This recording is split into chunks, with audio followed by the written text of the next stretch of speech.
Evening. The time is 6 p.m. We're sorry.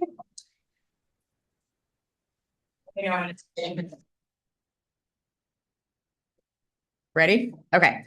Good evening. The time is 6 p.m. and I would like to call to order the Board of Directors meeting for Ava Community Energy for Wednesday, November 19th, 2025 to order. We are located at Ava's headquarters at 1999 Harrison Street, Suite 2300, Oakland, California, 94612 in the boardroom.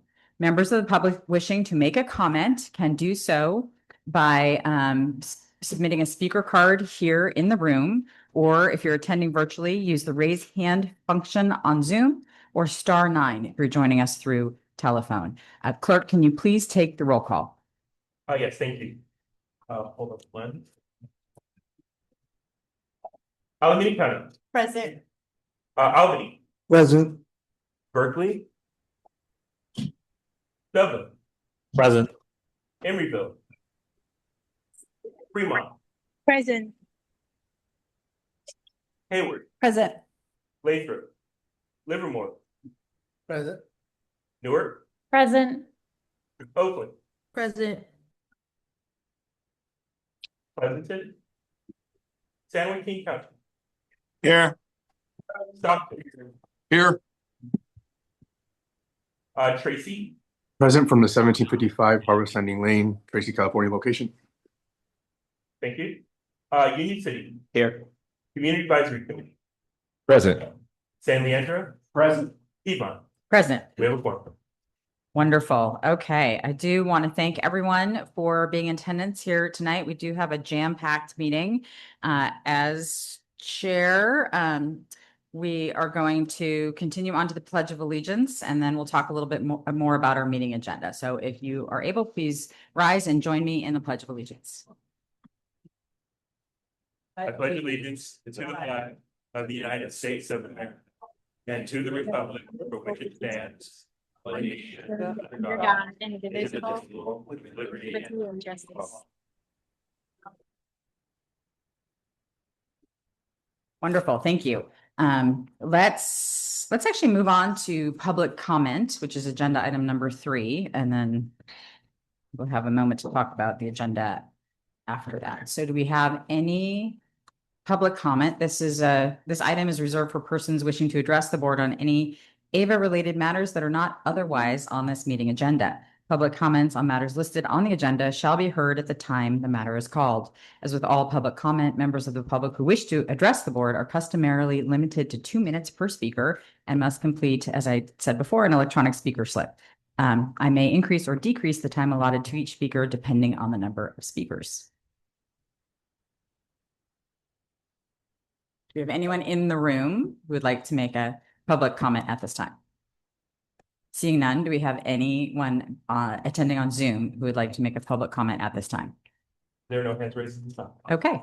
Looking at our remote locations, which are listed in our agenda, if there is anyone at a remote location who would like to make a public comment, please raise your hand at the remote location. Seeing none, I'm going to go ahead and close public comment. And now we are going to move on to the consent agenda, but just point of order before we do that, with respect to our regular agenda, I just wanted to give folks a heads up that we are reordering agenda items number 11 and number 12. So after agenda item 10, we will call agenda item 12, and then we will return to agenda item 11. So turning back to our consent agenda, we have 3 items on our consent agenda. We have approval of minutes from October 22nd, 2025.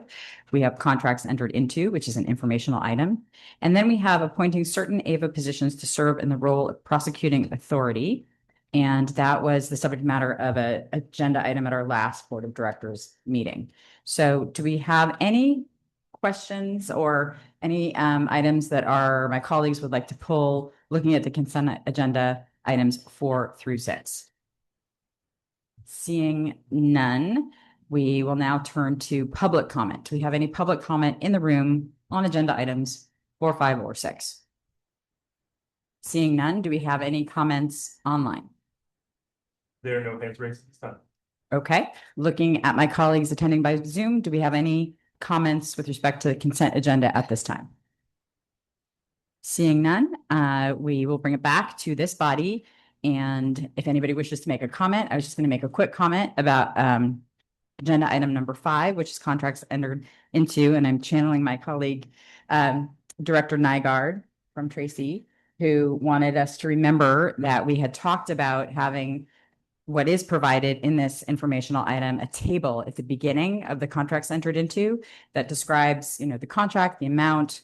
And I don't know, Howard, if you want to mention a little bit more about that as a work in progress at this time. Absolutely. Happy to. If you notice the reformatted approach the contracts entered into, it is already an updated approach to what we've historically provided. It is a table format. We try to break out different columns of information to make that both easier to read and to provide that in a more detailed format. We'll continue to revisit that and optimize it based off of board level feedback. And we also intend to bring that forward to the FAP subcommittee at some point in the near future, just to make sure that we're providing the information that the board has requested. But it has already advanced to another version. Wonderful. Thank you. Okay. Any other comments before we entertain a motion? Director Marquez. Thank you, Chair. I'm happy to move the consent items 4 through 6, and thank you, staff, for taking that input on item number 5 and implementing it. Appreciate it. Great. I'll thank you. second the motion. Okay. We have a motion from Director Marquez and a second from Director Roche. May we please have a roll call vote? Alameda County, Aye. Albany, Yep. Berkeley, Dublin, Yes. Emeryville. Emeryville. Quebec, Emeryville, Fremont, Aye. Hayward, Aye. Lathrop, Livermore. Aye. Newark, Aye. Oakland. Oakland. Pleasanton. Aye, sorry. Was that Oakland? Yes, yes, sorry about that. San Joaquin County. San Joaquin County. Yes. Andy County. Yes. Compton. Yes. Thank you. Tracy. Yes. Union City. Aye. San Leandro. Aye. Piedmont. Aye. Vincent Collins. Emeryville's aye. Thank you. Yes. Emeryville Thank also you. said aye. So Thank the consent calendar is approved unanimously. We are now turning our attention to our regular agenda and proceeding with agenda item number 7, which is our CEO report with Howard Chang. Great. Adrian, as you pull that up, I'll just note tonight's agenda is very full, so I'll try to move quickly through this, keep things as brief as possible. I'll start with a typical summary of our recent subcommittee meetings. We had an executive committee meeting held on Wednesday, November 5th, and members received updates on proposed JPA amendments, the smart home battery and resilience hub programs, and a review of the selection process for the customer programs roadmap consultant. I'll note that the JPA amendments will be brought forward as an action item in the December meeting. Those are primarily administrative updates, and we have notified your cities and yourselves of that formal process. And so anticipate that for the December meeting. The latter two items are going to be reviewed on tonight's agenda. The next XCOM meeting will be on Wednesday, December 3rd at 3 p.m.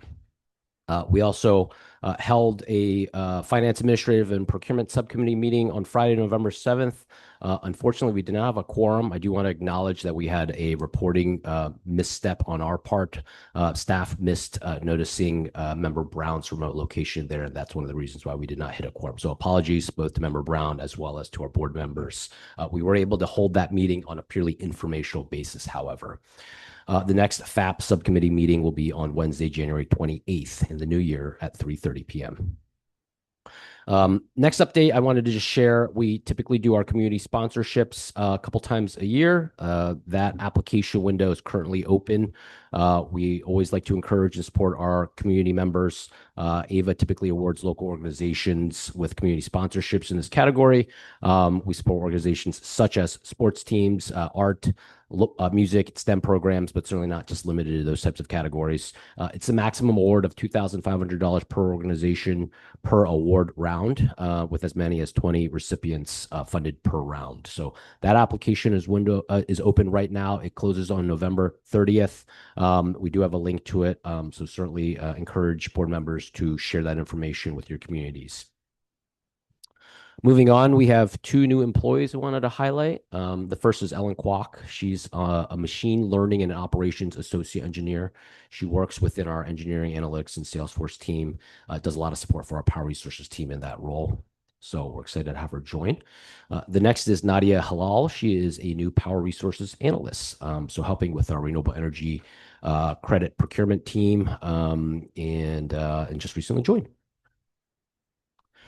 The last item here is a more substantive item, though I'm not going to walk through every detail of it. This is a new item in our CEO report. Given the large volume and the variety of local development programs and services that we're currently offering, we want to just provide a quick summary snapshot in table form to the board, just to keep things top of mind for them, help them organize the variety of programs and services, and of course, provide any meaningful status updates as we go along. Our intention is to provide this table in the CEO report on a quarterly basis. So that should be probably a pretty good cadence for just keeping things top of mind and updated.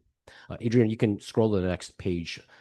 As I noted, this is about 2 pages for this table. There's a good dozen or so programs and services. These are the ones that are active or in at least late stage planning phases. Like I said, I'm not going to walk through every aspect of this, but I will make a couple of highlights. The first is you can kind of see how this is broken out into different categories. The first one being planning. We also have transportation electrification, building electrification, resilience, and community grants. What I'll highlight is under transportation electrification, really excited to just note that today we actually did our first ribbon cut-in for our very first EV fast charging site. So it's at Oakland City Center West. It is applause worthy. This is the largest non-Tesla DC fast charging site in Northern California. So 31 dispensers. It has 3 different types of outlets. It's on 3 floors of the Oakland City Center West garage. So it's been a great partnership with the city of Oakland. We appreciate all the support and working through that process. And hopefully the first site of a broader portfolio of a dozen or so sites throughout our territory. And certainly appreciate our chair, Anderson, as well as member Brown being at the event to speak and sort of celebrate this great milestone. Sure. Can I make a quick suggestion? That's a huge accomplishment. If there's any way that you could send us a graphic so that way we could promote that on social media, that's huge. Absolutely. We had great coverage today, both from the press and our own videography services. So we will be amplifying that and sharing that amongst our board members. But thank you for that suggestion. You got a nice radio voice. Heard it on the radio. Thanks. Keep those compliments coming. I appreciate that. The next event I'll just quickly highlight under the transportation electrification is our AVA Bike Electric. That's been getting great traction with our customers and community members. I just wanted to note that we recently had a test and ride event in Oakland where we had local bike shops from a good half dozen cities or so participate in that. Really well received by interested test riders. So I wanted to highlight that. I'll jump through the others and let people peruse the list of items. The last thing I'll just note is we do have a section at the bottom related to our community grants. Those are our active grants currently. We have grants with Interfaith Power and Light, Green the Church on EV charging. We have some workforce development oriented grants with Rising Sun and Agape. And then we have a grant related to community resilience hubs with Emerald City Collaborative and Local Clean Energy Alliance actually is a sub vendor under that. So that's a topic we'll talk a little bit more about in general later today on the agenda. And that's it in the CEO report. Okay, thank you for that report. Turning to my colleagues in the room, do we have any questions about the CEO report at this time? Seeing none, I'm looking at my colleagues online. Are there any questions at this time? Please raise your hand if there are. Seeing none, we will turn to public comment. Do we have any public comment in the room on the CEO report? Seeing none, do we have any public comment via Zoom?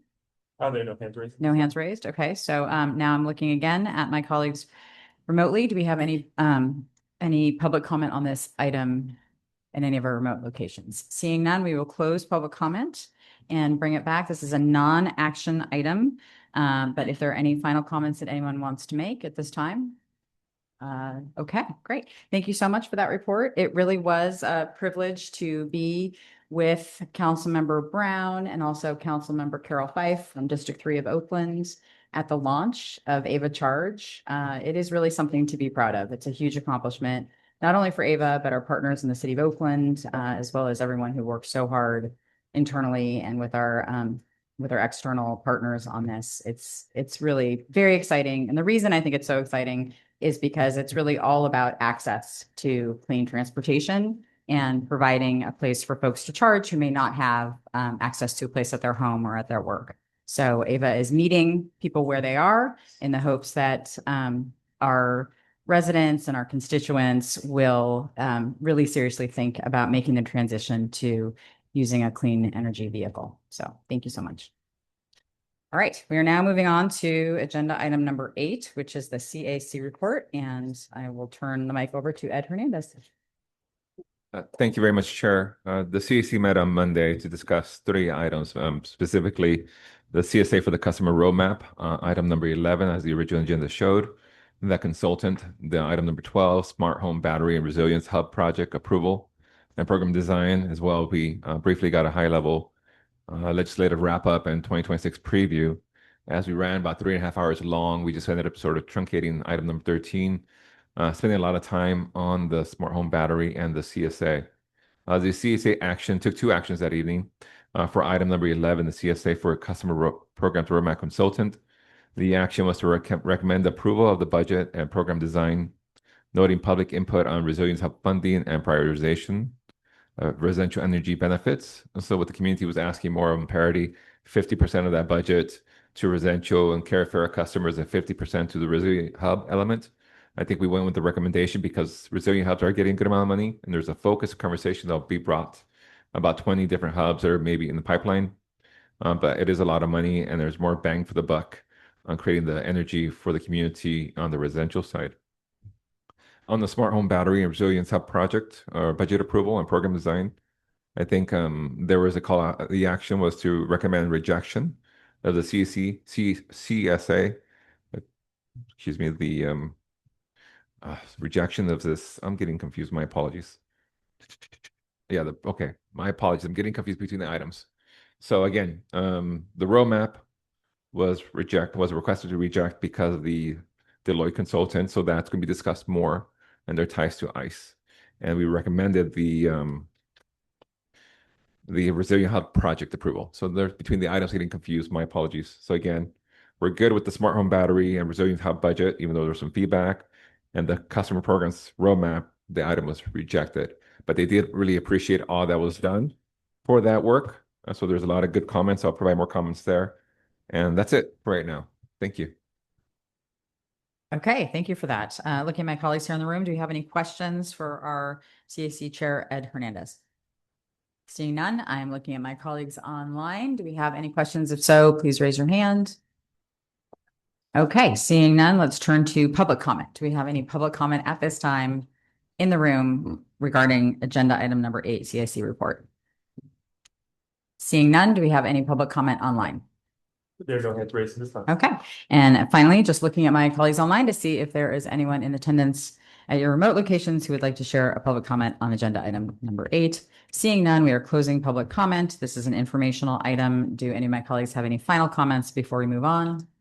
We are now moving on to regular agenda item number 9, which is fiscal year 2024-25 fiscal audit, budget to actuals, and deferred revenues, an informational item. I know this is our Vice Chair's favorite topic, audits. But we are going to turn it over to Rusty Mills and Jason Bartlett. Thank you. Yeah, greetings, everybody. Each year, AVA year-end financial statements and results get audited by our independent external CPA firm. This year, the audit was conducted again by the same firm. However, they reorganized under a new name, Soren CPAs, formerly known as Pacenti and Brinker. Alejandra Schaefer has joined us tonight, and she will speak further about her firm along with the audit findings. After she wraps up, as part of this item, I will cover our actual results and net revenue allocation as currently approved. With that, I'll turn it over to Alejandra to present on behalf of Soren.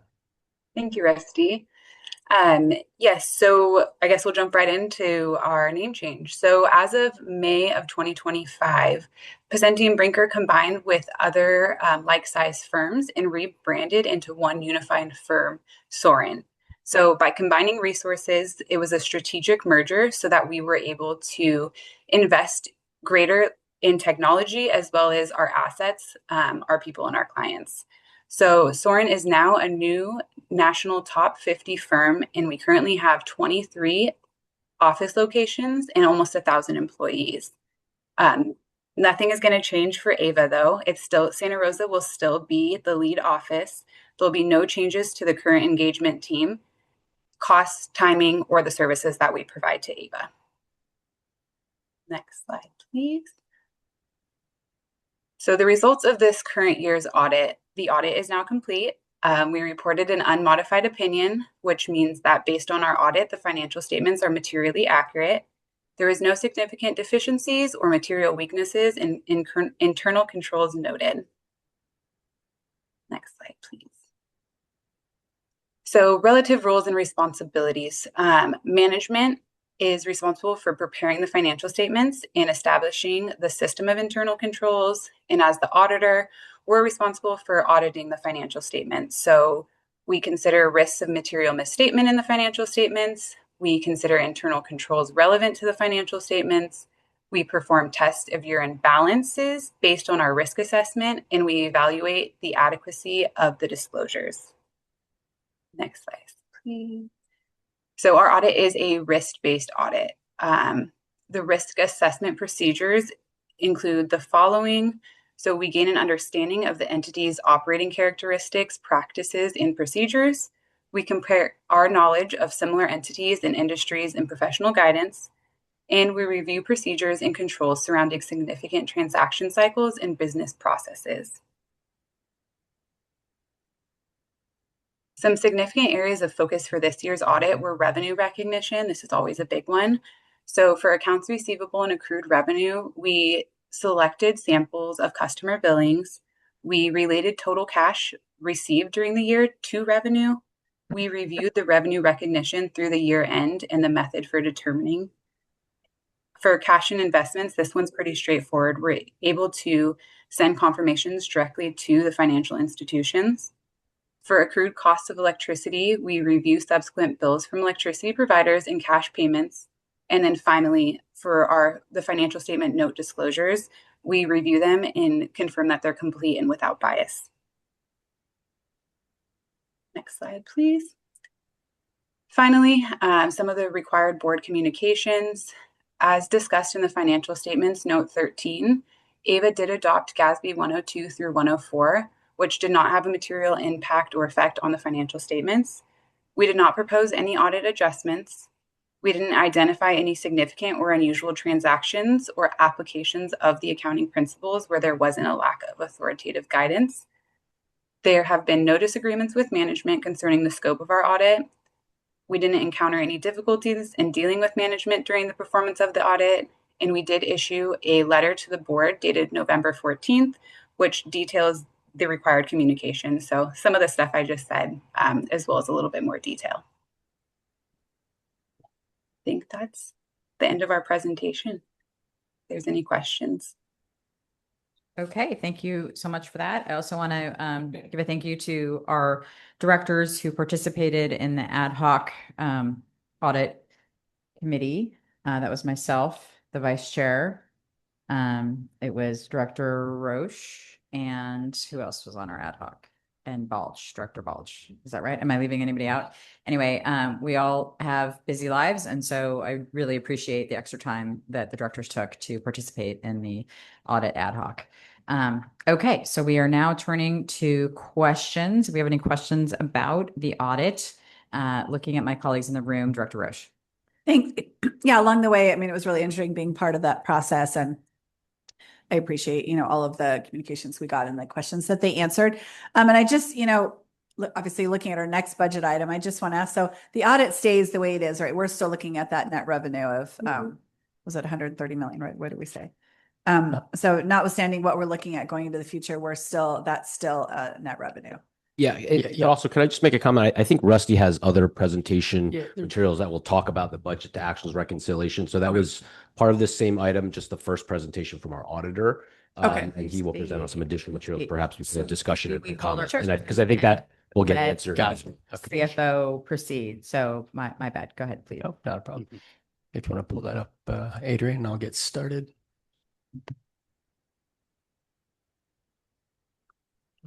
Okay.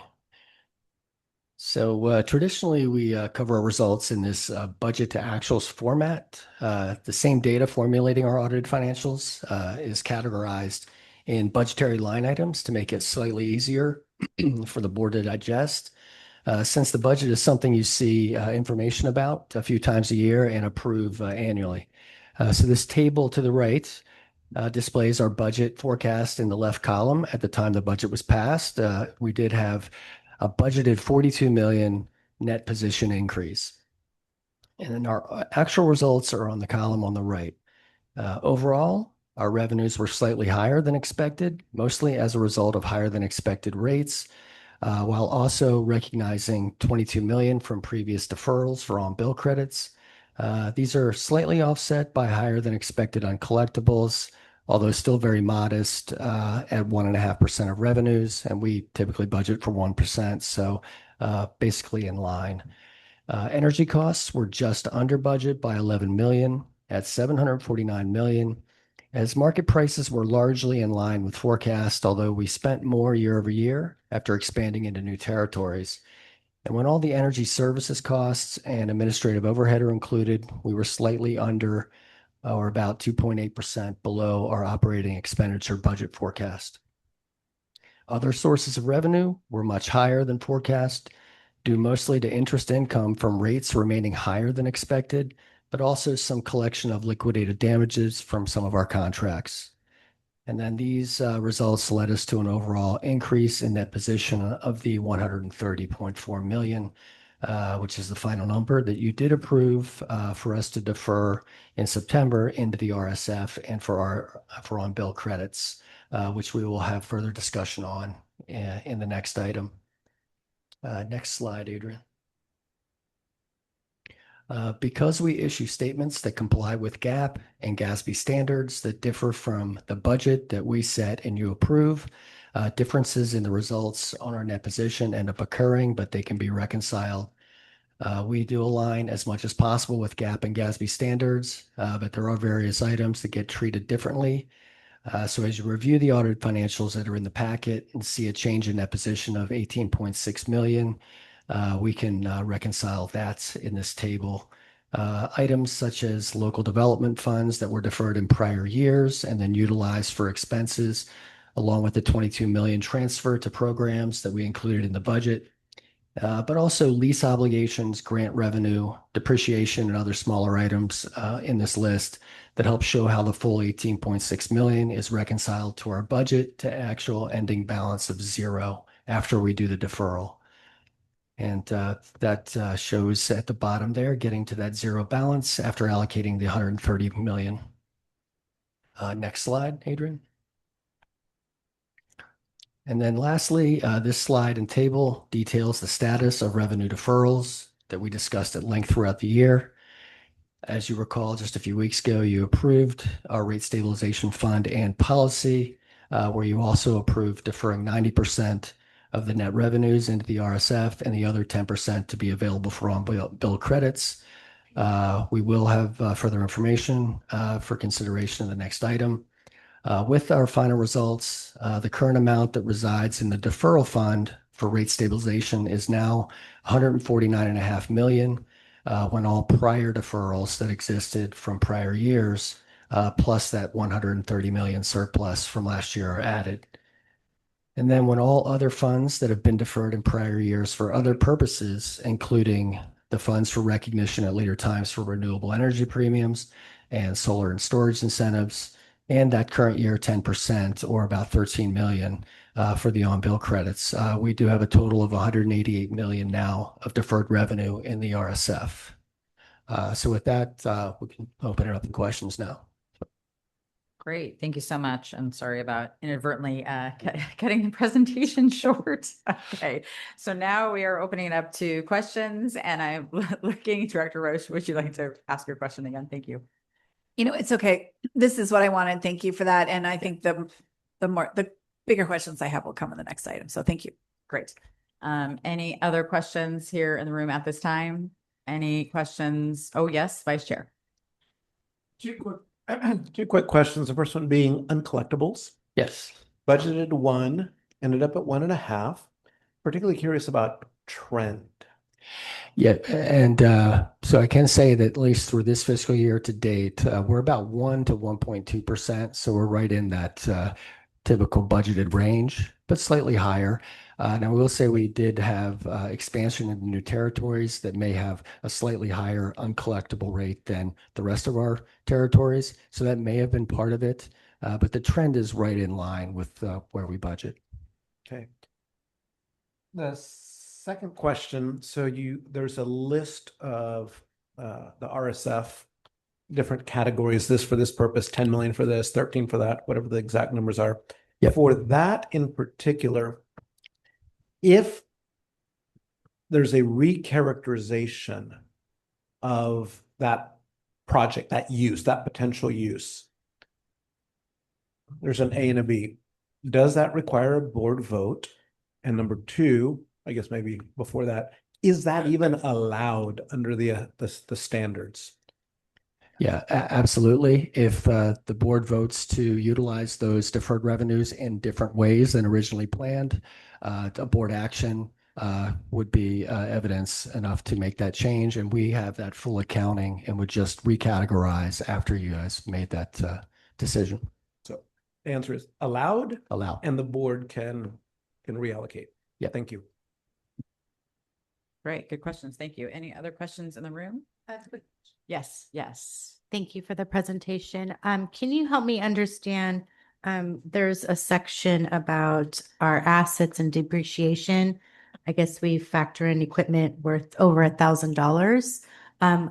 Where do we capture the building that we own? Let's see.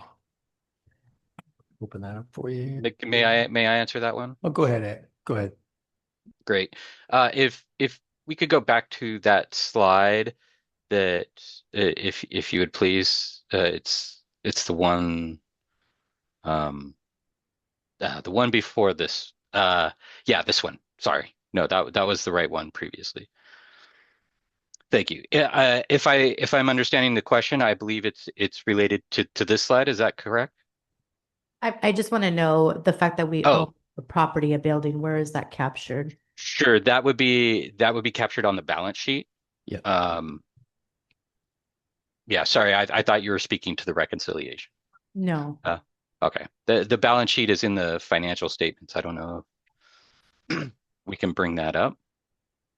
It's captured as a capital asset in the budget. Yeah. That's right. Yeah. So there's building and there's land value that's associated. Correct. Okay. It's 21,080,000 if you look at the actual balance sheet. Okay, great. Thank you. Just to know, I think the building itself, building and land, is not 21 million. It's you're saying that little nine-ish. category. That's the if you want, that's where The it's building captured. is 9, but it's captured in that It's line item. captured. Got Yeah. it. Thank you. Okay, I am now turning to questions from my colleagues online. I see that Director Del Tancio has her hand raised. You may proceed. Yes, thank you for the presentation. I did have a question regarding if there are continual excess funds, then can that money in the rate stabilization fund translate to lower prices for the consumers in the future?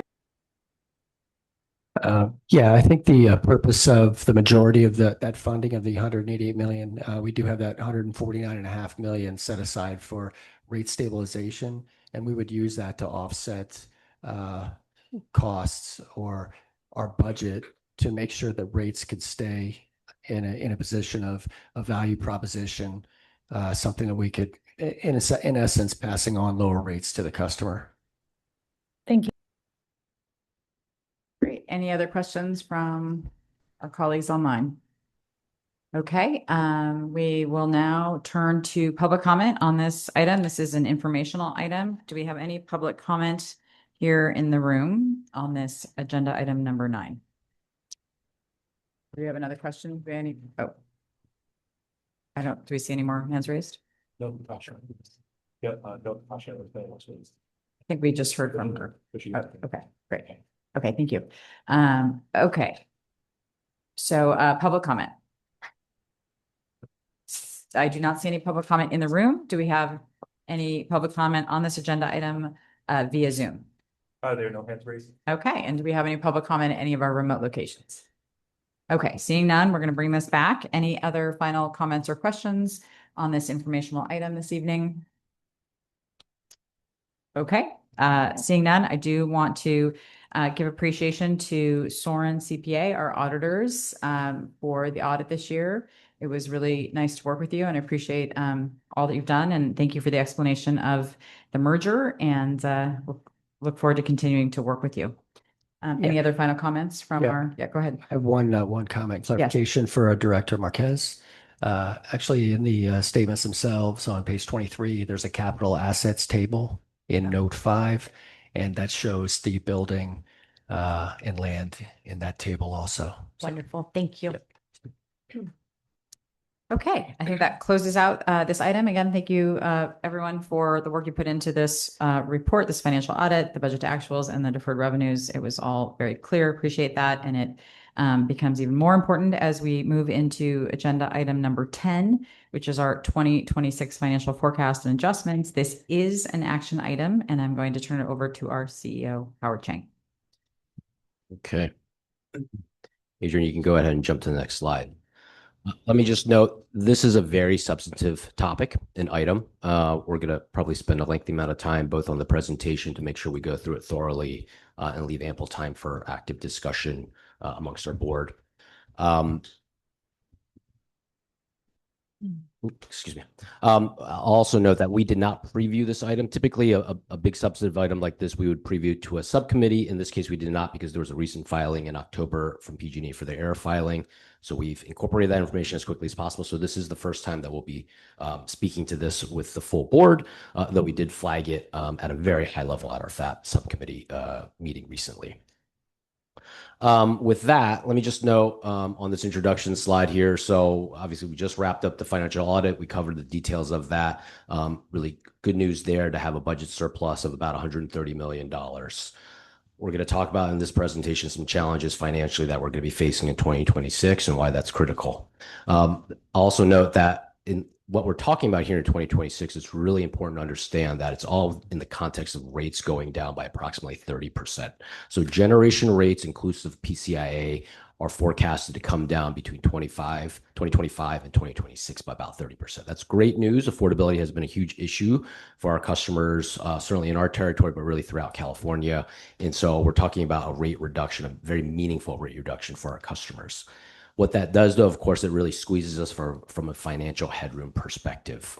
And so what we're going to be talking about is a little bit more just context in terms of why the rates have changed, what's happening in energy prices. And of course, we're going to cover the financial details of what 2026 is looking like, ultimately leading to approximately $250 million net deficit when you look at July 2025 through December of 2026. So we'll talk through those details.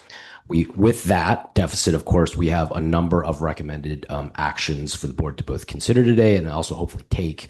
Those are adjustments to our value proposition, changes to the 2024-25 budget surplus allocation that we just briefly covered, and some changes to the local development funding, among some other actions to consider.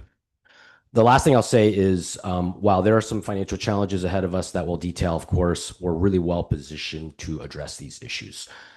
Over the course of the recent history here, we've established our rate stabilization fund, which is at this stage quite sizable. We, of course, have very significant reserves in place in addition to the rate stabilization fund. We recently put in place a compliance period procurement methodology to think about how we procure renewable energy, large hydro energy, so clean energy. We have a $300 million line of credit that we recently approved with the board. And of course, we've been providing ample and significant value to our customers since launching in 2018. So we are really well positioned to address some of the financial concerns here that I'll detail. But of course, that is a big number that we're going to be talking about. So Adrian, you can go to the next slide. So just a really quick refresher on what a part of what's driving this change and the reduction in rates. and some of the financial headwinds that we're talking about here. So a big aspect is the restructuring of PCIA. This is not the first time we've talked about that. We've talked about it a number of times, and we've covered that in some pretty good detail in our recent budget approval. So in that sort of April, May, June timeframe, we've addressed the uncertainty and the risk related to PCIA restructuring, and we did see that play through and actualize in the Track 1 proceeding, where they restructured the way that resource adequacy market price benchmarks are treated. This is really important. As we all know, PCIA, the power charge indifference adjustment, is a charge that PG&E continues to have both with their bundled customers as well as with unbundled customers. So customers that depart and receive service from CCAs, they continue to get charged at PCIA directly. So that is an amount that's paid to PG&E, and it's covered under generation costs whenever we refer to that. What's important there is that is intended to offset the legacy portfolio of resources that PG&E has procured. And year to year, you look at where market prices are, and you look at the various energy products, and you look at what we call market price benchmarks that help that are utilized in order to calculate what the PCIA is. When market prices are high, then market price benchmarks are high, and therefore PCIA is low. And vice versa is, of course, true. So when energy prices are low, the market price benchmarks are low, and as a result, the PCIA is higher. So the indifference amount that PG&E needs to recover for their legacy portfolio goes up in that circumstance. What happened in the recent PCIA restructuring proceeding is that they looked at the resource adequacy, the RA-related market price benchmarks, restructured them to come down. So when you look at in this table, you have the 2025 forecast numbers, and then you have final numbers for 2025, and you have forecast numbers for 2026. Those are both really important numbers. When you look at 2026 rates, you look at a forecast of 2026 rates, of course, but then you also look at truing up the difference between the final 2025 and the forecast 2025. So they always true that number up. So if there's an overcollection or an undercollection based off where energy prices actualize, they get trued up in that process. And you can see the real meaningful change here is system RA going from $42 to about $11. So that's a 74% reduction in the value of RA for the given year. In the other energy categories, you can see there are also modest reductions in the sort of 1.6 to 20% range. Those are not insignificant either. So regardless, we're seeing a softening of energy prices that would lead to lower rates. But really the big impact is that restructuring of RA that takes it down by 74% or so. This filing was provided by PG&E in mid-October, and so since that time, we've been modeling and ingesting that information or provide the substantive numbers that we're going to review here today. Okay, next slide, please. So this is a really important slide here that we're going to talk through. So these are historic generation rates for residential customers going back to 2019. So really the sort of the life of our operations as an agency. And the orange portion of that is our AVA Bright Choice generation charge. The yellow portion of that is the PCIA, the power charge indifference adjustment.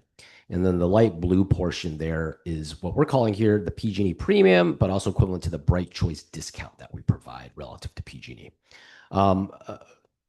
Quick note here is that this is for average residential rates related to TOUC, time of use C. That's a specific rate tariff. That's the most common residential rate that we offer, but certainly there are a mix of other rates that residential customers are on. And certainly if you're a small, medium, or large commercial entity, you're on different rates as well. Everything that we're talking about here in terms of trends and direction is relevant for the other customer segments as well. We're going to talk specifically about average residential rates for illustrative purposes so that we can talk about the impacts and what we're seeing here. Also note that the rates that we're talking about here are averages. And what I mean there is because we have different vintages for PCIA depending when members joined our CCA. We also have a high degree of variation on the actual rates based off time of use, right? So on peak hours, off peak hours, different seasons all have different rates. So we're looking at the average load shape of a particular customer and determining what the average residential rate is for simplicity here to be able to speak to. Interesting dynamics here historically, as you can see in 2019 through 2021 timeframe, rates were at lower levels at that sort of 11-cent range roughly. Again, this is inclusive of PCIA. And then when you look at 2022 through 2025 timeframe, those rates are elevated, and that is a reflection of elevated energy prices. A lot happened there, so it doesn't sort of boil down to one simple factor. But the types of conditions that led to higher energy prices and higher rates are things like record high heat in California. If you recall, we had some of the brownout issues in 2020. There was a huge winter storm in Texas in early 2021 with spiking natural gas prices. We had the invasion of Ukraine, of course, happening, initiating in February of 2022. So we've seen a tremendous amount of volatility and price spikes in natural gas going back to 21, 22 timeframe. Those are stabilized a little bit more, come down. They've moderated in more recent years, but there's still a good degree of volatility that we're seeing. We also saw the slice of day RA implementation. We saw capacity orders. We saw COVID supply chain issues and tariffs. So there's a lot of issues that are driving these energy prices to go up and to have increased volatility. We're not going to unpack all of those issues here today, of course, but I just want to sort of lay that out as context for what we're seeing in the market. What's really important here, of course, in this graph, as you look at 2026, is those two blue arrows, right? Ava's generation charges themselves are going down nearly 50%. So they're going down in the 2025 timeframe down to 2026. You can see that large blue arrow at negative 49%. So that is what we charge customers directly. And then if you account for PCIA, that's what we refer to really as overall generation charges. That's going down by about 32%. For 2026. So really significant decrease year over year, and it's coming down to a level that is beneath what we've seen historically, at least for the last close to 10 years or so. So that's great news for our customers. We've been talking about affordability challenges, the burden that our customers are feeling in terms of their energy bills, and this is a huge improvement. There are, of course, other aspects there as well. We don't cover transmission and distribution, delivery-oriented charges that PG&E provides. Those are going up by about 4% on average from 25 to 2026. A smaller percentage, but it is a larger portion of the bill. So when you look at that impact, the 2026 projection for overall electricity bills are going down by about 11%. Still a very meaningful reduction, but of course that gets muted given the increase in some of the transmission and distribution oriented charges. And of course, stating the obvious, this doesn't cover anything related to your gas portion of the bill that is also within the PG&E bill. So I'm just trying to unpack the various layers that we're talking about here. The last thing I'll, of course, know is why are prices softening in 2026, right? So part of the capacity orders and some of the new generation and storage projects that have come online have started to bring some of energy prices down a little bit. We've seen more moderate temperatures in 2025. So just the softer temperatures obviously reduces demand, and you see less of those price spikes. So that's a big component there. And then the last thing I'll note here is you can see the blue boxes there in 2020, 2022, and 2023. So those are all periods where AVA adjusted our value proposition. And we generally did those at the mid-year timeframe in line with the budget. We're going to talk a little bit on the following slides about proposed adjustments to a value proposition. That light blue portion I do want to highlight reflects the Bright Choice discount to PG&E that we've provided over the history. So you can see in the early years, we launched at a 1.5% discount. In 2020, that went down to a 1% discount as, again, financial headroom was squeezed a little bit. And as energy prices went up in 2022, we raised that to 3%. And then furthermore, in 2023 timeframe, we increased that to 5%. So we've been at that 5% mark for the last couple of years. When rates are high, it's good that we're able to provide a higher discount. When rates are low, that has been compressed historically. So that's what we're talking about right now as we look at 2026 and rates coming down, a potential change for that value proposition to be squeezed a little bit. And that's obviously in light of our own financial condition and what we can support, but also it is in alignment with sort of matching the burden that our customers are feeling from a bill perspective. Next slide, Adrian. So let's talk about the implication here. This is just a simplified summary of the financials that we're looking at currently and going through the end of 2026 calendar year. Obviously, typically we see a lot more line items broken out, but really what we're showing here is revenue and expenses and the net position. What we have circled there is our net position broken out into 6-month chunks. So the current period that we're in is a strong surplus year. 2025 rates are high. Our financial headroom is high. We're operating with a significant budget surplus. We just saw that with the fiscal year that closed up in our financial audit. And obviously with the first half of our fiscal year that we're sitting in right now, we're forecasting about $117 million surplus. As you look at 2026, that's where you see rates come down. Our financial headroom is decreased. We have a deficit of $160 million in the first half and a little over $200 million in the second half. When you add that all up, we're about a negative $247 million throughout that 18-month period. That's a big number. We're going to talk about various actions that we're recommending for consideration today to address that deficit. I'll just say that for 2026, particularly going to the next fiscal year, of course, we've made some basic assumptions on what's included there. We have assumed a $0 allocation to our local development fund. Historically, we have always funded something there. So I know that's not something that we're asking for approval for today, to be clear, but it's an assumption that's made here for quantitative purposes so we can show the numbers. And we also show a very modest increase in OpEx of about 4%, just to sort of keep some of the cost of living adjustments and inflation and things like that. I think that is it for that. Oh, the last thing I'll just notice, 2027 is not shown here. 2027 is closer to flat and neutral. So we've intentionally kind of left that out for simplicity. Some of the deficit, the large chunk of the deficit in 2026 is driven off of the PCIA restructuring, in addition to the softening of energy prices. And so the softening of energy prices leads to lower rates in 2026, but it also leads to a true up of 2025 having over collected. So when you look at 2026, things look a lot more stable. There is a very modest deficit in 2026. A lot of the actions that we're talking about here today, if you were to carry forward some of those things, it would very easily neutralize. So we're not focusing the discussion today on a 2027 timeframe. Next slide, Adrian. So let's talk about the proposed measures to consider. We're trying to address the $247 million deficit number here. So we have a handful of measures here for consideration. The first, of course, is our rate stabilization fund. Right now, we have that size at close to $150 million. We would assume to use that full fund in the next deficit cycle in order to address some of the concerns there.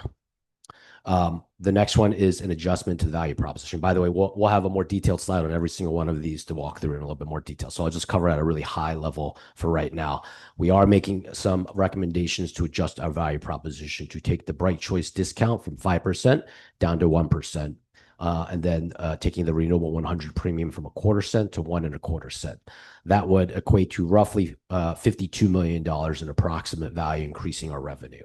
So you can see we have a column for each individual number, and then on the furthest right column, you have a cumulative value. So we're adding each of the columns as we go down the list. The next item is reconsideration of allocation of the budget surplus to on-bill credits. That's roughly $13 million. If we were to put that into the rate stabilization fund, that would slot over. The next one is reduction of our local development funding of $10 million. That's all non-earmarked funding. So that would bring us up to $224 million. The last one is a reduction in rec procurement. Of course, there's a range there that can be considered. We can make various adjustments. We're already taking into account some adjustments utilizing our compliance period procurement methodology that we had recently approved. That allows us some level of flexibility to look at years that we have some excess procurements and applying that to sort of years that were a little tighter from a financial perspective, of course. And so we have sort of a range of numbers there. We've assumed $4 million there without any significant adjustment to our sort of carbon reduction goals, but certainly we can have discussion about more significant actions. That gets us to $228 million. That is short of that $247 million deficit. So we're about $20 million short of there. We, of course, don't have listed here some meaningful things such as our $330 million reserve. So we're not making recommendations to utilize that reserve per se. What we do know, of course, is that numbers will actualize differently than what we're projected here. That is inevitable. As well as we may try to forecast things, those numbers always shake out a little differently in terms of how things actualize. The other thing I'll say is we do not have a meaningful reduction in our OPEX. OPEX is about 5% of our overall expenditures, so it's a fairly small portion of our overall costs annually. We, of course, will be prudently managing our operating expenditures. We're going to be closely monitoring our actual liquidity. I anticipate as those things actualize, we will continue to bring forth items to our board to obviously report on how things are trending, monitor things closely, and to the extent we need to take further actions, we, of course, will be bringing that up in subsequent months. Adrian, next slide, please. So this is a quick snapshot of our rate stabilization fund and our reserve balances. You can see where that was as of June 30th, 2025. You can see what we added from this last fiscal cycle.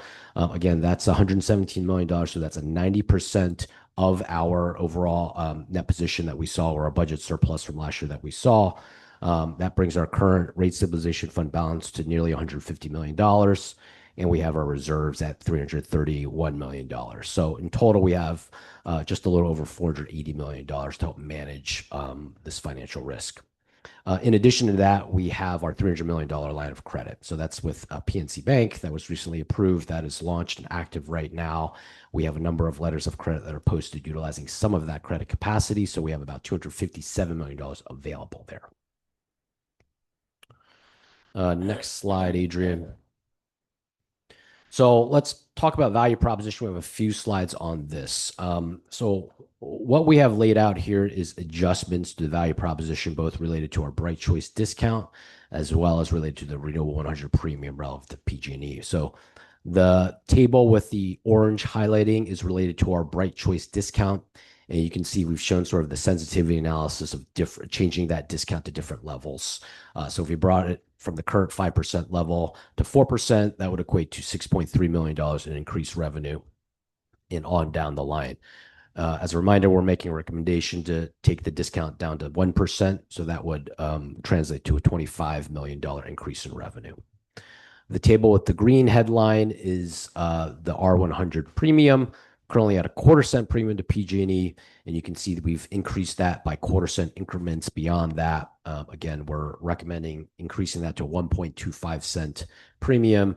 So that would be roughly $26.5 million. The table to the right is simply adding up those two tables by each line item. So if you look at the one that has 1%, 1.25 cents, that equates to the $51.7 million that was on the prior slide. That is the recommendation that we are making in terms of adjustments to the value proposition.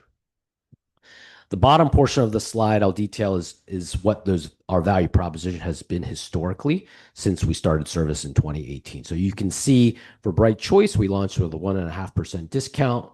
We decreased that to 1% in 2020 as rates were at the lowest levels at that stage.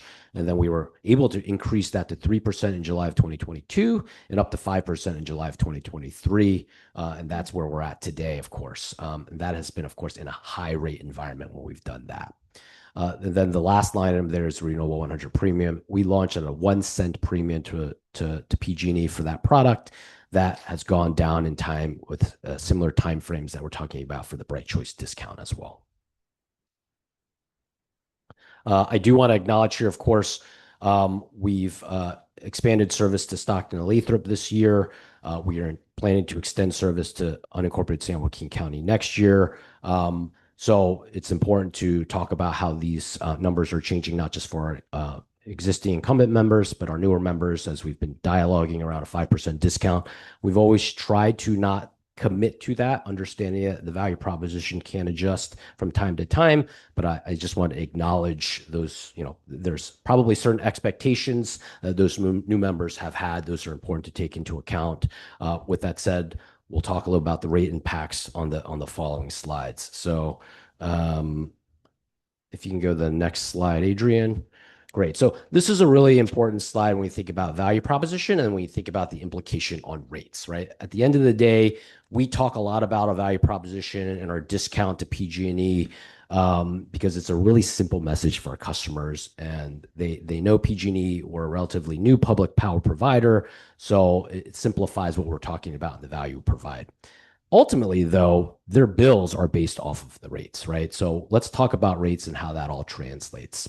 With the recommendation of reducing the Bright Choice discount from 5% to 1% and increasing the Renewable 100 premium from 1/4 cent to 1 1/4 cent, you can see how those numbers play through from a rate perspective. So again, these are average residential rates. These are inclusive of PCIA. So it's all in generation related charges.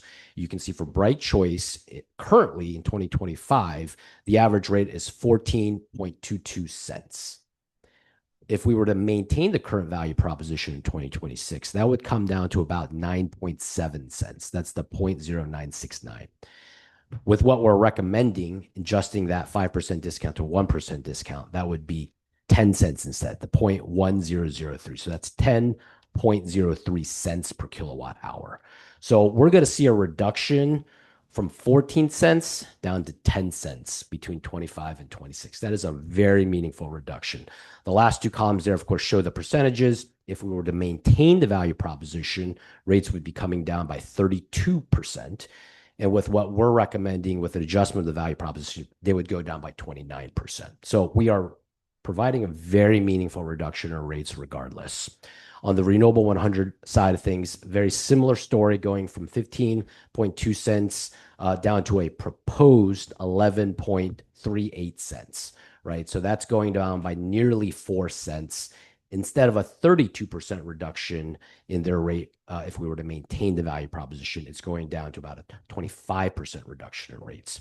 Even at that 11.38 cents, it is a huge reduction from where Bright Choice is at today, right? Going down from 14 cents to 11 cents. So it's about 3-cent reduction from what the Bright Choice customers are paying today. So these are really meaningful reductions in energy generation costs in 2026.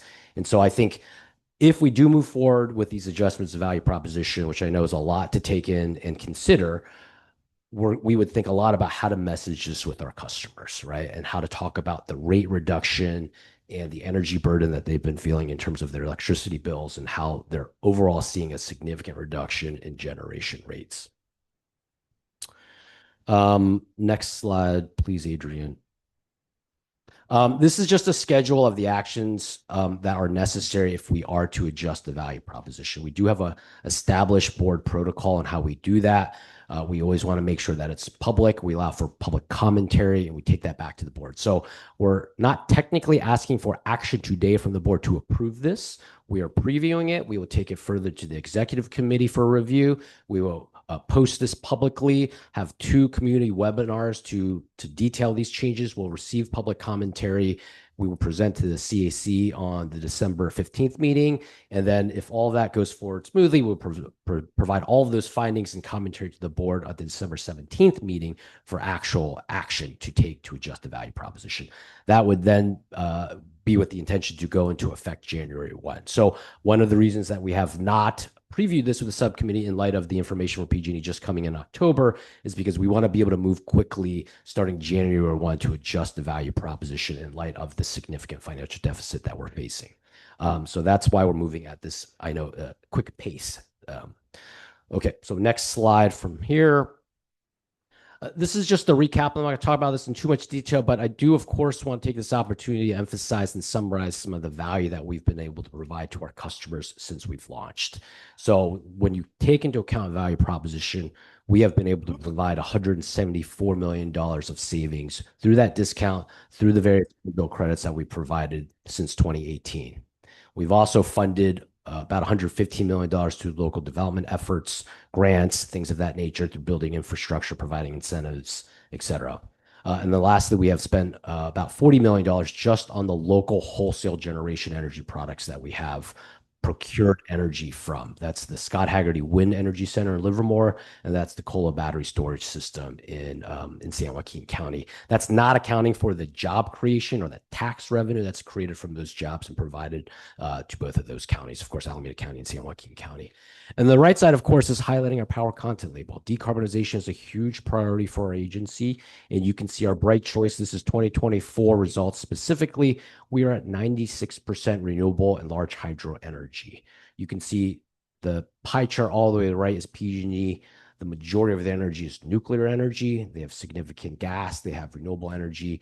We're going to see some meaningful changes to that in 2025, quite frankly, but I think this is a really important comparison point when you think about that incremental value as well to what we're providing for our customers, both with our Renewable 100 product as well as our Bright Choice product. Next slide, please, Adrian. So this is a note on the request or the recommendation to reallocate the on-bill credits from the last fiscal period into the rate stabilization fund. This was board discussed. This was approved. This was what was approved was a 10% allocation to on-bill credits to Care and Fair customers. That would equate to about $13 million. That translates to about an $80 on-bill credit for each customer.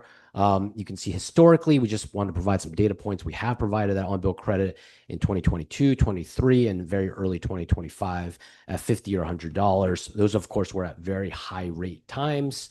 And then lastly, we just noted when you calculate the bill savings that our care customers are estimated to receive in 2026 as a result of the reduction in rates, that will be just a little shy of about $200 for the year. So they're going to see a reduction in their bills in a very meaningful way in 2026. I think that's part of the rationale to say we should reconsider where we put that allocation in light of the significant deficit that we're facing. Next slide, Adrian. This is a note on the recommendation to reduce local development funding by $10 million. Certainly do not take that lightly. We understand the prioritization that we've put towards local development efforts and the variety of programs and services that we're offering. Some of that, of course, detailed earlier tonight in today's agenda. Our recommendations are reduce it by $10 million. I want to be clear, this is all non-earmarked funding. So we're not cutting any specific programs or services. This is $6 million from historically allocated funding. We've historically allocated about $105 million. We've only expensed about $17 million. We have a lot of programs that are either launched, close to being launched. That funding will be doled out sort of over the course of the next 5 to 10 years based on different incentive programs and things of that nature. So we're recommending $6 million reduction from that fund that is non-earmarked. And then for the current fiscal year, we had $4 million that was non-earmarked. We're recommending $4 million from the current budget cycle for that. Next slide, Adrian. And this is some information related to renewable energy procurement. So the leftmost table is our base case. So that's without any adjustments to our procurement targets from what is board approved. That is incorporating our period procurement methodology. That's what gives us a little flexibility to utilize excess procurement from some periods and apply it to other periods. So utilizing that, that's just base case. So we just want to lay that out as status quo. On the right side, there's one scenario around some renewable energy reduction of 5%. That translates to about $6 million savings. There are a variety of things that we can do to consider in terms of reducing our renewable energy procurement or our large hydro procurement. That particular table assumes 5% reduction in renewables and a 5% reduction in large hydro, and that translates to about $8 million. We're not asking for any specific action tonight there. We're going to manage this very, very closely. We're going to utilize our flexibility that we have with our compliance period procurement methodology. But I do anticipate that we may revisit this in the coming months so that we continue to monitor things very closely, consider potential future action for some potential changes. Next slide, Adrian. And this is just the conclusion to wrap everything up. I know that was a lot to throw at you very quickly, but I tried to be thorough with the details there at the same time. We are projecting a reduction EVA's generation component going down between 40 and 50% between 2025 and 2026. It's very meaningful. overall generation rates, including PCIA, going down between 25 and 30%. So everything we're talking about here is to try to maintain some competitiveness to PG&E while reducing our rates in a very meaningful way. And of course, trying to offset that financial deficit that we're forecasting. With that in mind, these are the recommendations that we're seeking approval on. That is to direct 100% of our 2024 to 25 budget surplus to the rate stabilization fund. That is to reduce our local development funding by $10 million from non-earmarked funding. And for at least, those are the two action items that we're seeking tonight with resolutions. The third item is consideration of adjustments to our value proposition. We want to, of course, get feedback on that because there's a process there that we need to move forward on over the course of the next month to effectuate that. And then we also have an ask to utilize the full rate stabilization fund in 2026. We don't actually need a resolution for that for this year because the current fiscal year's timeframe actually is in line with our budget approval, where we already have authorization to utilize our rate stabilization fund. So actually the more meaningful utilization of a rate stabilization fund would fall into our following budget year. So there is not a resolution or official authorization of that in tonight's agenda topic. And the last one is just consideration of future adjustments for 2027 energy procurement targets. We can make some adjustments in 2026. I think we would look for more meaningful adjustments in 2027. That actually gives us more time to adjust our procurement levels. So no further action officially today, but certainly want to seek feedback from the board on that. And that is it for this item. Okay. That is a lot of information for all of us to digest. So I am sure we have questions. Let's go ahead and start with our directors online. Please raise your hand if you have any questions at this time with respect to the information that's just been provided. And I don't see any hands raised right now, so I'll come back because maybe I caught you off guard. Let's come back to in the room, and I'm going to look at Director Sakakihara. Thank you, Chair. Thank you, Howard. Very comprehensive report beforehand and then your presentation too. A lot to digest, like you both of you said, but I know you mentioned 2027, not really the focus of tonight, but since when you look at the list of measures we're proposing to take to close the gap in 26, there are a mix of one-time and recurring things that could recur, right? Like keeping the value proposition lower. But the one-time things, obviously, most notably the exhausting the RSF by the end of 26, right? Can't keep going back to that well.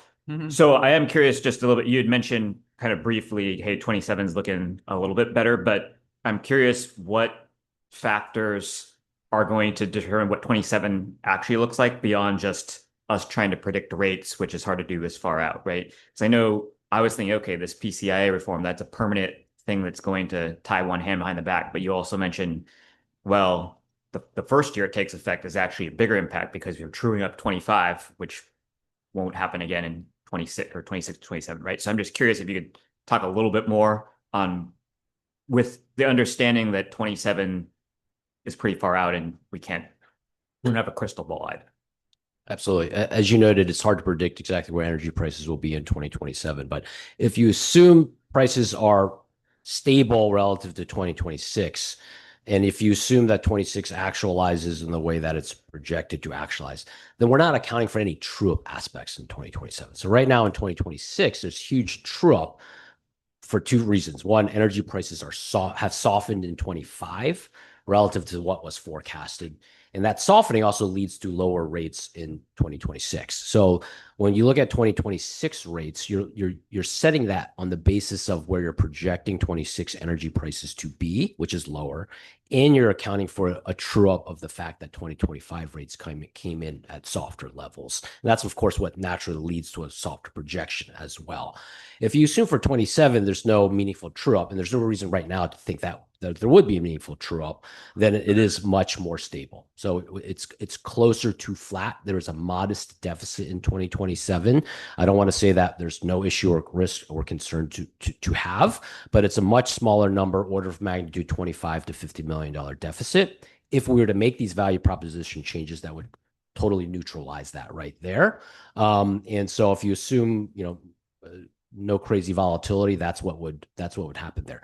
There are other risks on the horizon related to PCIA Track 2 that would not go into effect in 2027 from what we were tracking. That could go into effect in 2028, but we also don't know what those Track 2 changes will be yet. We certainly have views of that, but it's a little early to really roll that into projections. Directionally, it could be financially risky. So we're, of course, very active in that proceeding as it starts to ramp. Great. Thank you. That's super helpful. Okay, Director Roche. Thank you. So I can absolutely understand why we need to quickly pivot to looking again at some of the decisions that we made already, especially around the bill of credits.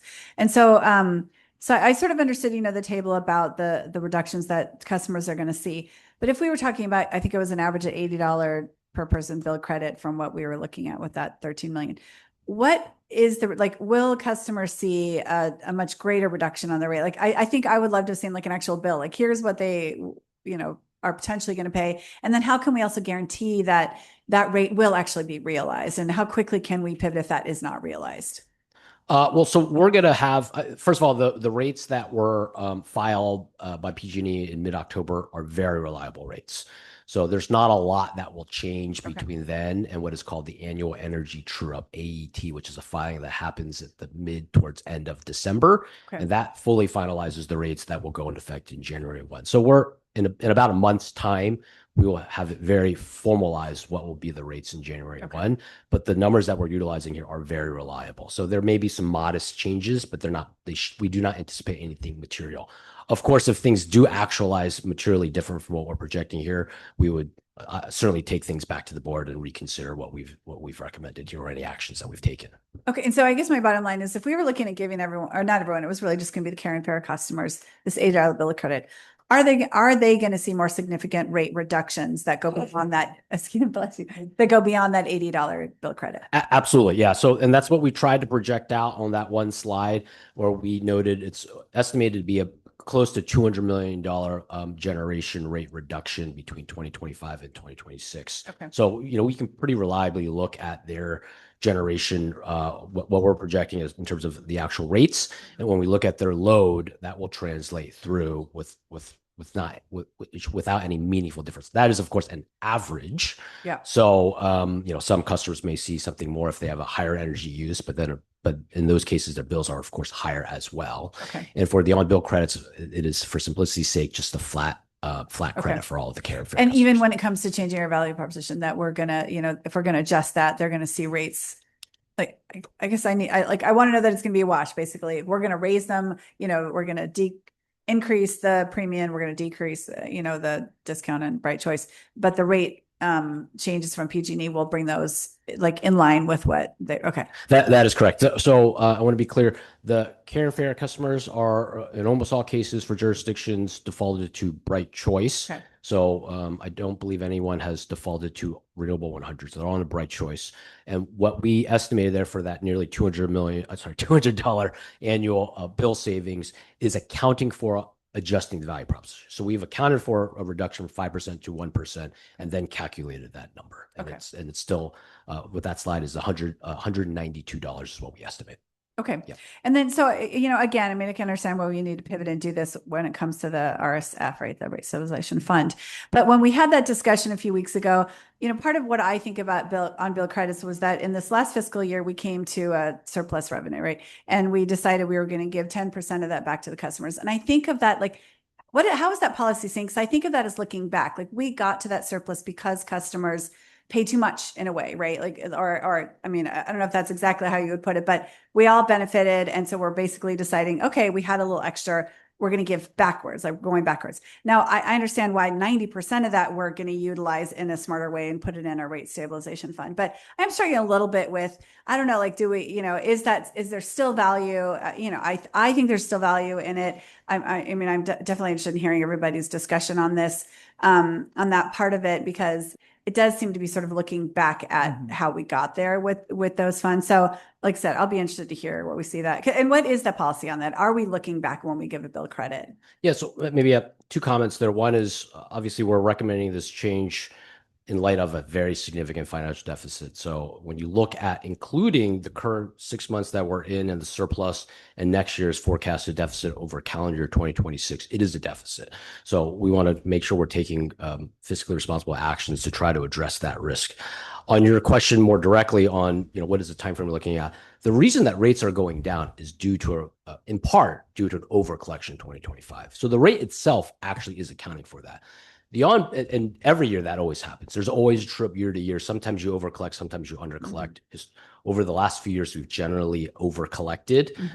And so that rate is going to come down in 2026 as a reflection of that. So in many ways, the on-bill credit, if that's backwards looking, so is rate setting in 2026 as well. So it does align somewhat with that.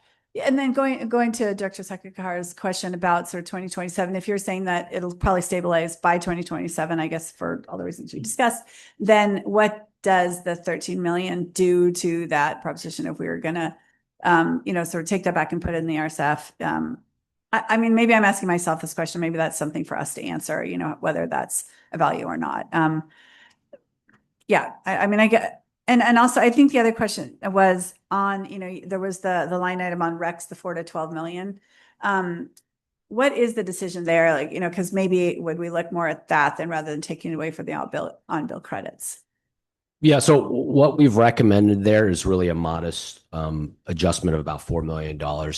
That does not require any board action. To be frank, we're trying to optimize sort of our large hydro, our PCS1 or PCS2 procurements and utilize our compliance period methodology. So we're not seeking explicit action there. That's for the $4 million that we've actually accounted for in that sort of that summation table. On the higher end, if we wanted to reduce our expenses by $6, $8, $12, $20 million, we would have to meaningfully reduce some of our renewable energy or large hydro targets. Right now for 26, that would actually mean selling some of it, which would be potentially somewhat suboptimal. But again, in a tough financial year, absolutely there's a liquid market to be able to sell these types of environmental sort of products and improve or lower our expenses. So that is absolutely action that we would consider taking. Some of that you could take with an intention to adjust the 2030 goal and bringing that down, or you could do it for a 1 year or 2 year basis and then expect to ratchet back up in future years. So obviously that would, my assumption is that would have required further discussion with the board. And that's part of the reason why we didn't make that recommendation. Absolutely. We can consider that. Okay. And then on the reserve, we said, what was it, 330 million or something? So what I know we have talked about the policy before, having that really there for more catastrophic events that we need to fill back in. But under these circumstances, where we're trying to balance, what were we still missing? About 20,000 or 20 million? Sorry. Correct. Are you going to be looking at the reserve for that, or are you just going to wait and see where this goes in the next few months? I think we're going to track things closely to see how things are going to actualize and get a better sense of, what does that number look like. To the extent that we need to take further actions, which we can continue to pull any one of these levers potentially, or if we want to utilize the reserves, that would be for future discussion with the board to consider. So utilizing reserve does absolutely require board action. So we would certainly preview that. We would try to preview that well ahead of time. Of course, we're not going to wait until the end of next year to go preview that. We're going to do that potentially on a monthly basis or quarterly basis as we see how things are coming in. And to the extent we do anticipate using that, we're going to preview that, have ample discussion. We don't want to use that, or we want to maintain our reserves to maintain our creditworthiness. With that said, utilizing $20 million out of $330 million, I do not think is catastrophic, but certainly anything we can do to avoid that, I think is generally what we want to do. We do know that it is hard to know exactly how a credit rating agency would view that. It's not as if they give you explicit feedback, say, touch that by $1, this is what happens. With that said, other CCAs have gone through the credit rating process recently, and some of them have flagged and discussed with the credit rating agencies utilization of some of their reserves in light of what their anticipated actions are for 2026. And so we have some sense of how they're reacting. And so I think something small like that, I'm not too concerned with. Something meaningful certainly can have broader implications. Okay. And then I guess my final question is, if we decided to keep the bill credits, the 13 million, and I'm just asking because we sort of made this statement, we voted to do this. And so I don't want to undo that lightly. So that's why I'm sort of going there. It just seems like that is a benefit to our care and fair customers, even with the rates coming down next year, getting that on bill credit this year, I guess, right? Would it be this year? That would be. It would probably be in the January, February timeframe. So in the next Yeah. couple of months. Yeah. I mean, that still seems like a worthy sort of discussion for me. And so if we were to keep that, right, as a bill credit, what would that do to where we make up that 13 million? We have the kind of list of Okay. actions that we can take. Okay. There's not too much that goes beyond. I mean, certainly there are other things that we can consider Sure. doing, but those are the most meaningful actions that we've recommended. So we would consider pulling harder on one of those other levers. One thing that I didn't touch on too much, I hesitate to go in this direction, but I do want to make clear on the value proposition change. There are a number of CCAs that are more expensive than the IOUs on a regular basis. They track their savings over time, and they always make sure to do that and to communicate that there are savings over time, but in any given period, they may be more expensive. So I know that there are a number of CCAs that are considering that for next year to actually be more expensive than their IOU counterparts. Yeah, I mean, and I'm glad that's going to go to a broader discussion, that part of it, because, I think it'd be great to get further input on that one. So thank you for answering my questions. Great. Okay. Thank you for those questions. Looking at others in the room, do we have any questions from Vice Chair Gonzalez? Does PG&E have a 100% green product? I believe they do, yes. Do they charge a premium for that product? Relative to their standard rate, yes. Is the right comparison for our 100% renewable their green product? Yes, it certainly would be a different comparison point. It's probably a more accurate run. We'd have to look a little bit further in terms of the like for like product nature of that, because not every characteristic is the same. But yeah, it's certainly a good point taken. Try to reserve the comment. Yeah. I'm trying to figure out why PG&E's rates are going down by 30% in their filing. Is it primarily due to resource adequacy pricing? Because it looks like generation's only down about 10%. Yeah, it is a mix of a lot of those things. It is a portion of it is, even if there was not a PCI restructure, we would be seeing meaningfully lower rates. Part of that is 26 rates on a standalone basis, or 26 forecasted energy prices on a standalone basis are expected to be lower than where they are today. That would lead to lower rates in 26 relative to 2025. When you add to that the fact that 25 energy prices have actualized a bit lower than forecasted, there's a true up nature that would further reduce that rate because we've over collected in 2025. And then, of course, you take it further by nature of the restructuring of the PCIA, which increases PCI and lowers some of the rates. That goes into effect for 2026, and it accounts for a true-up of 2025 for that restructuring. I should note that this is a point that CalCCA and we are challenging with CPUC in terms of retroactive rate making. I will leave it at that as it relates to potential, challenges going forward. Okay. I'm looking for, I wrote down in my notes someplace, 0% local development funds. That's somewhere in this. I'm sorry, you said $0 local development fund for the 2026 calendar year and going into 27, that fiscal year, we assumed a $0 allocation. And so to be clear, that's zero incremental allocation to local development funds. There's still whatever, $100 million or whatever that number happens to be in the fund. That is correct. Okay. Yeah. So it's not a decrease to zero. There's a separate recommendation to decrease the fund of $10 million, but the assumption around $0 allocation going forward that is itself is not an action. Okay. I wanted to be super clear about that. And then I think the last question really is, I think both of the prior questioners have just really been focused on 2027. So I'm trying to understand, what is it about 2027 that's going to kind of smooth out? Because if I look at our purchases, our expenditures for product, for energy, that's going to be about the same within, 10%, 5%, whatever. But so is it the delta in PCIA? So that yellow bar shrinks substantially, so therefore we collect more net generation revenue for ourselves? I think a lot of it is related to 2025 true up. So for simplicity, and this is not a precise number, but rates are projected to go down about generation charges are projected to go down about 30%. Half of that roughly is related to a true up for 2025. So you're not going to have a true up in 2027 for 26. I mean, you will have a true up, but right now you're not forecasting a true up because you assume things are going to actualize in line with the forecast in 2026. If prices diverge from that, which inevitably they will, they'll be lower or higher, and there will be a true up in 2027, but you have an equal chance right now whether that will be over collection or under collection. So certainly we cannot make a forecast for what 2027 will be as it relates to the true up aspect itself. Thank you. I'll save the comments. Okay, so I think, do we have any questions from the CSE, Chair? Thank you very much. We'll do comments later, but any questions? Yeah, we didn't hear this item. I don't think this was brought to our attention about the cut to the items, so I'll make some comments later. Thank you. Great. Thank you.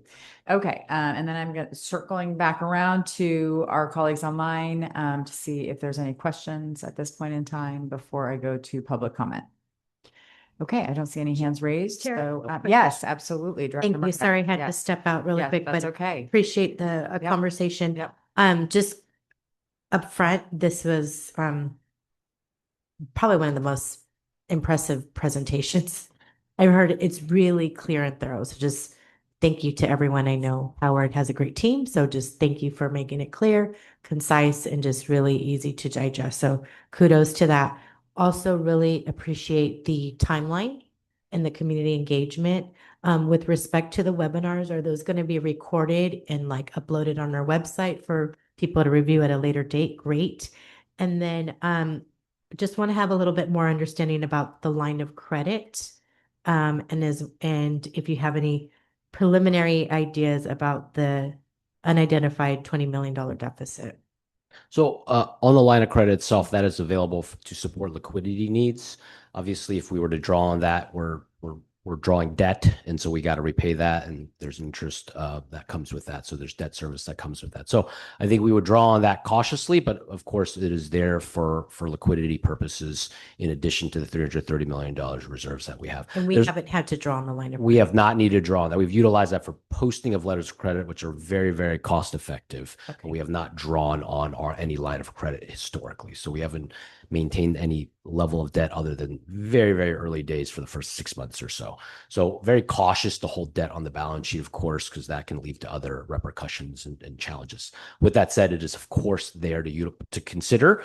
And it's also there to consider, instead of utilizing reserves, utilizing line of credit. So we can optimize for that purpose. Yeah. And so there was one other question you had. The $20 million deficit. Any preliminary ideas? Yeah, so I mean, it would probably be right off the cuff. I mean, pulling on any of the additional levers that we've, of course, put out there for consideration. I think reducing rec procurement may be one of those areas that we want to have that further dialogue to further adjust for future purposes. Thank you.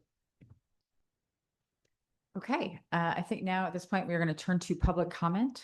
I'm looking at our clerk to see if we have any public comment here in the room this evening on this agenda item. We do. Okay. Hi, everyone. Jessica Tovar with the Local Clean Energy Alliance. Not happy with a lot of things I heard here, and I know some of it is beyond this agency, but I just want to, make it clear that I thought the reserve funds were for a rainy day and that we were at that point of like needing to use rainy day funds. And so I think moving all that money, the surplus money, into a rate stabilization fund first, I want to name that came way late. We should have established that a long time ago. And then, yeah, I think that a lot of things that we argued for early on in this agency was to use percentages of the surplus for investments so that our communities can feel long-term savings and investments. And we wouldn't have to put a large amount of money that translated into $7 off of somebody's bill, which did nothing but create an expectation of having a bill credit, right? Now, today, if we were able to issue $80, that would be pretty meaningful to people, right? So I just want to make that clear. Another thing that I know my organization will not support is moving local development funds away from local development. Like, there are so many other line items on the budget that you should be taking money off of and reducing that budget. But when you go to taking money away from local development, you're taking away money that would go into long-term investments that create affordability, build wealth in the communities, and circulate, in our economy. So I have a lot of issues with that. I mean, there's so much I could say here. The other thing I noticed is this issue didn't come to the Community Advisory Committee. Who makes that decision that the Community Advisory doesn't even get to weigh in on this? This is a drastic change. I have so much more to say, not enough time to say it. Thank you. Okay, thank you. Any other comments here in the room? No? Okay. Any comments on Zoom? There are no hands raised at this time. Any, looking at my colleagues at the remote locations, any public comment at any of the remote locations? Okay.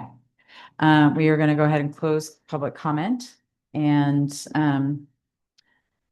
the question, so now we're going to move to comments here in the room. And I do want to give the CAC a opportunity to give a comment. However, I just heard this agenda item was not heard at the CAC. Do you want to weigh in with some comments at this time? Sure. Thank you very much. Okay. Thank you, Jessica, for the comments. Yeah, we were presented an item of basically a list of items to discuss, to review for the CAC. So normally we have a monthly review with staff to go over the items that's going to be presented in front of the board. We don't really have more than a line item of what may be discussed. There's no content to it. But we looked at, though, the action item here was going to maybe come back for the CAC to review that. So that's what we were understood, that whatever action you're going to look at would come back to the CAC to be reviewed. We didn't have the understanding that they were going to try to reduce or remove the 10% on-bill credits. We thought we were still going to do that. Even more so, on Monday, I heard a comment that we're going to be not prorating that 10%, but it'll be evenly allocated throughout the service territory. So that was really, as I understand, it was Monday night, that was still going to happen and move forward. That 10% of the additional funds was going to still continue with the on-bill credits.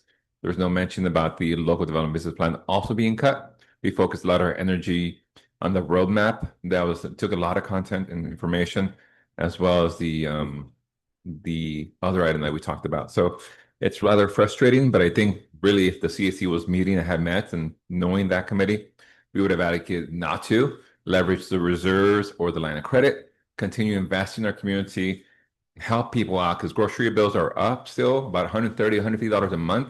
Rent's up another $115 year over year. So even though we're saving them $200 through the energy bills, things are still going up.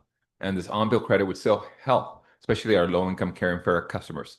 So not only that we're looking at increases in grocery bills and rent plus gas, utilities, quality of life, I think helping with the on-bill credit and using our general reserve, because it is for that rainy day, would make sense.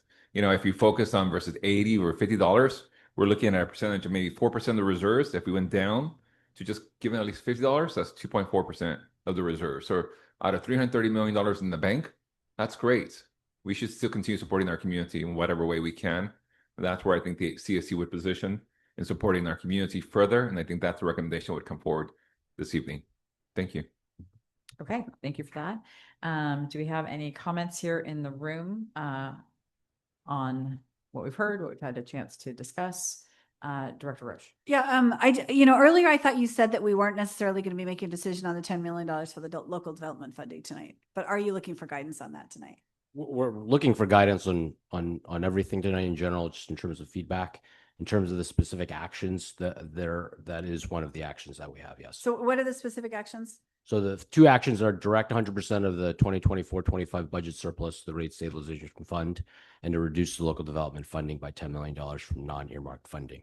And what is the current line item for local development funding?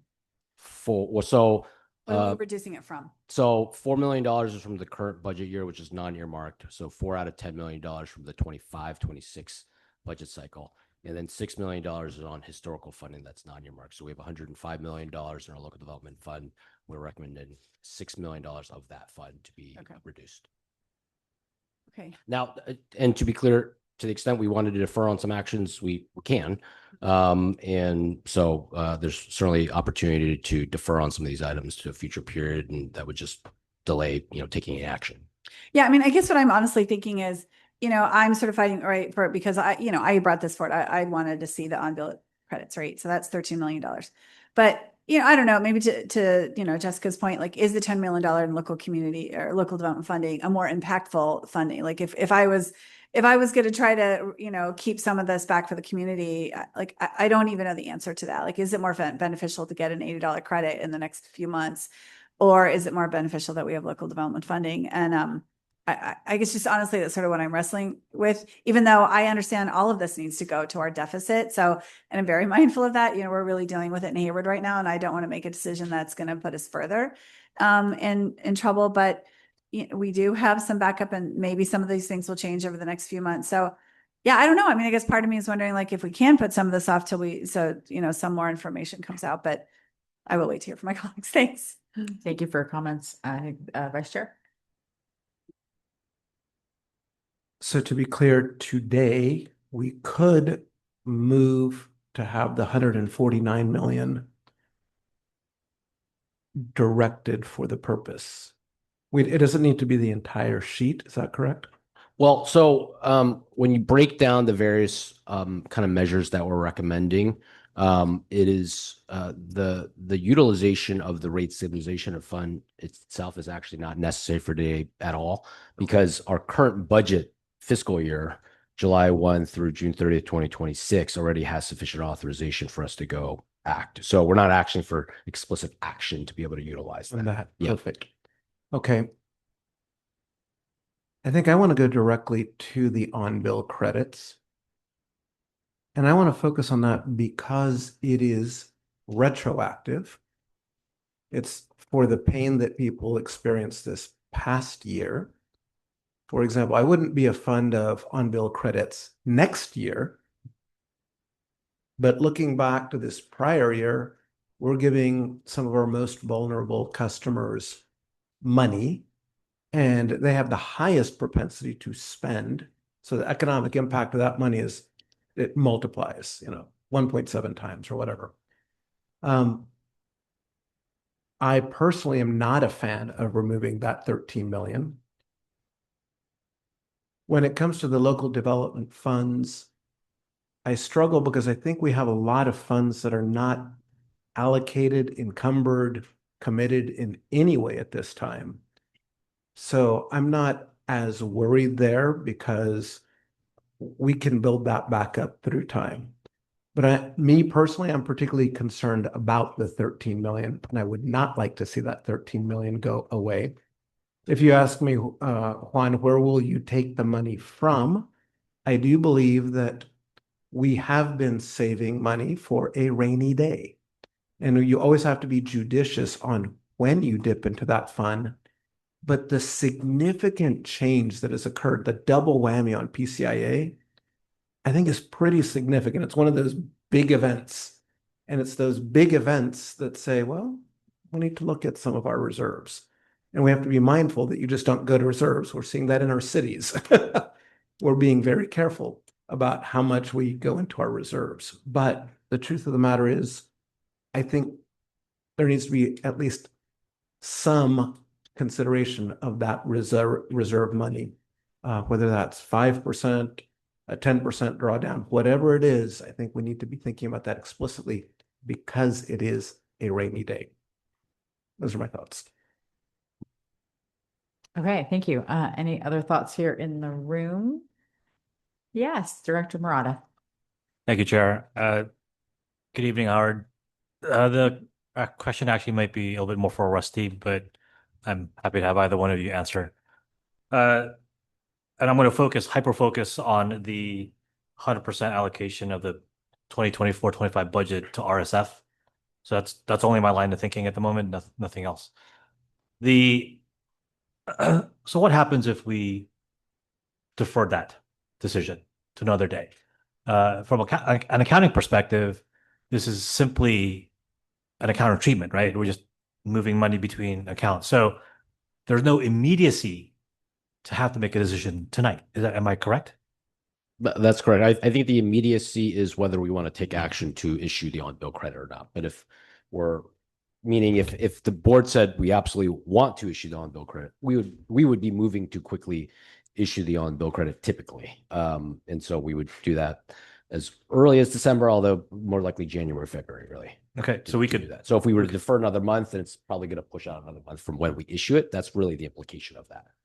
So we could separate things. Like this is not an all or nothing tonight. I mean, That is correct. We can absolutely defer on this, and we could either get feedback to formalize, nope, 100% want to do the on-bill credit, move to do that, and of course that would take away the ability to revisit this. But if the decision were, let's defer and revisit and have more discussion on the on-bill credit, we can simply defer to another time frame, have that discussion, and it doesn't restrict us from being able to do it. Of course, yeah. Okay. Yeah.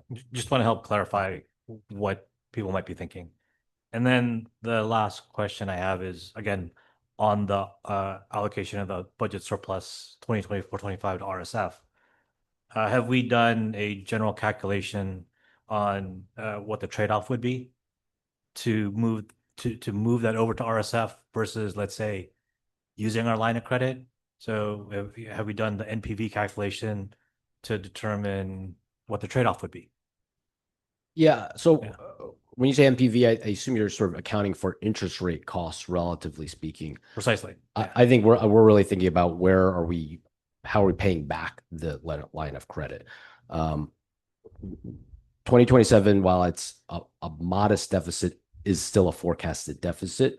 So we still have to pay that back. I would be hesitant to draw on the line of credit from a risk perspective, because at some stage you do have to pay that back. So if you're paying, so I think of it more as, would we want to draw from reserves as opposed to issuing on-bill credits or something like that. Right, but there is a opportunity cost, right? Because we did allocate the 2024-25 budget surplus to something, assuming we were going to use it for something, right? So have we determined what the opportunity cost would be for that usage versus, say, Rusty, what was our interest rate on the PNC? 5%, right? Yeah, I think right now, if we drew on the line, it'd be somewhere closer to like 4.5. Okay, so if I were to assume that is our hurdle rate at 4.5, right, for using that money from PNC, is a hurdle rate or opportunity cost on other projects we had allocated for the 24 surplus higher than 4%, 4.5%. So I'm going into the trade-off discussion in my head right now. Yeah. So have we done that analysis? And that's why I'm okay with moving the conversation to another time if we give ourselves time to do that comparison. Yeah, and I'll just add that I think if you look at it from like we're holding that 149 million in the RSF, right? If we're going to burn through that because we need it for the deficit next year, the holding time for that is only a little bit less than a year. But the debt, if we went ahead and held on to that money, it's the trade-off is, roughly in line. So the interest earnings and the debt are probably offsetting each other. I think, we could probably do a more thorough analysis on that, but there's a trade-off there. Okay. Thank you. No further questions. Okay. Yes, CAC Chair Hernandez has requested a point of clarification. So I heard Howard say that we don't have to act, but the board already decided to issue the 10% bill credit. So therefore, if some other direction was given by the board, the AVA would have to continue as directed unless there's other action from the board tonight. So I heard that it could be delayed, but you still need an action from the board to delay it for another or change it. So I would understand that. That would be a question for our attorney. So you can think about that as we discuss. Yeah. The resolution itself, I don't believe states any time frame for issuing the bill credits itself. So I think For issuing the bill credit? that's correct. Yeah. I see. Yeah. So I don't believe there is explicit action that's needed to defer it by a month, but delay it by a month. But certainly if staff would want direction from the board as to what to do, so that we're not taking upon ourselves to delay it for any Okay, extended I period. do of time. appreciate the point of clarification. Thank you. Director Roche, and then I want to turn to see if we have comments online. Oh, sure. I just want to ask, because, if we weren't talking about this and we were going to, I think the topic on the bill credits was going to go to us talking about whether it was to everyone or or we were going to somehow prorate it to the different organizations that came on or cities that came on. And I think the CAC talked about that's really what they focused on.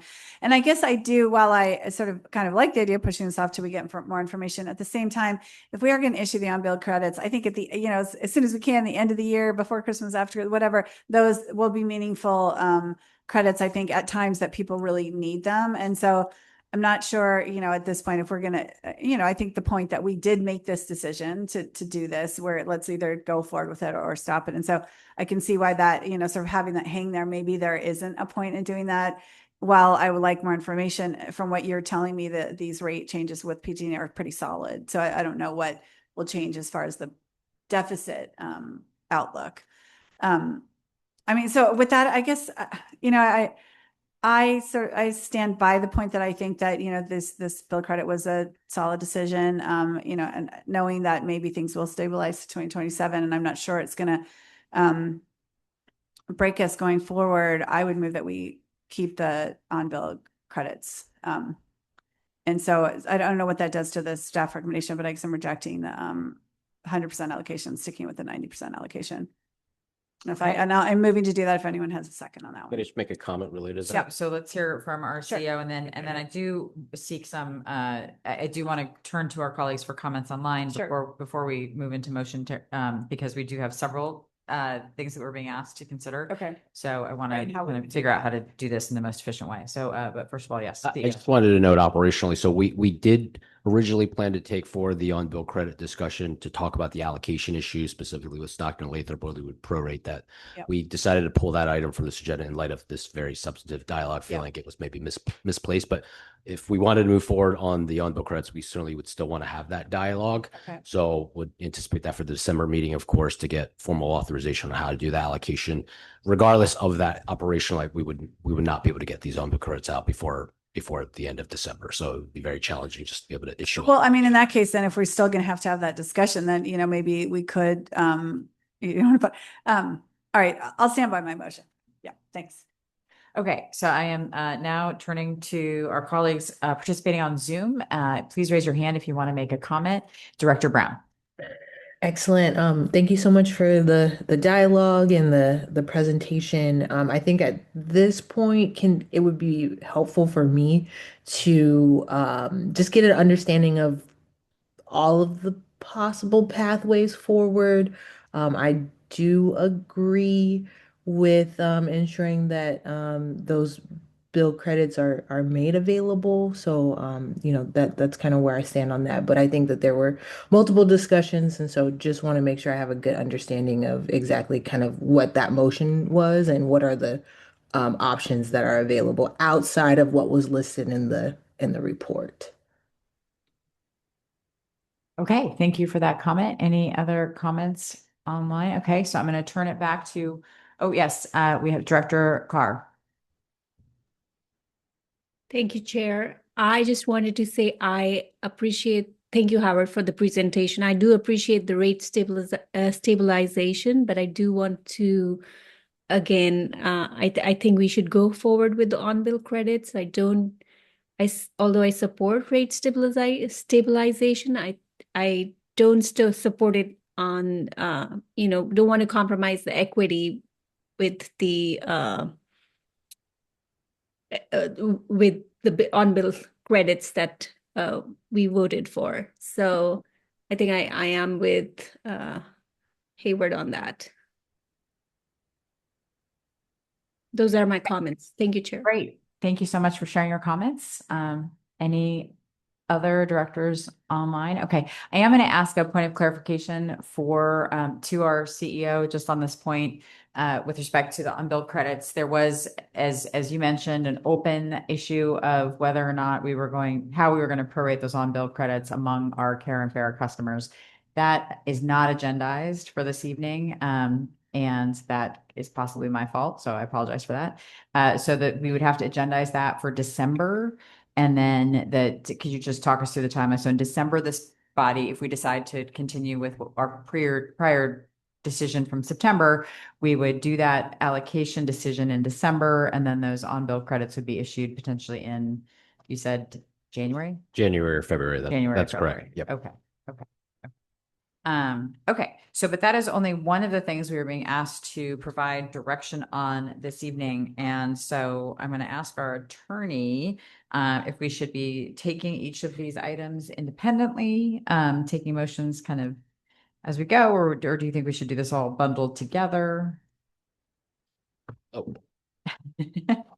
Legally, you could do it in any combination that is most efficient for the board. Okay. So if you would like to break it down into groups, that can be sometimes the most efficient way to tackle it. Or if you think these naturally fall into categories, perhaps break it down into a couple of categories. Okay, great. But so long as the motion is clear, Yes. legally it's effective to combine all of them. Okay. Okay. So it sounds like we have a motion from Dr. Roche that we continue with our prior decision from September 17th, I think, of this year, with the allocation of 90% of the 2024-25 budget surplus to our rate stabilization fund and 10% to on-bill credits in a proportion to be determined at our next meeting. Do you want to add to that? Do you want to? I don't, but I don't have a second yet. So I'll I guess I've second. made the most. Okay, so it's seconded by Member Marquez. So we're going to go ahead and vote on this piece, and then we'll continue. Comment. Yes, of course. Yes, comment. Sure. The mic. Yeah, we turn the mic. Yep. I could just offer a friendly amendment because there's so much to discuss. I'm wondering, could we, in your motion, amended is this way, accept staff recommendation, except for this on-bill credit piece, and that would be removed from staff's recommendation. But the rest of the recommendation would just go through. Yes, that works for me. Right. So we're basically, because the rest of the recommendation is the development funding, move forward on the timeline on The the value life proposition. utilize the full what's left of the full rate stabilization fund and consider it. Yes, I'm okay to that. That would make it one motion. Yeah. Are you okay to that? So it's everything, all the bullet points below staff is seeking approval to. Well, and the right, correct me if I'm wrong, Howard, but the move forward is really, that's move forward on that timeline you presented in the presentation to start talking. That is correct. The community. We cannot formalize It's just the value proposition just- tonight. We would take this back for a formal action at Okay. the board meeting. But certainly we want the feedback because we're going to Yeah. post a certain value proposition change to get comment. So if there's Yeah. board feedback to Yeah, and I'm Yeah, okay with we going want to forward know with that. And then using the rest of what's left of the stabilization fund to manage the deficit, I'm okay with too. reading, processing, making sure I'm clear. Yeah, take your time. Okay, so let me just reiterate, make sure I'm clear. So Director Gonzalez is recommending take out the bill credit portion, remove that from this motion, so that's separate. And the balance of the motion is directing staff to bring back the timeline that we've already reviewed to discuss all these factors in terms of the value proposition, reduce the local development. So we're not taking a position right now whether or not we support it. It's just On the development funding, we are taking position, right? Is that right? that is the Yeah. request. So that we would be taking a position. On yeah. that. So I couldn't support the amendment because I have concerns about that component. Okay. Okay. I mean, then it sounds like we I'm do need sorry, to pull these out. You've accepted the amendment. Yeah, I will second the amendment. with that. Okay. Well, can we do that if I already have a second I have and it she's of the rejecting second, it? yeah. Your first and seconder have to agree to accept the amendment. Right? Yeah, In she's order not- for it to she's not advance. affecting, she's not Yeah. accepting it, yeah. Yep. So I guess, so then my recommendation at this point would be to, or, I don't know if I can go back and reject that, but because my second didn't You have agree to to vote it on it. and now vote on it individually. Right, is that? Okay, so before we have a motion before us to direct that 90% of the 2024-25 budget surplus remains in the RSF. And 10% of it go to on-bill credits for discussion at our next agenda. Is that what I'm hearing? Well, I mean, that's a good question. Maybe I can ask Yeah. our attorney.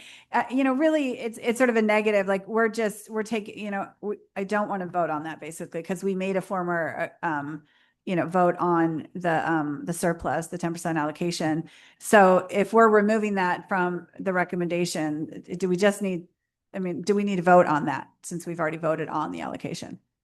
So actually, Annie Henderson was just pointing out that there are two resolutions in this packet. One of them, the first one is a resolution that would remove the on-bill credit. If the board's direction is to move forward with the on-bill credit, I suggest we simply reject that resolution and not move forward with it. The previous resolution, as our CEO had mentioned, did already specify that that would move forward. So no additional action is required to effectuate the on-bill credit. That's already been done by the board.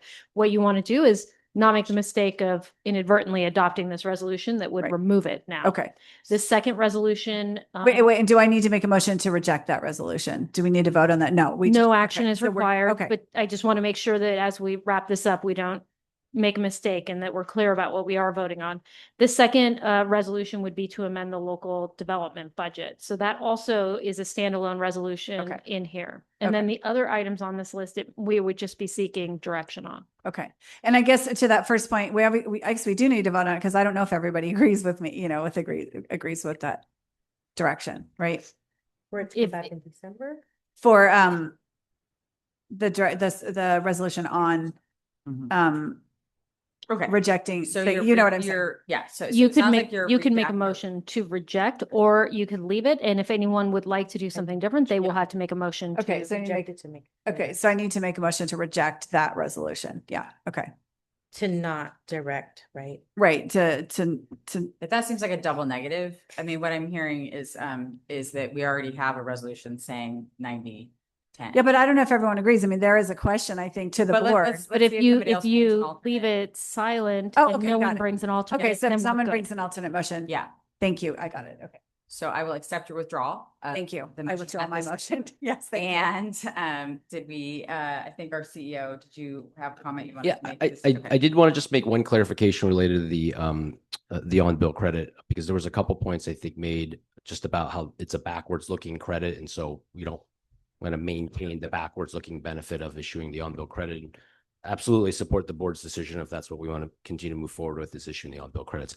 I do want to clarify though that the reduction in rates in 2026 is because of an over collection in 2025. So that's why that's not the only reason why, but it is a big portion of why rates are going down in 2026 is to give back the over collection. So in essence, we will be doing that twice. And of course we can do that if that is the will of the board. I just want to make sure that is understood though. That is what we're doing. That's why rates are coming down in 2026. We will be giving it back twice if we do both. Thank you. Okay, so right now we have no motions on the table. So we're back to trying to determine a path forward at this time, given the request from staff for both a decision and direction. So does anyone have any thoughts about making a motion or any other comments or clarifications that you'd like at this time? And I should note that our member from Berkeley, Councilmember Tregub, has joined us. So thank you. Appreciate your attendance. I was going to say we also could just take a 5-minute break and come back. Okay, Vice Chair. So just given the resolutions as they're structured, the vast majority of this is just guidance. There were really only two questions on the table. One was bill credits and one was the 10 million in local development funds. Right. Okay. So you didn't need anything from us on the 149 because that's already a done deal.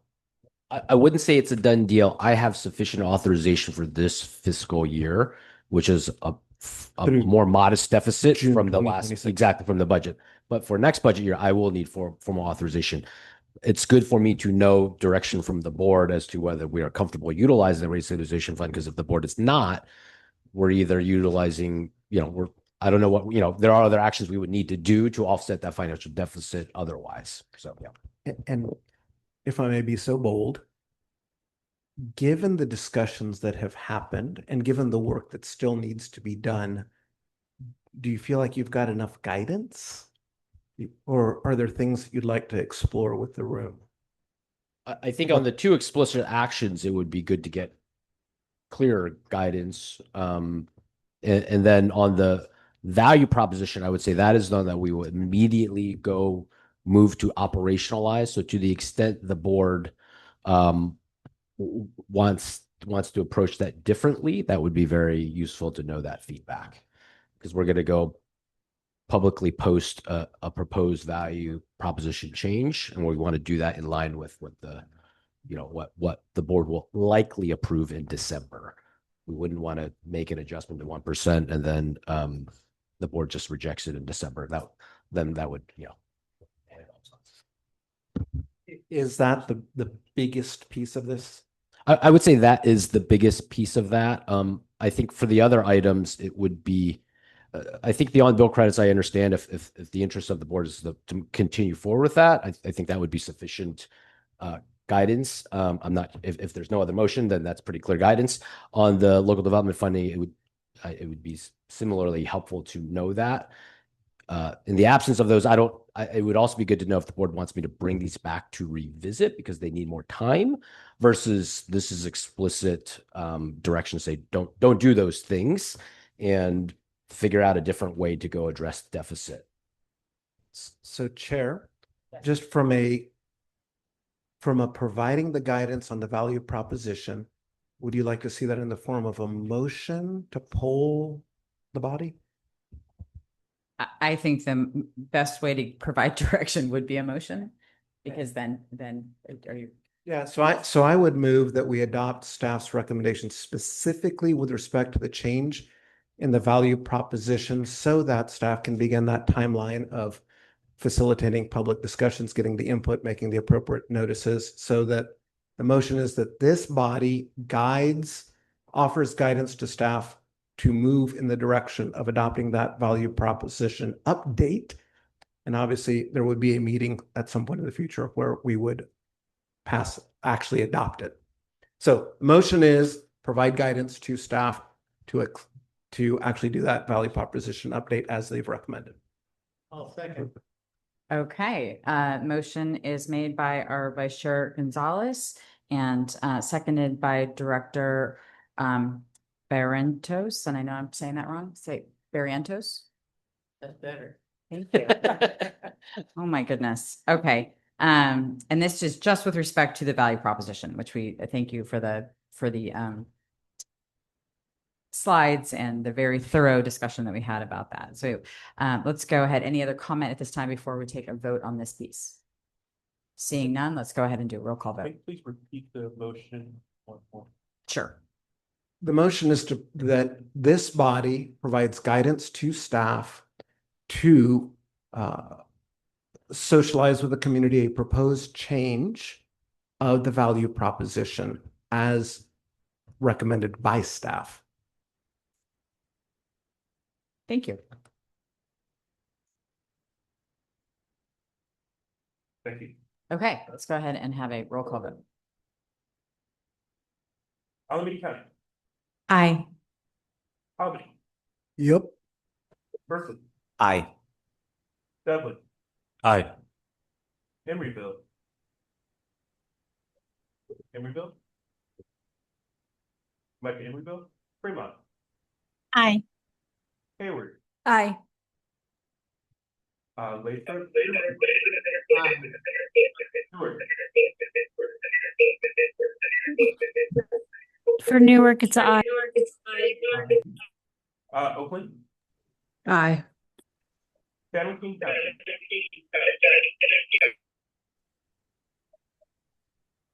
San Joaquin County.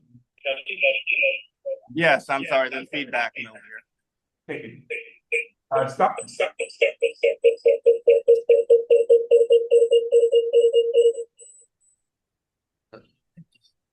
That's a yes. Yes.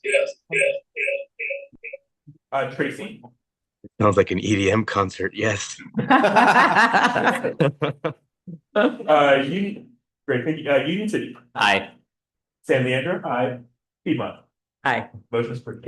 Okay, so that is a big chunk of this, so I appreciate that. Thank you so much for the vice chair, for the motion and the second, and the board for providing that direction to our, agency. And then I'm gonna just go through the rest of these and we can see if there's anyone wanting to make a motion, and if not, we'll stay silent. So, is there anyone, who would like to make a motion to direct that 100% of the 2024-25 budget surplus goes to the rate stabilization fund? If so, please raise your hand and or in the room and or online.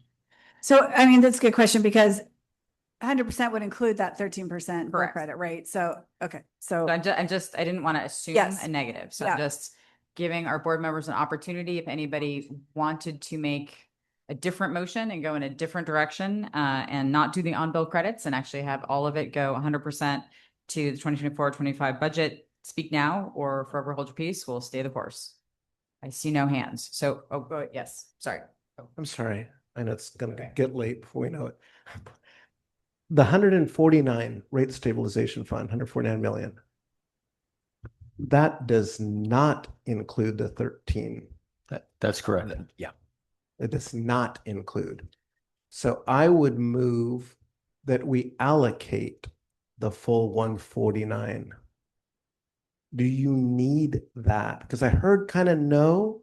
I do not need that. Okay. no. So then. Okay, great. So,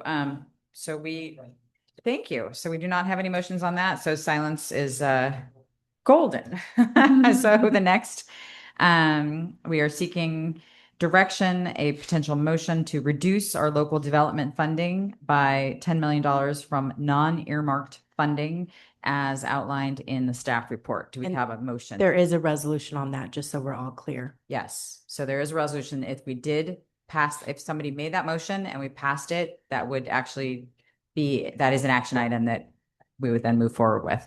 So, so do I hear from anyone that they would like to make a motion about the local development funding?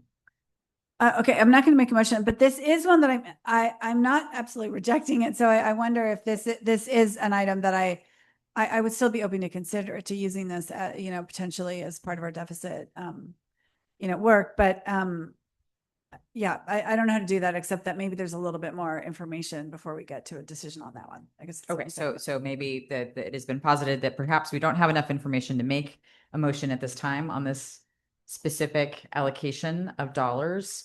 I'm looking at our CEO to see, again, we've had this conversation about some of these others. Is there more information forthcoming with which to potentially would help the board make this decision? Yeah, I don't have for this particular item any more detail to really provide. I think the numbers are pretty straightforward in there. So if It's more of like a waiting, like to see, like, can we solve the deficit another way? Like, is there, makes sense. Like, does this one have to be done immediately in order to pay some bills with our deficit? It plan? does not. I mean, part of that funding is already in the local development Yeah. fund. So whether it happens now or in 3 months, I think that we have that flexibility. I think what's important is that if we don't want to do this and we want to take a different action, Yeah. some of those actions may require earlier direction. For example, if we wanted to reduce our renewable energy procurement, if we wait 3 months or 6 months, half the year is gone in 2026, we cannot lower procurements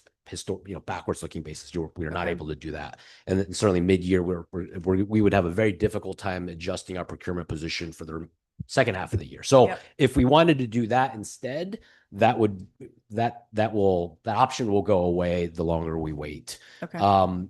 If we wanted to use the reserves as an example, then it wouldn't be that big of a deal. We could have that conversation in a few months, and that option doesn't go away in the same way that adjusting procurement decisions. Or if we wanted to further adjust the value proposition. So certain decisions require it to be very timely, so that we know an alternative, and certain don't. So that's where it makes this a little bit of a trickier process. Okay. Yeah, I'm not sure what to do with that one yet. Yeah, thanks. Thank you.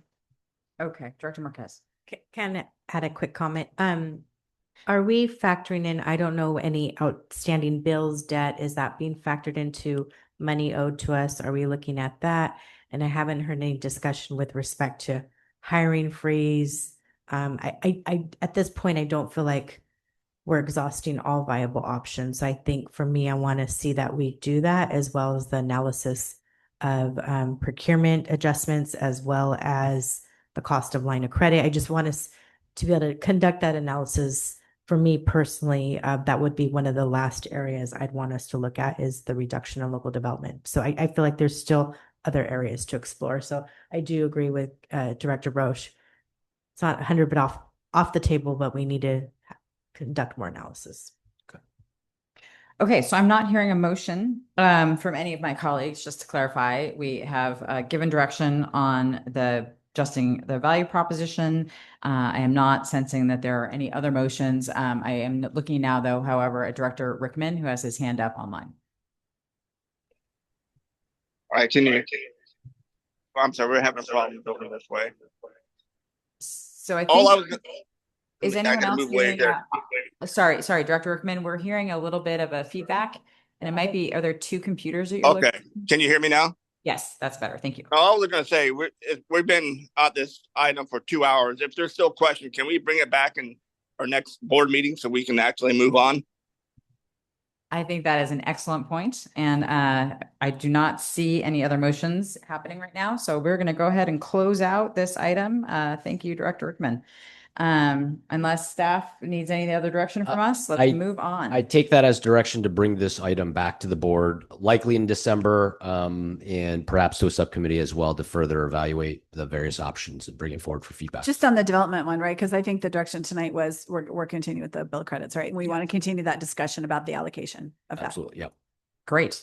Okay, thank you so much. Really appreciate the thoughtfulness. We are now moving, we've closed out agenda item number 10. We are now moving on to regular agenda item number 12, which is Smart Home Battery and Resilience Hub, budget approval and program design. This is also an action item, and I'm turning it over to JP Ross. Thank you.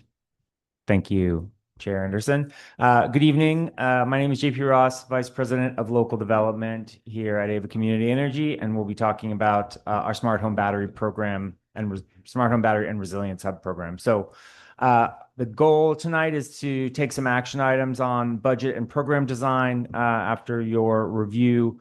A quick update on the goal of this program is to allocate $15 million in upfront and ongoing incentives, which would deploy approximately 21 megawatts of dependable solar and storage assets into our upcoming virtual power plant. There will be multiple program audiences. We'll have residential customers split between low income, CARE and FARA, as well as our general market customers. And then we have a separate Resilience Hub program that we will discuss. And we will be learning a lot as we engage with this exciting asset class. Next slide, please.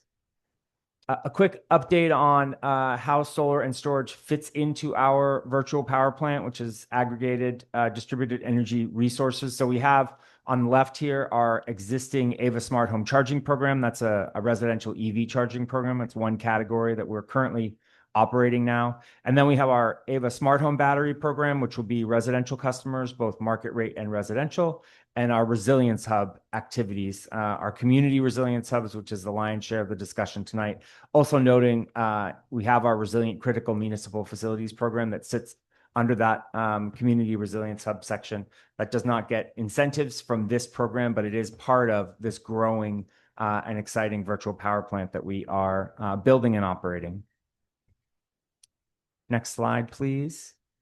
Did want to call out that the Smart Home Battery Program is really in part a response to pretty drastic reductions in the value, the bill savings associated with solar systems that we've seen over the last couple of years. We did have a dramatic reduction in the bill savings associated with solar projects when the state moved from NEM 2.0, net metering 2.0, to the current solar billing plan system that we have now. So the bar chart on the left is showing the reduction in bill savings from standalone solar installations. As we move to the right in the bar chart, what we see is that when you add a battery and when we add the incentive, which is the blue bar on the top of the rightmost bar on this bar chart, the addition of a battery and the incentives associated with smart home battery actually do a lot to recover the bill savings that were lost from net metering 2.0 to solar billing plan. And that was one of the justifications that the board made when allocating the $15 million towards this program, is really building back and bolstering the residential solar sector in our community, which has been hard hit not only by this change, but also more recently by the Trump administration's rollback of a lot of the solar support. So supporting our solar industry is really important for what we are doing here. Next slide, please. So our budget and program enrollment estimates and goals are laid out on the table here. As noted, we have 3 different customer categories, and the $15 million will be split between them. So 50% of the dollars will go to this, the center line here, which is our, I'm sorry, $7.5 million. So 50% of the $15 million in incentives will go to our residential market rate customers. And then 25% of the budget, or $3.75 million, would go to residential Care/FARA installations. And then another 25%, or $3.75 million, will go to our resilience hubs. So that $15 million will be split amongst 3 categories of customers. And we expect to see about 21 megawatts of battery energy systems, BESS systems, installed and operating in our virtual power plant as a result of this program. That will result in about 800 low-income residential solar installations, 3,000 residential market rate installations, and then our estimate is there'd be about 20 resilience hubs, community resilience hubs. The number of community resilience hubs that are developed from this program will depend really on the size of the battery systems, the size of incentives that will be used by each resilience hub. So that's an estimate, assuming about a 150 kilowatt hour battery system installed on average across those resilience hubs. It's important to note that there are other AVA revenue impacts from the installation of solar and battery in our system. So we've been modeling the revenue impacts of solar and storage systems to all of our customers. There's a slide in the appendix which goes into more detail here on the different impacts, the different revenue impacts. But adding a battery to a solar system results in a revenue reduction to AVA of about $294 per year per customer compared to a solar only installation. And that's really because instead of, when you have a battery attached to a solar system, you are storing energy that's generated by the solar system when rates are low, 20 to 30 cents a kilowatt hour, and you're dispatching that energy into the grid when rates are higher in the 45 to 60 cent per kilowatt hour range. The fact that that's the cost of electricity in our world these days is not good. And to Howard's point earlier, thankfully, it will be going down a little bit this year, but that has a revenue impact to AVA. We are selling customers electricity during those times. And if they're buying less from us during high cost hours, that's less revenue impact to AVA. That is, that revenue loss is not budgeted for in this program. That's simply, less revenue that we experience because of the installation of a battery in our service territory. So over the first 5 years of system installations from the Smart Home Battery Program, we do expect about $2.5 million in lost revenue over that 5-year period. We are looking to enroll these assets into the Demand Side Grid Support Program, which is a program that the California Energy Commission is running, and that will help generate some grid services revenue for AVA. There's existing budget left in that program, even though a recent bill was vetoed to add funds to that program. So we're factoring for recovering some revenue, at least in the first year or 2 of this program, from the DSGS program. And that can help to offset some of that $2.5 million in lost revenue. But overall, we're expecting to have about 4,000 batteries participating in this program at the end of the term, which is very exciting. Next slide, please. Customer eligibility requirements for smart home battery and our Resilience Hub programs. As in all of our programs, you must be an active AVA customer. This will be providing incentives for new installations of solar and battery storage systems or retrofitting a battery to an existing solar system. And customers who already have existing solar and battery can also bring their asset into this program, and we'll pay them the ongoing payments, but we won't pay somebody who already has a solar and battery system an upfront incentive. So a variety of ways for customers to bring their assets, new or existing, into this program. There won't be dual enrollment for this program, with the one exception that we are expecting that CARE/FARA customers will be able to get solar SGIP funding, the Self-Generation Incentive Program funding. And so that will help increase the incentive from other state funds for low-income customers participating. We expect to offer this program for 5 years. We do have a limited budget, a $15 million budget. So as those budgets get expired, we will stop new enrollments. But we want this program to be longstanding so that customers understand it and the solar industry can really invest in selling it. And there's an ongoing participation in our virtual power plant, which will create payment streams for 5 years from when a customer enrolls a battery into Smart Home Battery Program. They'll get quarterly payments over 5 years for continuing participation and allowing AVA to dispatch that battery during grid services events or otherwise to help manage AVA's procurement costs. The VPP participation will be as needed by AVA. We're expecting to do 2-hour dispatches. That's kind of how the DSGS program operates, and we can earn the revenue. AVA can recover the revenue by dispatching into a program like DSGS or other programs that may arise that are compensating these distributed resources for putting energy into the grid during important high cost or high grid stress times. Next slide, please.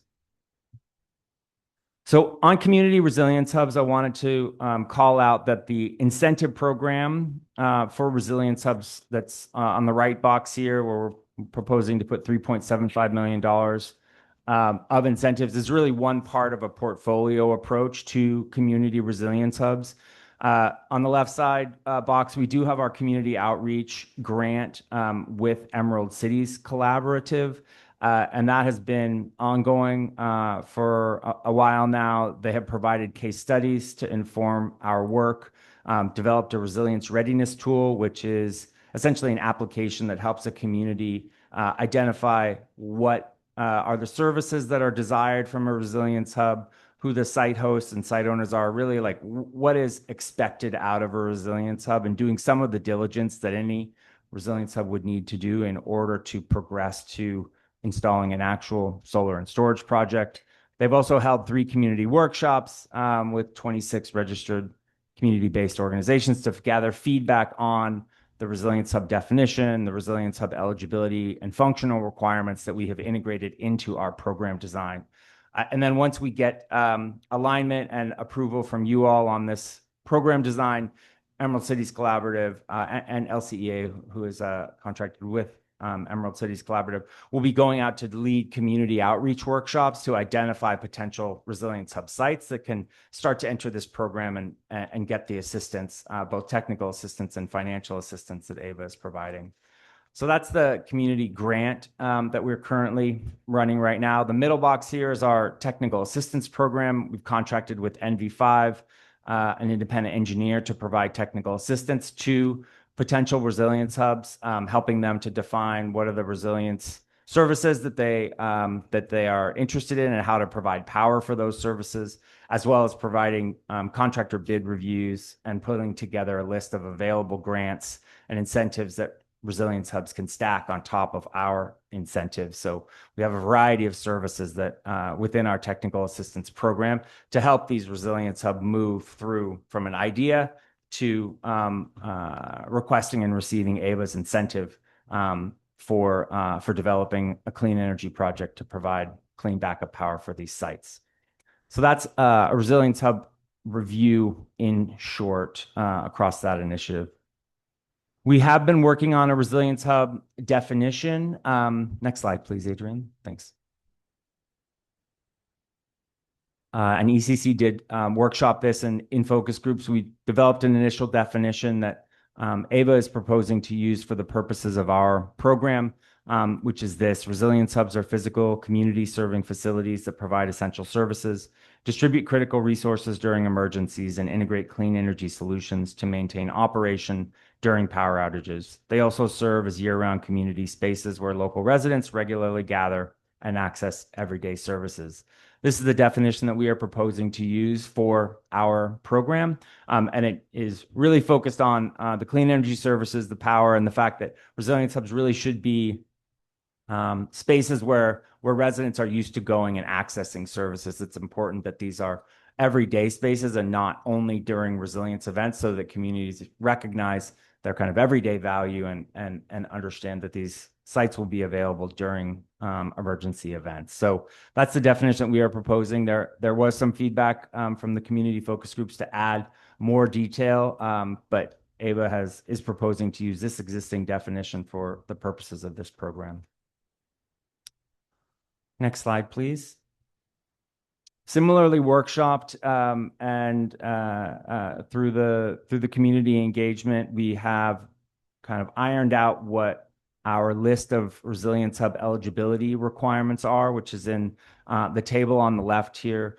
Of note that I would call out is one, that the sites need to be open to the public during emergencies and be a community serving or public benefit facility. They have to have some space to accommodate a solar and storage battery system, which is a key element of the backup power that AVA is providing support for, and they have to participate in AVA's virtual power plant. We spent a lot of time determining and coming to agreement on what the backup power requirement should be. A minimum backup power requirement for these sites that we are specifying is that they should be available for 8 hours a day over a 3-day period. Some of the community feedback was specifying that sites should be available for 72 hours. When we modeled the backup power requirements, the solar and storage requirements for a continuous 72-hour lights on scenario, that's a substantial investment and a complicated and very costly size solar and storage system to do that for 72 continuous hours. So we backed that back a little bit, at least for a minimum criteria of participation, but really important to have multi-day services that are provided during an outage.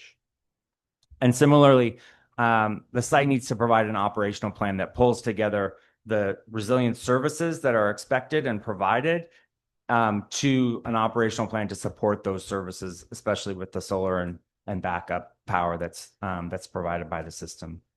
And then on the right side, we have a list of critical services that would be provided, a minimum provided. So right now we are starting with a minimum provision of at least one of these services.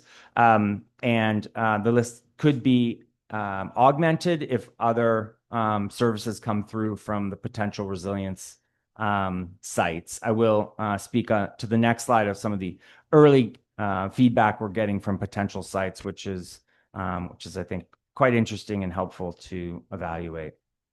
Next slide, please. So we recognize that the eligibility criteria and the resilience services may need to be adjusted over time. And our proposal, after looking at the first sets of sites that have come through, so first I'll direct you to the table on the right. We are engaging, with Emerald Cities Collaborative and with potential community resilience sites in moving initial sites through our technical assistance program. So we now have 4 sites that have completed our resilience readiness tool and are now in the early stages of getting technical assistance from NV5. Of those 4 sites, you can see the cities that they are emerging from: San Leandro, Oakland, Stockton, and the 4th site from Oakland. 2 of those are located in disadvantaged communities. I'm sorry, there's 5 sites, and San Leandro has a 5th site. So 2 of those 5 are in disadvantaged communities. The other 3 are not. And you can see that of those initial 5 sites that have started getting technical assistance, there's a variety of resilience services that are being specified as needed by the community at those particular sites. So between 2 and 6 resilience services from that list on the previous slide are being requested by these community sites. So we're seeing a distribution across geographic coverage, distribution across being located in disadvantaged communities, and a number of resilience service that we are working through with these potential sites. So those are our early sites, and we'll certainly be doing a lot more demand generation for this program over time.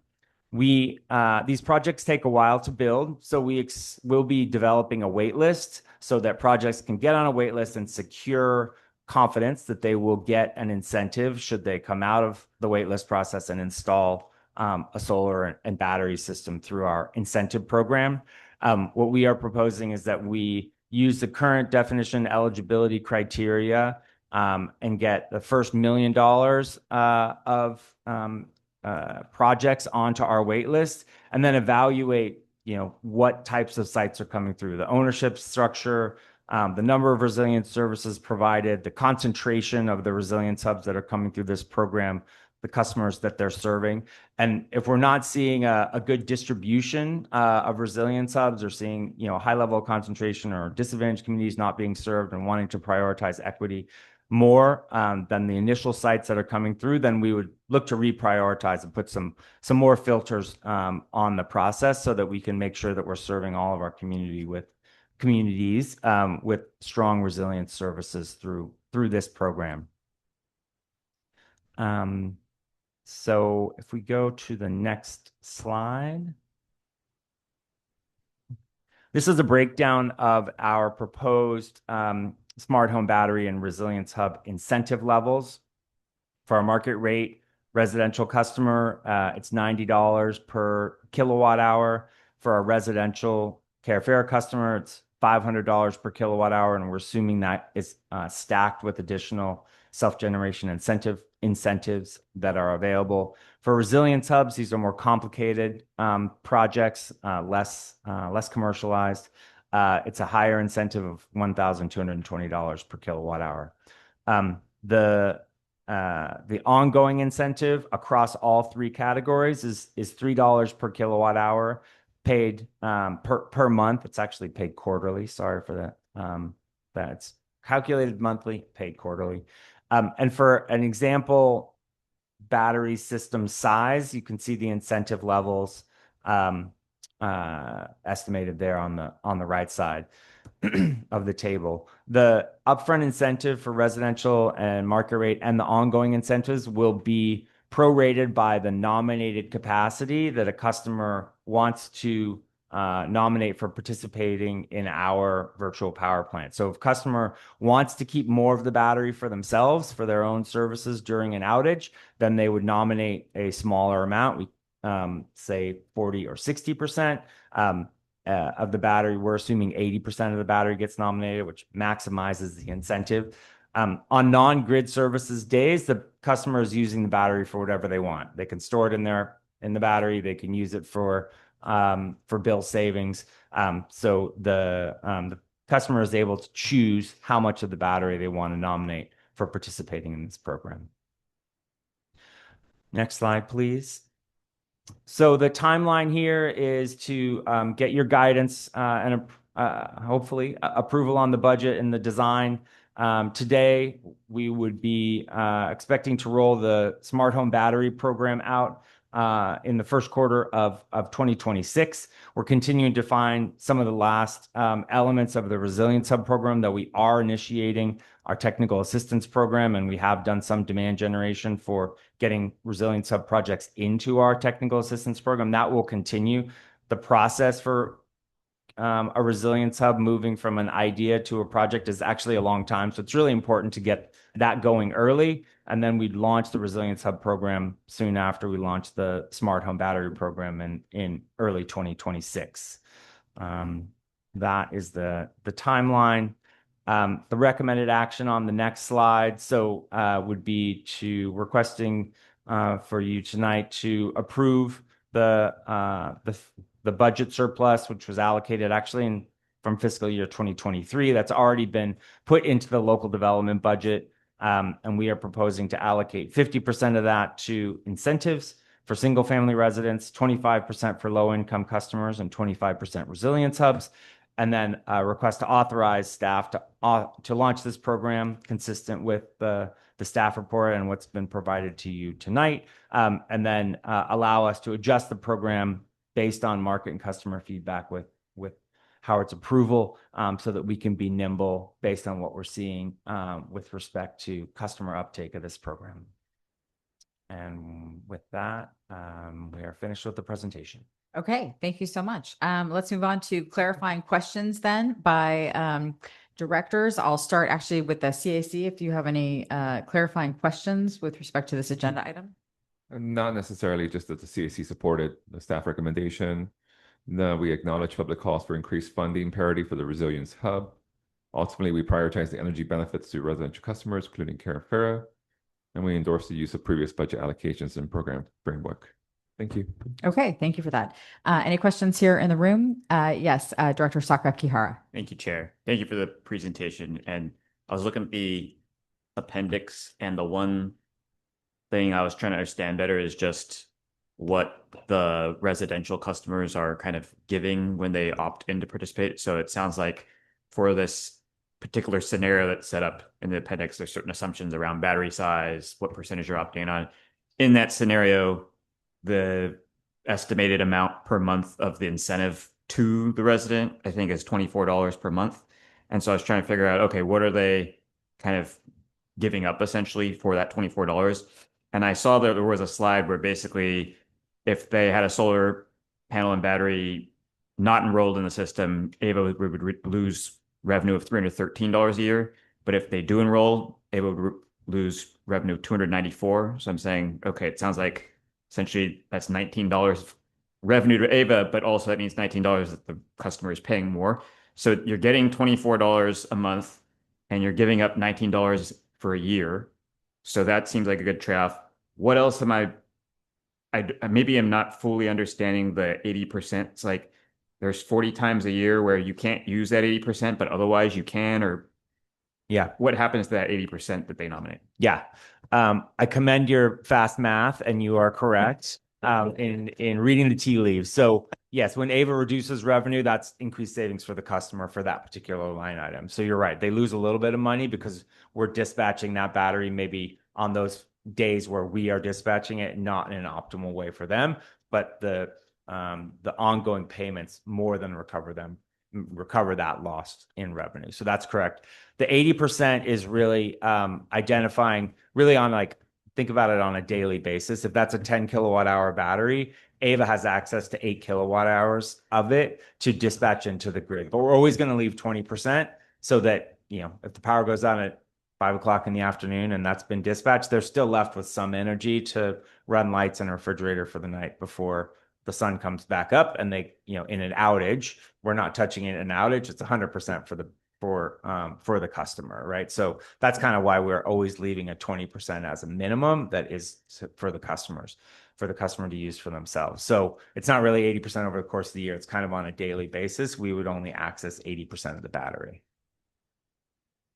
How does the sort of 40 times per year, the daily piece kind of play? It sounds like there's a good chunk of the time. I mean, if it's only costing the customer $19 per year, there's a good chunk of time where they actually are still able to. That's right. So if we dispatch the battery the 40 times, like our full amount, then there's 325, 24, 64 days that they get to use the battery as they would. And that's the bill arbitrage. And that's why the bill savings losses to the customer is so small. You know, it does create additional losses for AVA, but we weighed that and said, well, should we use the battery every single day? And that didn't feel like it was fair.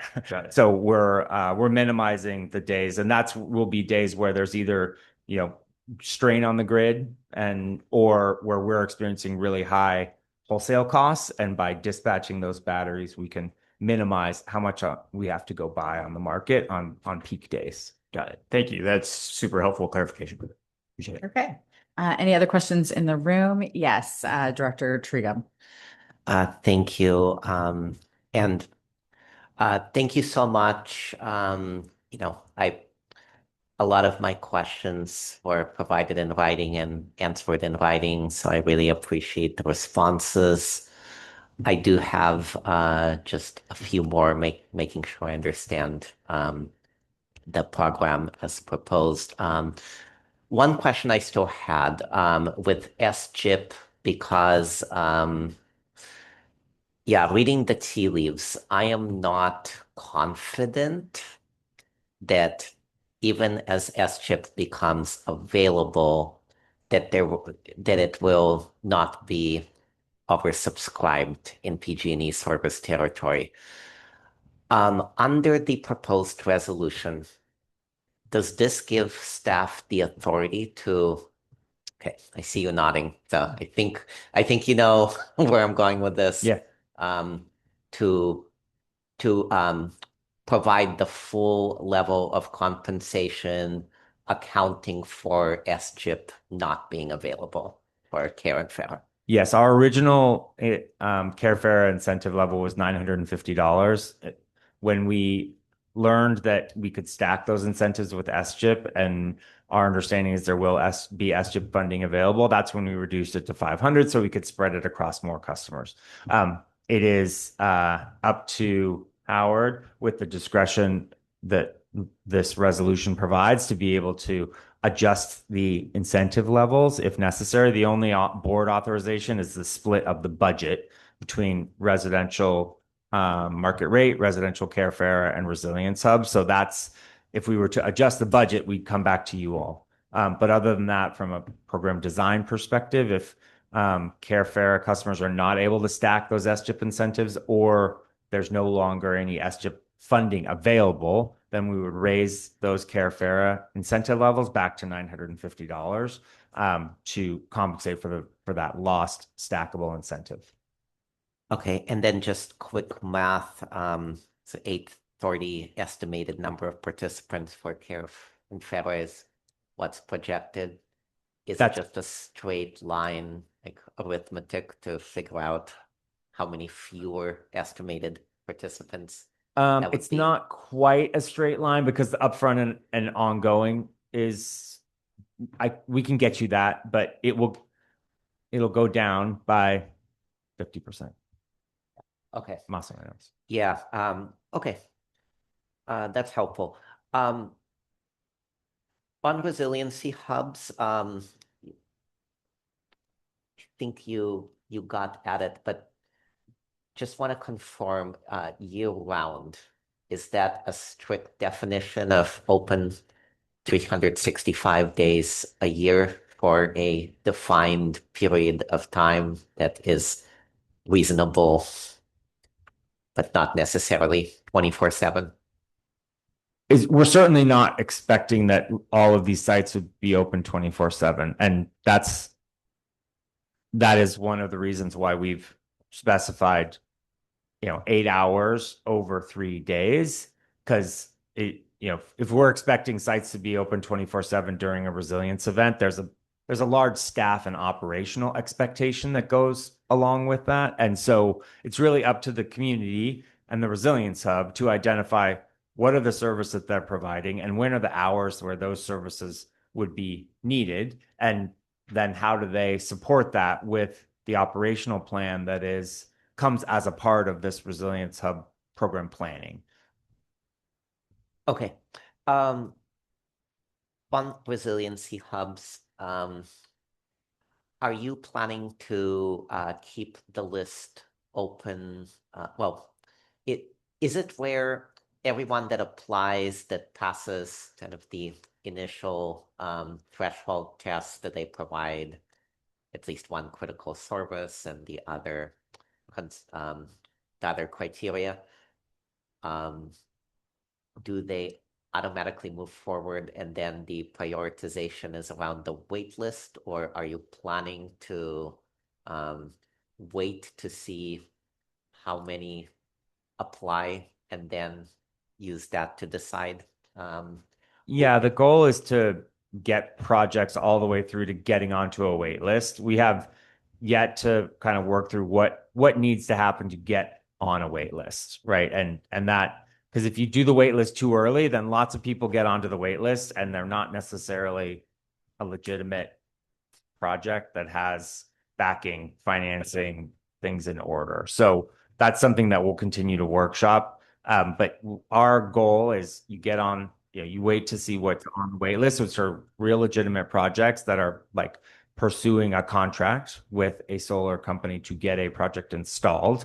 But once they get to that stage, they need to have some confidence that they're going to have an incentive waiting on the other side when they actually get the solar system installed. So we would propose to wait and get projects on the wait list. If things start coming through really early and we're seeing a lot of concentration or things going in the wrong direction, not a lot of services to disadvantaged communities, or all of them are in one location, or the projects that are actually coming through only have one resilience service and it's feeling out of whack, we're certainly going to evaluate that immediately and start to work through what does that mean, and do we need to do some more prioritization to make sure we've got the distribution and the services that we're looking for.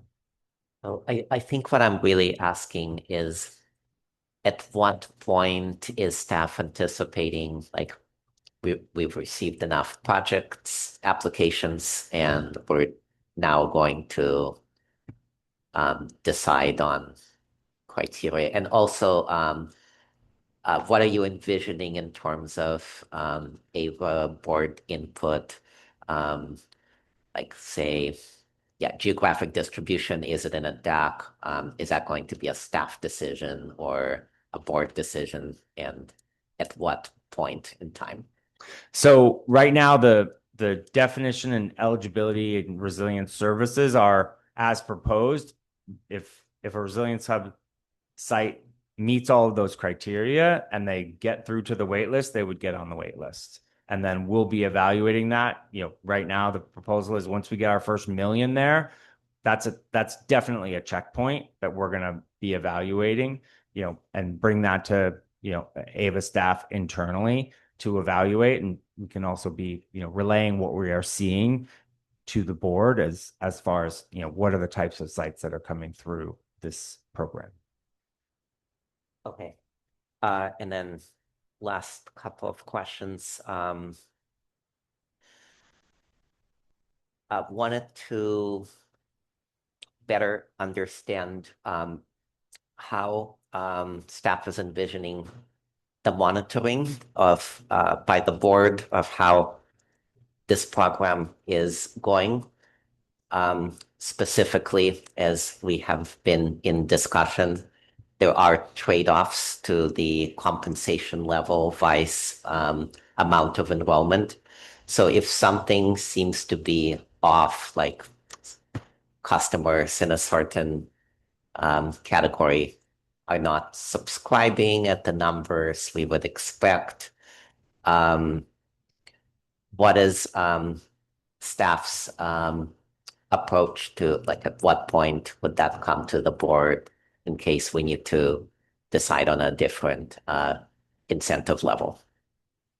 Well, I think the incentive level would be kind of at Howard's discretion. If we need to adjust to that, I want to be nimble there. If we need to adjust the budget allocations and say, hey, we're seeing no uptake in the care category, making that up, should we move money from that to resilience hubs or market rate? I'm not expecting that to happen, but if we had to adjust the budget, we would certainly bring that back to you all. I think the local development update that Howard referred to in the CEO report is another opportunity for us to come back to you all, on a quarterly basis and give some more detail on updates on what we're seeing with program uptake and otherwise, so that you have visibility on that really across all the programs and not just with this program specifically. Can I just add, I just want to make sure it's clear too. There's been a lot of research with industry groups talking about incentive levels. I think this is fairly well informed, but at the same time, until you go out and release these incentives and talk to customers, you don't know if you might necessarily want to adjust some of those incentive levels. So we want to maintain some level of flexibility to be responsive to the industry, to resilience hubs, things like that, to make sure that what our hypotheses are well validated. For our intention is, of course, to be transparent on these issues. So happy to come back, report to XCOM or to the full board on how we've adjusted things, and happy to adjust this approach. If the board would like to make decisions on the incentive levels, we can do that. But I feel like it is probably wise to have some level of discretion to adjust things a little bit, because I think it'll probably be more moderate, nuanced changes so that we can be nimble and responsive to the industry. Yeah, and I'll save this for comments, but I agree with the need to be flexible. Last question is just on community engagement post this decision. Should we adopt this item? Will there be an opportunity to provide information on both the RESI and the resiliency hubs that we could provide to our constituents via our constituent newsletters or through other venues? We're happy to give talking points on the program and the timelines for you to disseminate out. Thank you. Okay, Director Roche. Yeah, I'll be quick because I got to hear this at the executive committee meeting. So thank you for what you've added since that meeting. And at that time we had questions about sort of where's that slide? What items they were going to have to provide. And it was only one, right? Where's that slide? And so it looks like the actual locations that are coming in are naturally, going to provide more than two of the resiliency options, right? Wait, no, sorry. Yeah, that's why we wanted to provide some empirical data of Yes. what is actually Okay. coming through, so Yeah. we can give you all and ourselves, what's the level of comfort we have with, are people coming through with a bare minimum? Yeah. Is it all concentrated? So it was, The helpful. critical services right there. Yes, That's right. getting- Helpful to have. I'm glad we have this actual data Yeah. that we can provide to you all for some visibility. Yeah, that's really helpful just to know, like, naturally they're going to do that. And then on the list that you provided there with the different cities. So these are all cities that have now sort of applied preliminary. You're working with them to see if that is an appropriate space. Is that right? So these are sites Okay. in these cities, right? It's not Okay. a city facility. Okay, It's, okay. it's a site located in that city. And Yeah. Emerald Cities Collaborative has been doing some, they've already been workshopping through the definition and eligibility. Well, when they were workshopping the definition and eligibility criteria, there was some interest already. Oh, that's what DAC stands for. Disadvantaged community. Okay. Thank Sorry, you. I was like- ECC is Emerald Okay. Cities Collaborative. Okay. That's our grant. Okay, I was just read what that column meant. Sorry, DAC. disadvantaged community. Got it. Thank you. Okay. Sorry for not explaining that earlier. So through the workshopping on the eligibility criteria and definition, there was already interest in the program. And we do have our technical assistance program up and running in a pilot manner. And so we said, let's start getting these sites through and start providing them these services and make sure that these we're kind of trial running this, right? And so we have actual sites that have signed an early participation agreement to get technical assistance. So we have more data on those sites because they've already gone through this process. The next 4 sites are potential sites that are early in the process. They haven't completed our resilience readiness tool. They haven't entered technical assistance, but we know essentially where they are, but we don't know the number of services because they haven't gotten into our technical assistance program. So this is very early data. And I can't say that all 9 of these sites are going to be ready to become a resilience hub. There's still many steps along the way before they'll get to that point. Okay. Thank you. Okay, any questions from our colleagues online? Please raise your hand. I see a hand from Director Kaur. Thank you, Chair. Thank you so much for this presentation. I really appreciate it. I live, as you know, in Emory Village, is a multifamily, rich HOA common rich city. I'm wondering how those places could participate in this program. Are there any pathways for multifamily or HOA common areas to participate, given their value as community assets during emergencies? That's a good question. I think we'll have to, evaluate that. What we have specified is that the physical spaces should be community serving or public benefit, and that they're open to the public during emergencies. So I think those are the criteria that we've established for now. So if a site meets those criteria, then it would be eligible for this program.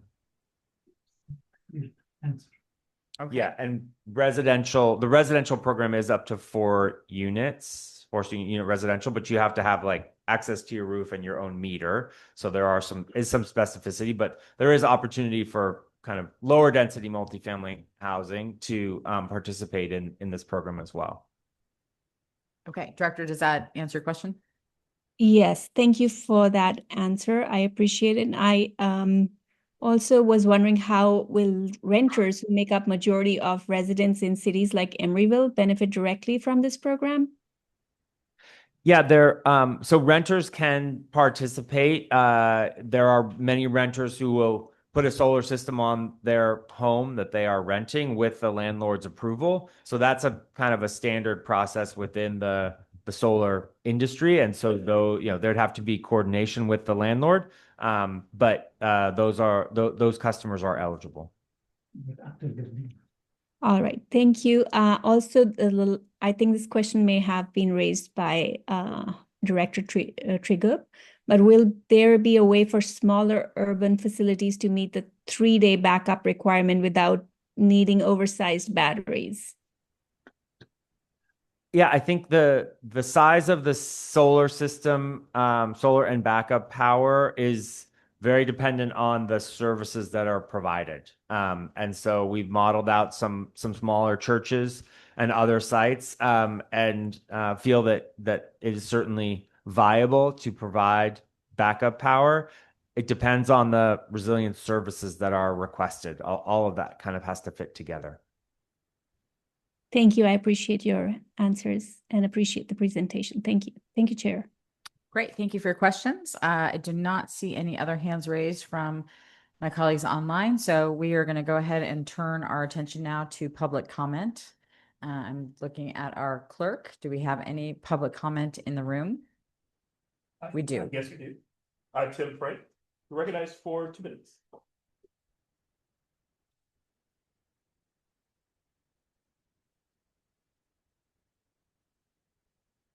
Yes, thank you very much. And I'm Tim Frank, and I'm representing the CCA Workforce and Environmental Justice Alliance and local building trades.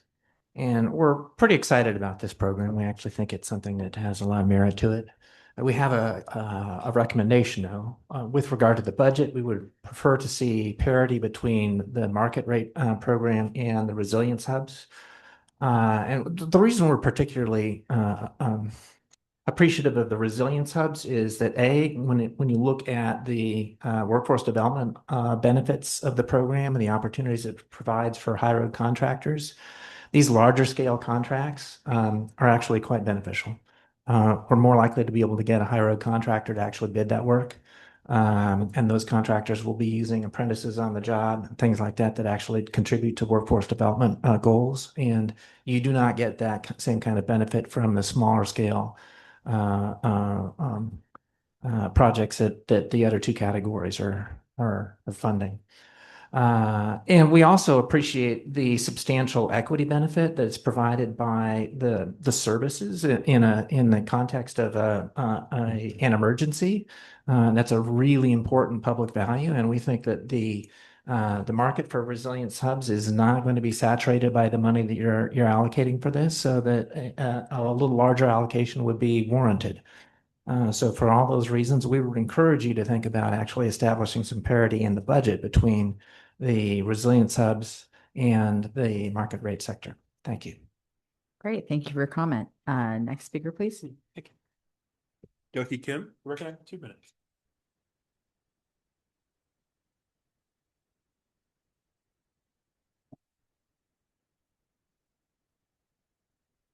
Good evening, board. Thank you so much. My name is Do-hee Kim, and I'm with the Local Clean Energy Alliance. First, just really want to express sincere gratitude to JP, Heidi, Allison from local development staff, especially for incorporating our public comments from the executive committee. Like, we've seen some changes, and including Resilience Hub in the name, and just appreciation to Ava for investing $15 million as community investments, with, of course, $3.74 million to Resilience Hubs. Also, our partners, Emerald Cities Collaborative, Carly and Jennifer here. So just want to give a huge shout out to them.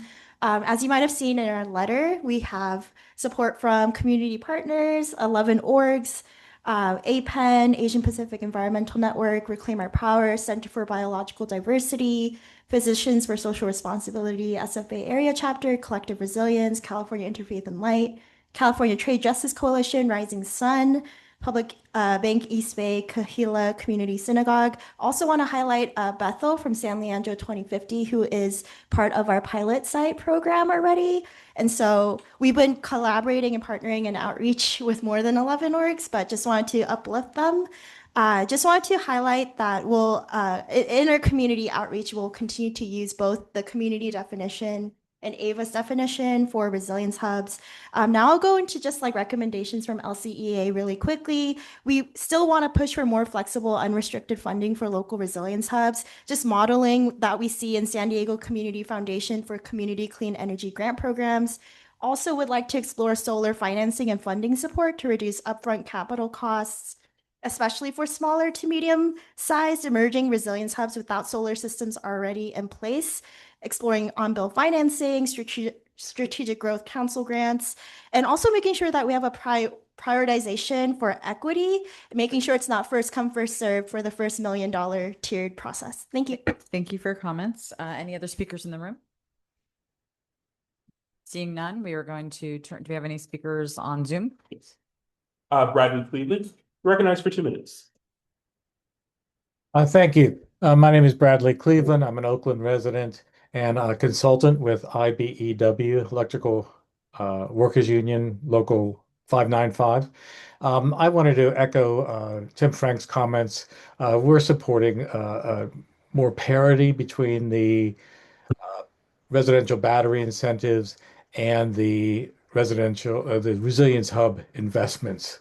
The current proposal splits that money between 3/4 going to residential battery installations.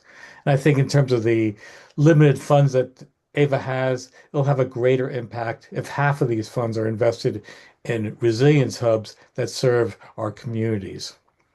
Moving forward, we urge AVA to use these public investments in resilience hub to ensure that microgrids operate safely as designed by helping churches and community centers, schools, identify experienced, qualified contractors, and to grow the local workforce and enhance local economic development. And I think the AVA's workforce and environmental justice procurement policy provides a model of how to do that. This policy establishes clear standards that encourage local and targeted hire and the use of apprentices, among other things. Finally, I want to say the Resilience Hub incentives should prioritize under-resourced communities most at risk during emergency or disaster. We're looking forward to working with AVA staff and board as it builds out the Resilience Hub program. And we're hoping that the board considers holding some sort of public workshop in 2026 to address some of these program design details. Thank you for your time. Thank you. Do we have any other speakers via Zoom? Thank you. Audrey Ichinose, recognized for 2 minutes.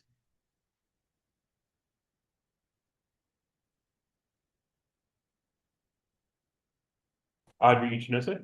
Yes, thank you. Audrey Ichinose, People's Clean Energy Alliance and the California Alliance for Community Energy. The CAC's discussion Monday night of AVA's proposed smart home battery and resilience hub programs was very useful, and staff cannot be commended enough, I think, for regarding solar battery power as an unequivocal bright spot for AVA customers in this fractious time for clean energy progress. Like PG&E, AVA has felt the financial burden of California's enthusiastic embrace of rooftop solar. But unlike PG&E, which seeks to suppress rooftop solar, AVA advances ways to make rooftop solar work for all of its customers. There is a part of the Resilience Hub proposal that needs deeper thought, however. It was exciting to hear about the work done so far by Emerald Cities Collaborative. 9 candidate resilience hubs have been identified so far.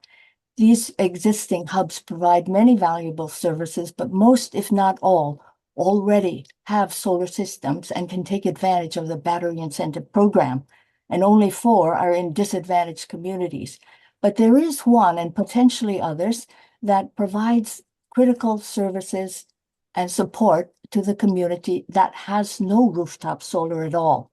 West Side Missionary Baptist Church near the West Oakland BART station offers safe overnight parking for people living out of their vehicles, the chance for a weekly shower, food distribution, and much more.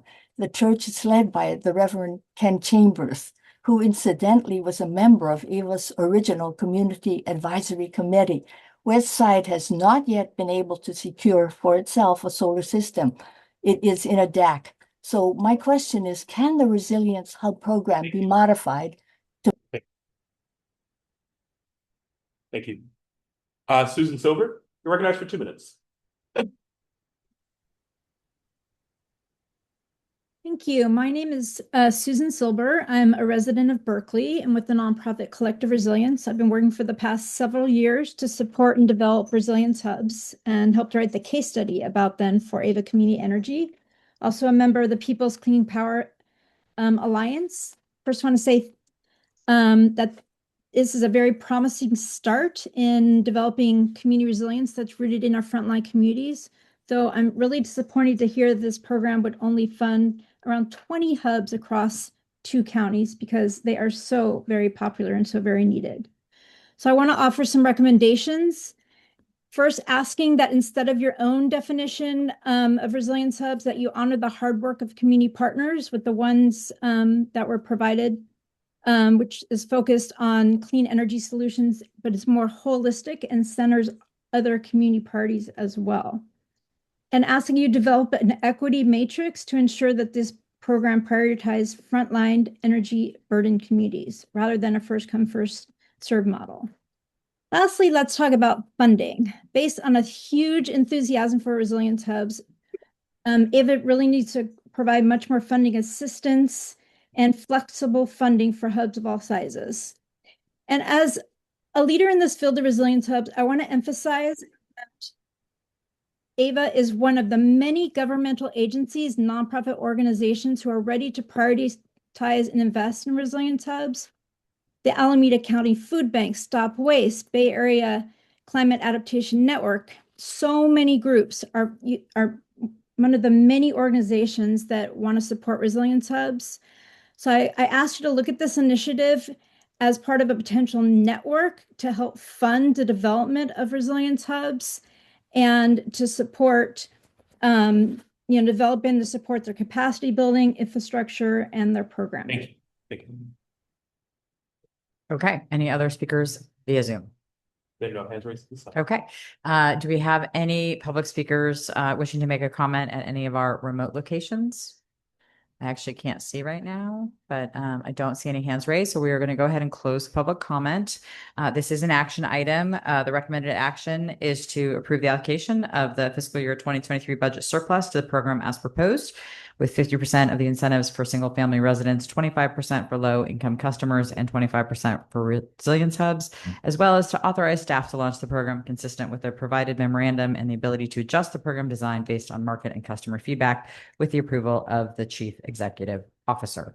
At this point, I'm going to turn to my colleagues for comments and or motion. So moved. And that is from who said that? Sorry. Councilmember Michael Blauer. Thank you, Stockton. Director Blauer. Thank you so much. So we have a motion on the table. Do we have a second? Second for the purpose of discussion. Okay, we have a second from Director Tragove, and we have a request for discussion. So let's have discussion on the motion that is before us. Thank you. I just, given the late hour, just want to echo everyone in thanking staff for their hard work. I think what we're seeing is the outcome of a very multi-pronged stakeholder engagement, and I really appreciate the work that staff has done.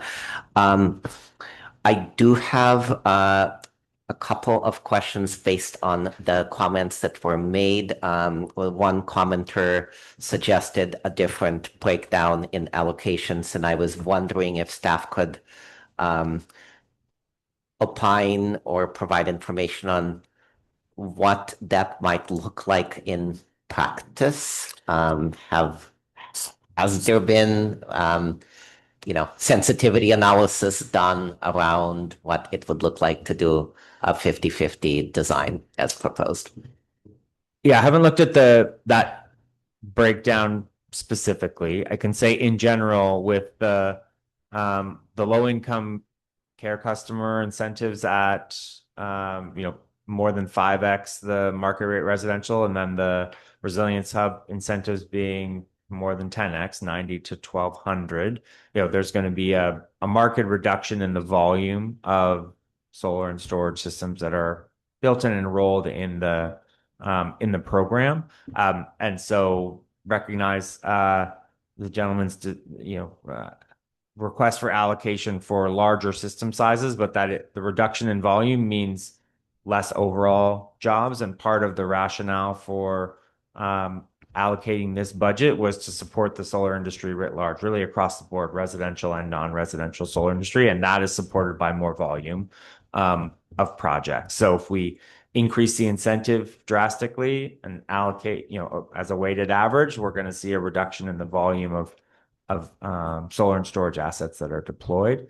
We can run the numbers. I would want a little bit more specificity or at least clarity on the reallocation. I think what I heard was $7.5 million for resilience hubs, and then $7.5 million split between care customers and market rate is what I believe I heard. So I'd want to understand what the request is specifically, and then we could run some numbers. So just point of order, we have a motion on the table and we have a second. Are you withdrawing your second? Because the second was for the allocation as set forth in the staff report. No, I'm still discussing. I am trying to tease this out because it will determine how,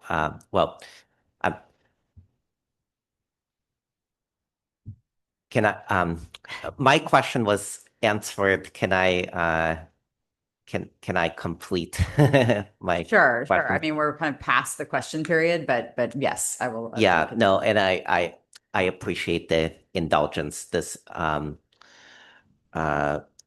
I think this is helping me set the record for what I'm going to say next. But my final question is in terms of the other public comments that requested some additional characteristics, such as looking at on-bill financing and workforce, high road workforce and contractor development. Could you just briefly provide a little bit of guidance on can some or all of this be accommodated in further staff refinements to this program without us having to come back with another board vote on this? Yes, so part of our existing technical assistance program and scope with NV5 is to compile a list of accessible stackable financing incentives. Didn't get to the detail of that in the slide, but that's already part of the scope. So I think that's already been addressed. It's been part of the program for a long time now, is to provide that information to potential resilience hubs to understand what other financing opportunities are out there. So I feel like we're addressing that through the technical assistance process. We've also been in discussions with other financing entities like Revolve. It's a local business that provides financing for nonprofits in this very case. We got some data from them when we were running our financial analyses, and they are very well positioned to help with financing solutions for nonprofits, and specifically in the resilience hub space. So we have funded Revolve before with a community innovation grant. We know Andreas and Sean and the team very well. We got good information from them. Similarly, that's a group we would direct potential resilience hubs to if they need financing. So I feel like those are things that we have underway already. Happy to dig into that more and provide more robust services in line with those types of activities, but those are things we're already doing.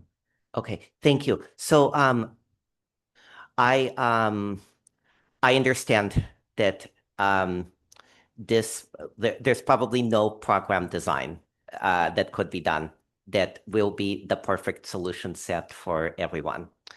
I had a number of questions, and they have all been answered to my satisfaction, and I really appreciate staff for your further engagement. I will just note for me, kind of in the balancing of priorities, I am very interested in making sure that staff has the ability to get these incentives out the door when already there have been so many incentives that have been lost from NEM 3 to now the possibility of SCHIP funding going away to DSGS getting deprioritized in the last state budget. I understand that what I'm concerned about, and I appreciate the asks, and I think they're legitimate asks from the public. And I do worry that if we don't move forward with a program design today, it is just going to further put at risk our ability to get these incentives out the door at a time when incentives at the state and federal level are already going away or have gone away in their entirety. And so with that, I do support this motion with the proviso that, and this is not part of the motion, but just I know staff is going to do this. I'm taking staff at their word that periodically we will be getting information about how enrollment is going so that, and then I believe that staff is well positioned to provide adjustments to the incentive levels and other aspects of these programs. Thank you. Great. So the motion and the second is reflecting what is requested in the staff report. Do we have any other comments at this time before we take a vote? I don't see any hands raised online. Director Roche. Just one more. Yeah, I mean, I appreciate the comments about the 50-50 for the two programs, but I think the program is, it's sort of on its way now. We already have people inquiring about it. I think to Dr. Trigub's point that I think we want to get moving on it and get people working in these programs. I think the way it's proposed is the best way to do it, knowing that I think maybe in the future we do want to put more money towards resilient hubs, and we can talk about that in the future. But for purposes of moving this forward, I'm supportive of the motion. Great. Okay, let's go ahead and have a roll call vote. Thank you. Thank you. Alameda County. Aye. Albany. Yep. Berkeley. Aye. Dublin. Aye. Emeryville. Aye. Fremont. Aye. Hayward. Aye. Livermore. Aye. Newark. Aye. Oakland. Aye. San Joaquin County. Yes. Stockton. Aye. Tracy. Yes. Union City. Aye. San Leandro. Aye. Piedmont. Aye. Motion approved. Okay, so we are closing item number 12. We are moving to item number 11. Just because of the late hour, I just want to give folks a heads up that it's just not looking like we're going to get to agenda item number 13, which is a legislative wrap up and 2026 preview. It's an informational item that I believe we will be moving to our December meeting. So with that, let's move to agenda item number 11. It is an action item, and the presenter is Annie Henderson. Thank you. Hi, thank you. Good evening, everyone. Annie Henderson, Chief Customer Officer at Ava Community Energy. In light of the time, I will try to expedite certain aspects of this. I think we may also have quite a bit of discussion. So tonight, this is a staff recommendation and request for authorization to enter into contract for a consultant to support our work around the customer programs roadmap. Just a bit of a summary.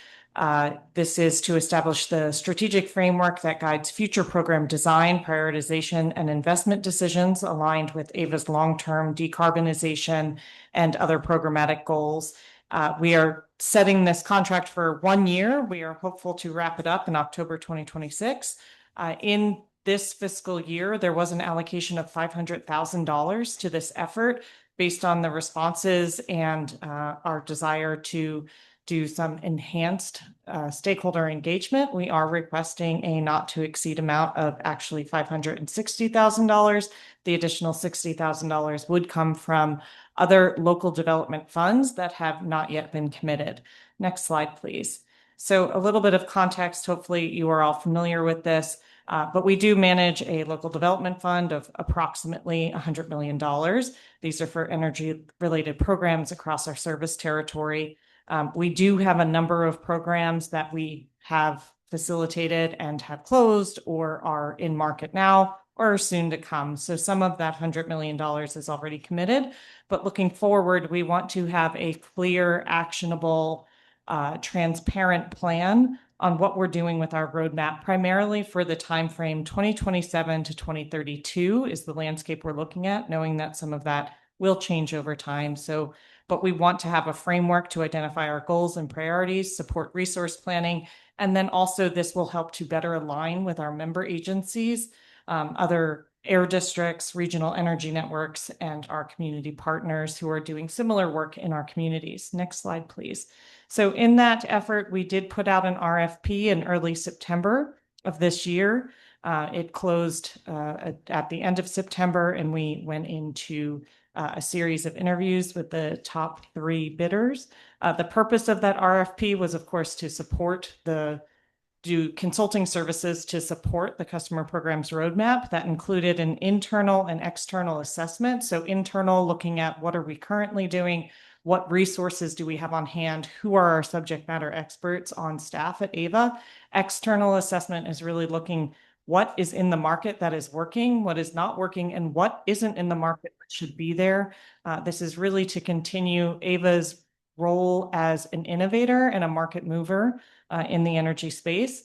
We also wanted to, of course, engage with our stakeholders as part of this effort, develop a series of program concepts that would then inform a portfolio that would be measured through specific metrics and help to define this roadmap. Again, it's strategic. It does not get into the level of detail that we just went through for the Smart Home Battery and Resilience Hub program. That would be something that came in the future. We did receive 7 responses, 5 of which were conforming. Could we go to the next slide, please? So within the RFP, we did define what the evaluation process would be. It is highlighted here. I'm going to avoid reading through the bullets. However, I do want to note on the last one, aligning with AVA's procurement preferences, which include, there was additional essentially points added if a prime contractor or their subs were located within AVA service area, located within a disadvantaged community, if they use union labor, or if they are a disabled veteran-owned business. We do not have a policy nor a criteria to evaluate proposals on additional criteria, such as existing contracts with certain entities or government agencies. So that was not part of our evaluation process. The process did include a number of internal staff. There were 5 of us that reviewed and scored the 5 conforming proposals. We then brought in 3 respondents for interviews in mid-October. We really focused in on methodology, portfolio development, and engagement strategy with those interviewees. Next slide, please. So based on that work, we are bringing forward tonight a recommendation to select Deloitte & Touche. This was based on their response to the specific requests in the RFP and additional information provided within interviews and in follow-up. It was also based on the specific evaluation criteria included in the RFP that this recommendation was determined. It has since come to our attention that Deloitte subsidiaries do have contracts with various federal agencies that have led to a number of written public comments that you may have seen tonight. We have confirmed with the team that we have been interacting with at Deloitte that none of that team are working on those contracts, that the contracts Deloitte does have in place are not focused on some key areas which are outlined in a handful of local ordinances around sensitive activities.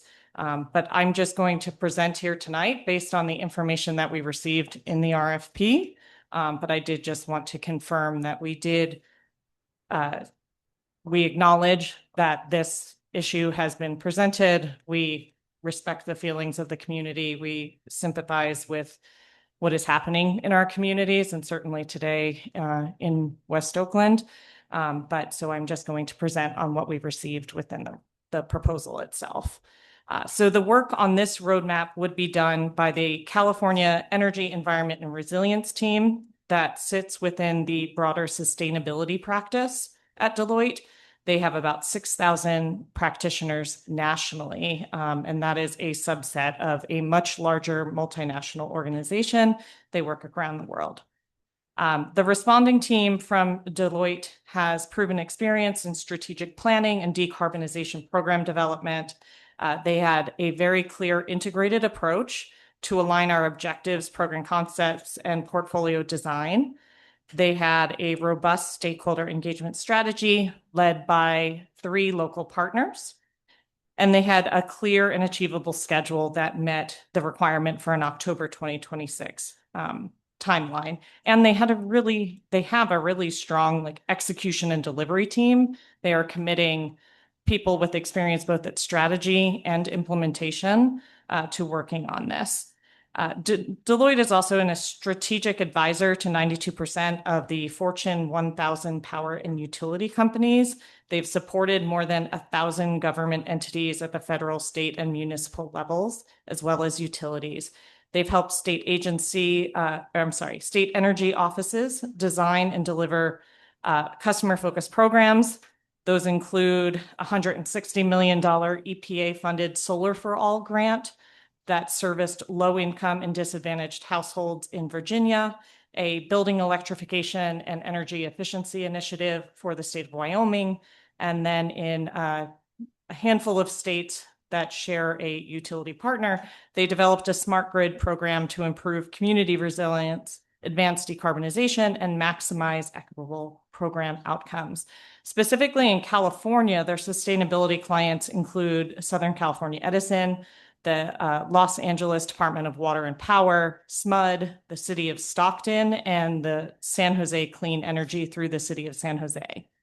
Outside of their sustainability work, they do have contracts for things like accounting, IT, and economic analysis with the City and County of San Francisco and the cities of LA and San Diego. Specifically in Stockton, the city partnered with Deloitte to develop the Stockton Economic Development Strategy Action Plan that was adopted in 2022. For San Jose Clean Energy, Deloitte prepared a strategic plan framework that did a lot of that same market assessment that we are looking for them to do for our customer programs roadmap. Deloitte also put together a very strong team to deliver on other aspects of the project. So they brought in Powerhouse Innovations, which is located here in Oakland. They have a proprietary database of 14,000 emerging startups and proven partnerships across the climate tech ecosystem. So we're really looking for them to bring that innovative eye to what we're doing and thinking about as part of the roadmap. Deloitte also brought in EJ Solutions, located here in Oakland, and Kearns & West, which has offices across the country, but it's their San Francisco office that would be focused on this. Together, those 2 partners would be primarily focused on the stakeholder engagement and outreach. And those 2 have worked with the City of Oakland, the California Air Resources Board, the local air district, San Diego Community Power, and also the San Joaquin Air Quality Coalition. Kearns & West especially had very good experience and a network of relationships within San Joaquin County. Next slide, please. So with this, I'm not going to read through all of this, but I did want to highlight, because we felt that this was a very important part of this work in developing a roadmap, was making sure that we did have stakeholder engagement and that it was comprehensive and valuable in informing what we would be doing. So this engagement is really throughout the entire development timeline to allow for both iteration, validation, and then confirmation of what we are planning and proposing, and then hearing back from these different groups. So first would be 5 focus groups. We're proposing that those would focus on sort of topic areas and discussions with the community, various community organizations or industry stakeholders to get their deeper qualitative insights and nuanced perspectives. We would follow that, well, not necessarily follow, this is not chronological, because we are looking to do community listening sessions. There would be 2 sessions, one very early in the process to bring forward some of our initial ideas to validate or get new information, and then one later on in the process to share more of the outcomes and again to validate and get feedback. Those public listening sessions is to bring in the voice of a broader group. So with the 5 focus groups, those, excuse me, those would be groups such as, labor, environmental groups, industry, and then we are proposing an ad hoc of the CAC. And then next up would be a survey. This would be very broad, so available to as broad a customer base as is possible, and would be supported in 3 languages. And then what is not listed up here is that we would be continuing to bring information and gather feedback from our standard public meeting process to both the board, the CAC, and other subcommittee meetings. So I would assume that that would be at least 5 to 7 meetings throughout the roughly 8 to 10 months of this process, where we would be giving another public forum and also providing information and receiving feedback. And then throughout this as well, the Deloitte team would be working internally with AVA staff and with AVA subject matter experts to pull together the public engagement and the feedback we're hearing, as well as taking advantage of the expertise that our staff has. So we can go to the next slide.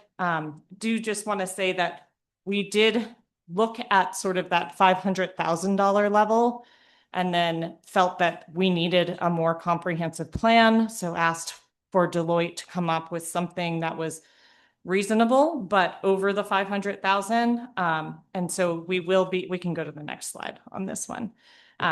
So the scenario recommendation is we are recommending, we can go to the next slide, the enhanced scenario. So this is broader outreach, stronger synthesis, because it's one thing to go out and hear what people say. It is another thing to then bring it back and integrate it into the actual plan. That's a very, very important component. So we want to put more effort into that.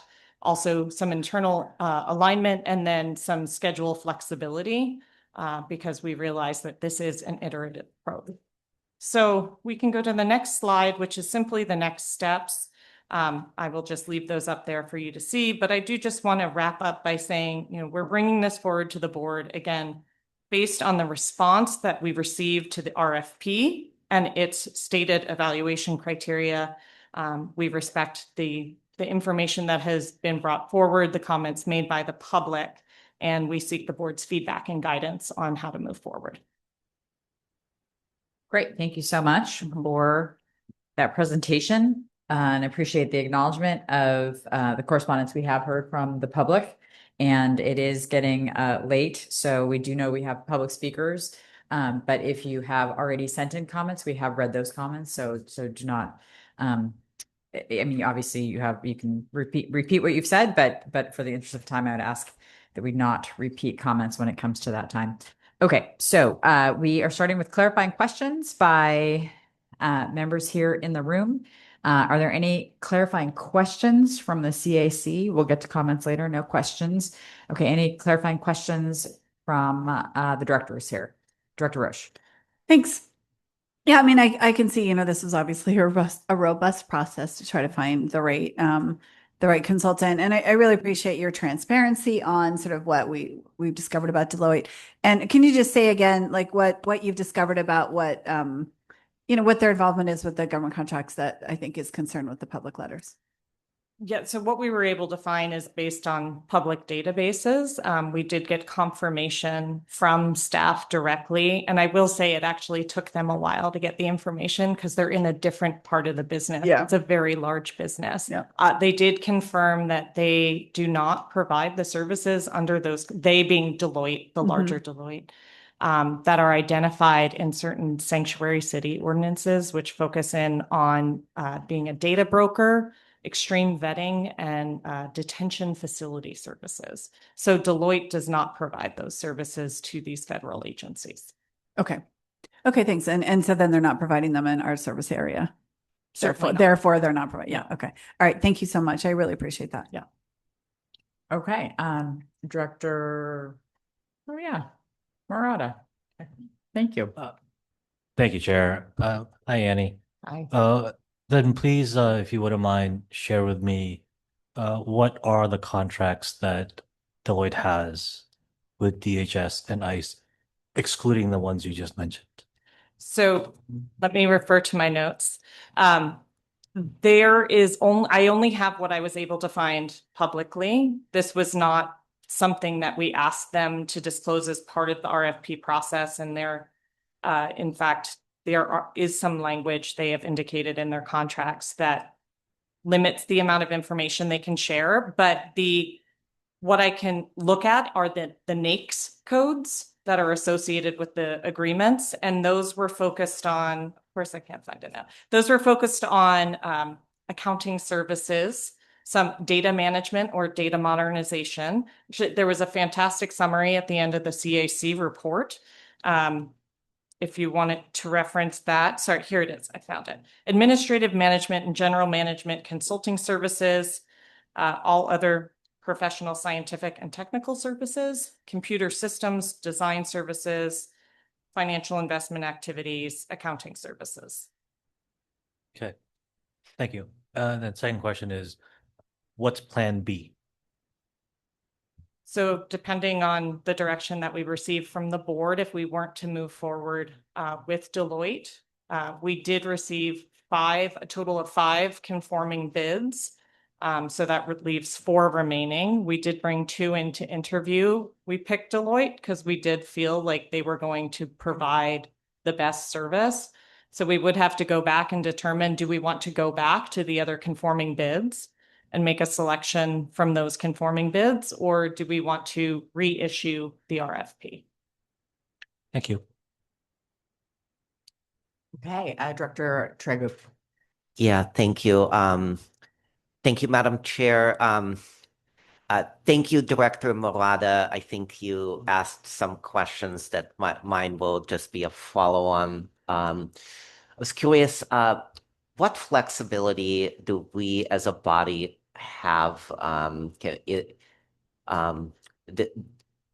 Is this different than, say, a procurement where we're required to go with the lowest responsive and responsible applicant? These are considered professional services, so we are not obligated to go with the lowest bid response. And if an RFP was to be reissued, given new information that has been received, could consideration be given to additional criteria such as, different jurisdictions, including my own, have certain sanctuary contracting policies?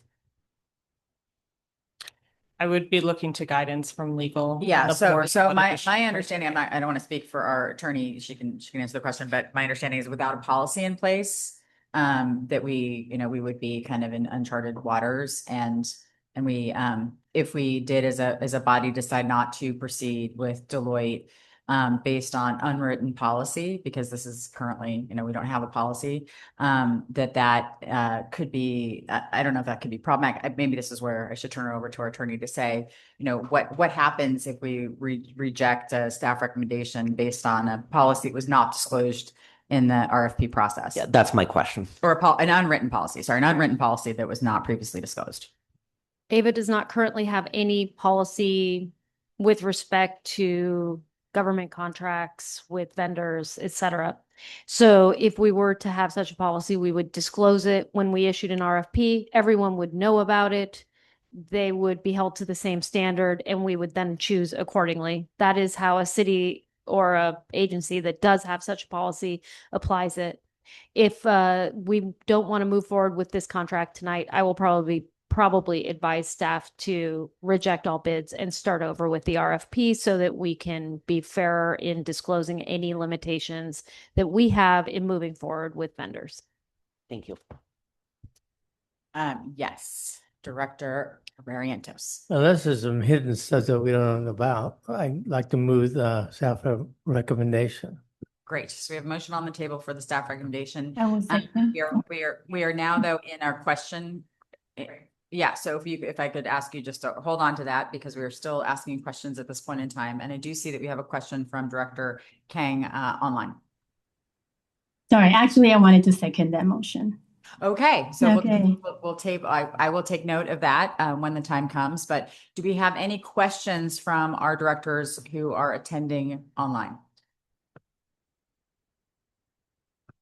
Okay, Director Marquez. Can you just thank you, Annie, for the tremendous work on this? Can you tell us when, was it the public that brought this issue to our attention, or did we have any other type of knowledge of the concerns with Duluth? It was brought to our attention at the CAC meeting. It is not our common practice to investigate or ask for information on existing contracts from our vendors. Thank you.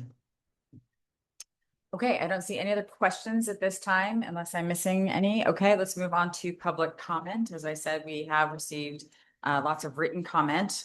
So first of all, I'm going to ask if we have any public commenters in the room. Yes, we do. Jessica Tovar, recognized for 2 minutes.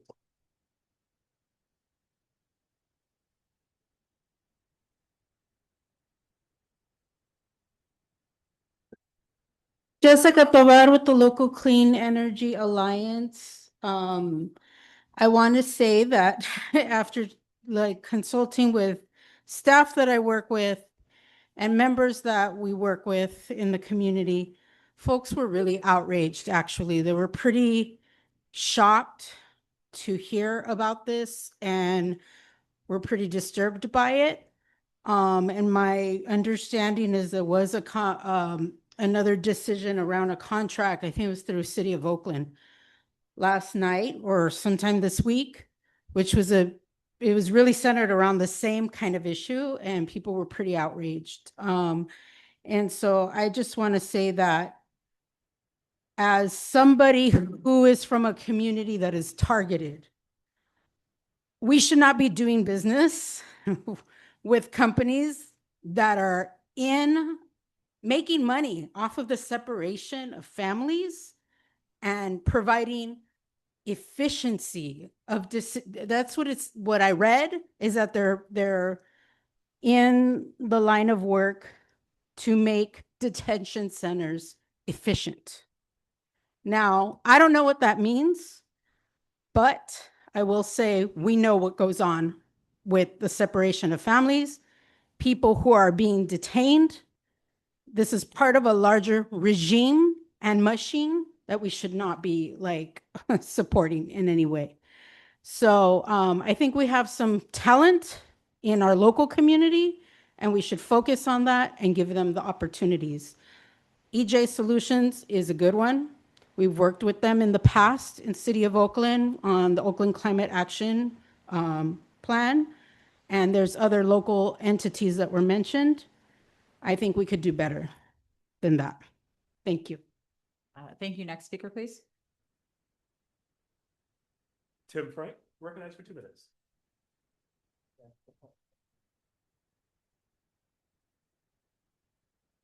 Well, first, I would note that I was unaware of the controversy before coming here. I have not had a chance to consult with my clients about any of the issues associated with with Deloitte. So I'm just not going to comment on that. But what I will say is that the plan as presented includes this starting point that with the focus groups, looking at specific stakeholder groups that have knowledge that really needs to be brought to the table. And labor was mentioned specifically. And that's really important because the question of program design and workforce development and high road contractor engagement is very specialized knowledge. And we are excited to see that you're intending to work with whomever you select here to make sure that you're engaging with the experts such as us to actually make sure that you understand those issues and you get that input upfront early in the process. Because when you're looking at sustainability questions, the sooner you actually begin to look at issues and have a systems level design set of questions, the sooner the better job you will end up ultimately doing. So engaging these stakeholders groups first is actually a great best practice. And I just want to congratulate the staff on their work on that piece of it. And again, I'm not commenting at all on the selection of a particular consultant. So thank you. Okay, thank you for your comments. Next speaker, please. Thank you. Joe Beacon, recognized for 2 minutes.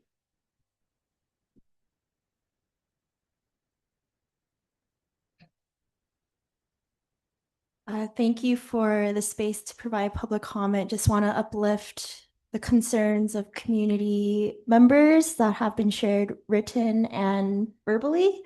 But I just wanted to say, as someone, as part of Local Clean Energy Alliance, that everyone here really cares about energy democracy, right? And our democracy is being actively dismantled right now, and families are being separated without due process, any respect or regard for our constitutional rights. That means we are fighting for it every day in these spaces as elected officials, as someone who's a constituent in a sanctuary city. And I believe that, Local Clean Energy Alliance, and as Jessica Tovar shared, we take what the Community Advisory Committee has sincerely considered last night as well. And their recommendation comes after serious deliberation about who this may impact. That's not just ratepayers or customers. It's actual human beings, families, people who are actively being torn apart because our democracy is an illusion right now. So I would like for the AVA Board of Directors, knowing that you are clearly invested and care about the communities that you represent, to consider these different ways to encourage democracy within our infrastructure, to make compassion structural, to make our voices actually influence decision making. And as recommended before, if CAC has had a review process with the RFP, if community partners had a deliberation space for RFP consultants, that would be an example of democracy. Thanks.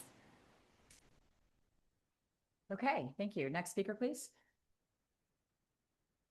Okay, There are no hands raised. seeing none, do we have any speakers online? There are no hands raised. Okay, looking at my colleagues virtually, are there any public comments on this agenda item at any of the remote locations? Seeing none, I am closing public comment. I am bringing this back to, There is one. There's a public comment. There's a member with a hand raised in the I don't see a hand raised attendee area. in the attendee area. Okay, Right there. yes, yes. Jack Fleck, you recognize for 2 minutes. Yes, I'm Jack Fleck with 350 Bay Area. We are very interested in this RFP, and we are very much interested in making sure that all of the work that's laid out here is progresses forward. I was really not expecting this whole development with the ICE. I am totally shocked by that. And I totally support the testimony of people who are saying that we can't do business with somebody who is going to do business with ICE. It's just a complete outrage. And honestly, voting for this would be like going along with the person who said, well, other than that, Mrs. Lincoln, how was the play? I mean, this is really way over the limit here, folks. You got to vote against it. The CAC is right, and we just got to start over and work with somebody who is not involved with this. I'm sorry about that. I really want to see this move forward, but there's a responsibility to the community, and I hope you follow it. Thank you. Okay. One more? Okay, we have one more public comment. Thank you. Susan Silver, you're recognized for 2 minutes. Yes, thank you so much. I'll keep it short, plain and simple. Deloitte is facilitating deportations. They provide critical data and record management services for ICE, meaning the firm likely helps ICE sift through all these immense data records to locate and identify unidentified immigrants who are then targeted for deportation. So please, please consider this. And I think if you do go with Deloitte, it would make you look really, really bad for community members. So ask you to please reconsider this. Thank you. Thank you. There's no further hand raising this time. Okay, public comment is officially closed. We are bringing this back for deliberation, comments. My understanding is that there is a motion that would you like to go ahead and remake your motion? Yeah, move the staff recommendation. Great, and I believe we had a second from Director Kang. Do you still wish to make your second? Sorry. Yes, I do. Yes, okay, so we have a motion and a second. Do we have any discussion on the motion at this time? Yes, CAC. Just to reiterate the CAC's position in regard to rejecting the approval of the consulting services agreement. Again, the reason was for the lead consultant holding active contracts with DHS and ICE, raising ethical concerns. However, also in addition, the CAC valued the roadmap and the effort that's gone into the process. They were very grateful. They actually urged the board to allocate more resources to public engagement. The only concern that came up was about the only 2 public meetings, and whereas I think EJ Solutions had like 9 or more in Oakland by itself. Just seeing the large territory, that was one of the elements I really wanted to speak to, about having more community involvement, having that early and often. So, I moved that motion that night and seconded, but I abstained on the vote because needed more information, and then working towards getting more information, just using AI and sources provided good information, at least for me, with some sources, and talked about Deloitte employees in 2018. Over 750 employees there petitioned leadership to sever ties with ICE and CBP, citing more obligations to family separation and enforcement practices. Even transparency concerns critics argue that even indirect support, like logistics or data systems, can facilitate harmful policies. And this raises questions about accountability and complicity. And in contrast, McKinsey ended its ICE contract after similar internal protests, while Deloitte maintains position, emphasizing that its work was not connected to enforcement. We did hear from counsel that it might take 5 or 8 months to redo that. There might be another way. I think I would look to this board and leadership to consider how they can maybe find a solution to move us faster, sooner, but with our values in place. Thank you. Okay, we have a comment from the Vice Chair. So this has been going on for a long time, since 2018. And so it's not new news. What I just heard from CAC is that there's an affirmative statement by Deloitte that their work is not tied to the deportations. Did I hear that correctly? Directly, they mentioned that. Okay. They had employees who were So I struggle when I've got cities like San Francisco, I've got San Jose Clean Energy, I've got 6,000 people. Did I hear that number correctly? I've got a 6,000 person practice. This work has nothing to do with that work. So I'm really struggling with public assertions that there might be a problem that ties this to deportations. I've got an affirmative statement that it doesn't. I've got a project that has nothing to do with that. I've got sanctuary cities that are using Deloitte. So I'm really struggling how we could ever come to a decision tonight to say, sorry, your contract, all the work that you did was improperly presented. I'm really struggling. Those are my comments. Thank you. Director Marquez. So I obviously, since council and staff has said that we currently don't have a policy, I will not be supporting the motion. I think we need more information, and just the fact that there is any level of indication of supporting the work of ICE is just not something that I can support. As was mentioned, I'm getting pinged daily about activity. There was activity today in West Oakland. There were people arrested in Hayward over the weekend. We had Border Patrol here just a couple weeks ago. The threats are real and they're consistent. And I just feel that we need more information. And if there's any type of doubt, I don't feel confident enough in supporting what's before us. But I also am challenged because I know how hard Annie and the entire team has worked on this. And absent that issue, this is an incredible proposal. But I also legally, we don't have a scope or policy in place to unequivocally say we can't accept this. So because of that, the fact that it's not 100% clear to me, I can't support it. So if this gets rejected, I will make a motion to reject the proposal.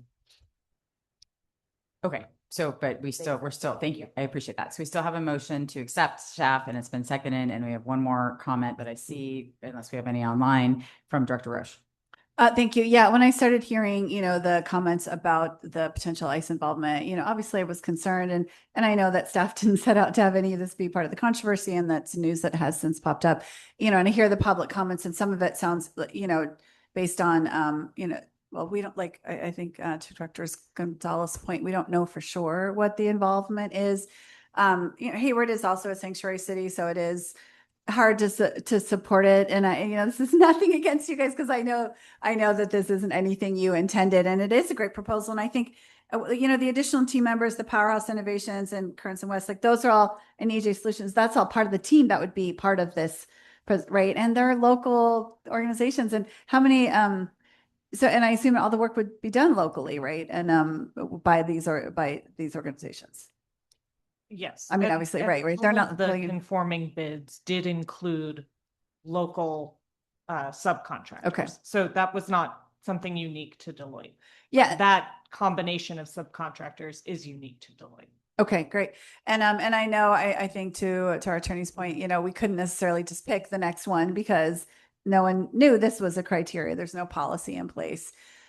So yet one of our most basic forms of protest is, not choosing, products or companies that do business, and, some of these things that we're not happy about, like any ICE activity. So I am really, really struggling. I think to Director Gonzalez's point that if we had some definitive answer that we could all say, come on, Deloitte is absolutely involved in this. I mean, it sounds like we know they're involved in some of the data work, which is bad enough, but I feel terrible crucifying anyone over this, without sort of hard information. And yet I'm going to struggle supporting it, given that Hayward is very committed to being a sanctuary city and not allowing any ICE activity in town. So thank you.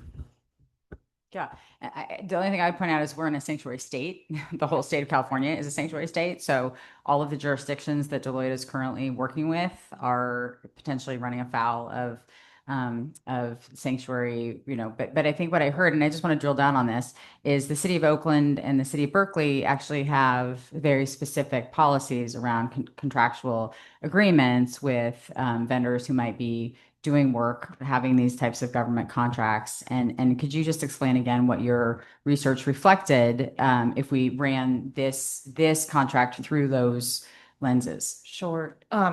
I will caveat to say this research has been done essentially in the last 24 hours, Sure. and it was desktop research done Yep. by myself, not a lawyer. But I did find that there are ordinances specific within our service territory, Berkeley and Oakland. There are similar ones in Richmond, City of Alameda, Huntington Park. Those are the only that I could find. But what they say is that the city is itself prohibited from contracting with entities that provide specific services to specific government agencies. Just as of last night, I believe it was on the consent calendar for the city of Berkeley to actually expand those government agencies that this applies to, because more government agencies have become involved in this type of work that we do not want to see in our communities. But specifically, it focuses on you cannot contract with a vendor who provides the specific services of being a data broker, being doing extreme vetting, or providing, and those are the only two in Berkeley. In Oakland, they've added in detention facility services. The information that I could find publicly on Deloitte did not appear to be associated with those things. And we did get confirmation from the team at the Deloitte that they are not a data broker and that they do not do extreme vetting. And because the detention facility was later, I think we did go back and get confirmation they do not provide the detention facility services. Okay, that is helpful to know. Okay. Because that does obviously affect our member agencies, Correct. the City of Oakland and the City of Berkeley. So I too, like the vice chair, oh, sorry. We do have a hand, Member Brown. Yep, thank you so much. I was just, raising my hand to second the motion from Supervisor Marquez. I think that anytime that we are beginning to question whether or not, a said organization is, potentially involved in, activities that really, disrupt our local communities and families, we have to question it. And so unfortunately, I won't be supporting this recommendation. Of course, super grateful for all the work that was put in. I believe I read in the report that there are some, particularly, there are some additional vendors that were able to apply. And so it sounds like we do have some options, but yeah, so I just wanted to say that. Yes. Just a question for staff. What I think I heard from legal is that before we go back out, so should this be rejected? Because I'm going to be supporting the motion that Director Barrientos has put out, but should it be rejected before reissuing the RFP, we would need to develop a policy. If Ava wishes to use criteria like this as a factor in our RFP process, we really do need a policy in place. That can't be done ad hoc by staff. Therefore, if the direction is simply to reject the Deloitte bid and perhaps go out for an RFP and hire someone else, that's fine. We can do that. But we would not be using this as we would not be vetting vendors for connections with ICE or any other objectionable connections. But to be clear, we've publicly stated that potentially we may reject them for this. Wouldn't we have to reject other vendors for the same using criteria? That is my point. I think that if we are going to reject this bid for that reason and that reason alone, it is a professional services agreement, so you can reject it really for any reason. But if you're going to reject it solely for that reason, then yes, I would prefer to have a board adopted policy in place to guide staff. Staff cannot apply that type of criteria ad hoc during an RFP process without direct guidance from the board. Okay, thank you. And just as a point of order, if we were to have a policy like that, it would be, I believe, challenging, not only to get all of our jurisdictions to agree on what that policy should include or not include, but then I also think it would be challenging for staff because they would have to check every contract with every vendor, with every single thing. I mean, where we get our napkins from, where we get our anything from, we'd have to check. And we are living in a very interconnected world. And so I'm worried that going down this path is going to be highly problematic from a standpoint of staff and actually furthering the business of AVA, which is to provide clean and affordable energy. So, so that is my concern about heading down the path of the policy, discussion. Anyway, we have a motion on the table. We're back to our motion. Yes. There's another hand. So right now, people are concerned because they think Deloitte is a bad guy. So is that the whole thing? Because I haven't heard anything like for sure they're doing this. Somebody thinks they're doing it, but so I think that's a crazy way to go just because you think about, I can make a lot of, and then do we have to go back to our past contracts and dump everybody that we hired already or agreed with? And can we get sued like crazy for that? I don't have the answers to those questions, but we do have a hand raised from our Director Cower. Thank you, Chair. I cannot support item 11 as presented. Especially after item 10, which included programs that serve our most vulnerable communities. It doesn't make sense to spend scarce ratepayer dollars on a consultant-driven roadmap. Much of this work also falls within staff capacity, I think, and that scope lacks both community engagement, clear cost transparency. So regardless of the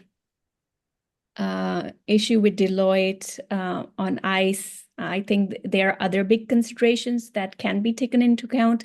I would like to go ahead and explore the policy that has been suggested and explore this item more before we can go forward.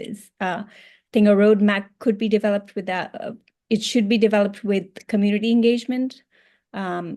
Renters, resilience hubs, and all that will not reflect real community needs or work, especially in higher density cities like Emeryville.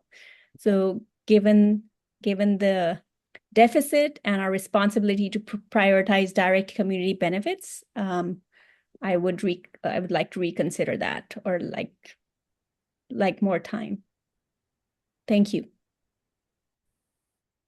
Okay. We are going to go ahead and turn our attention to the motion in the second that is before us. I am in the same share the perspective of the vice chair that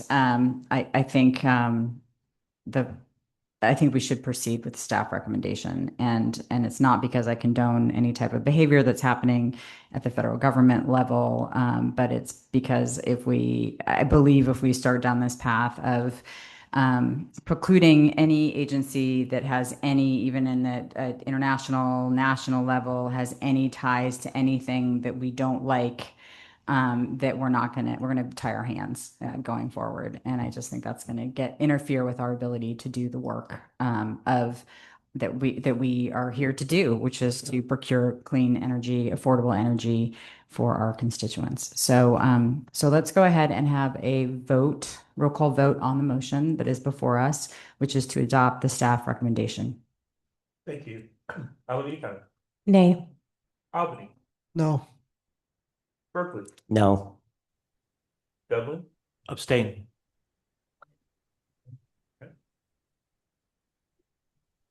Emeryville.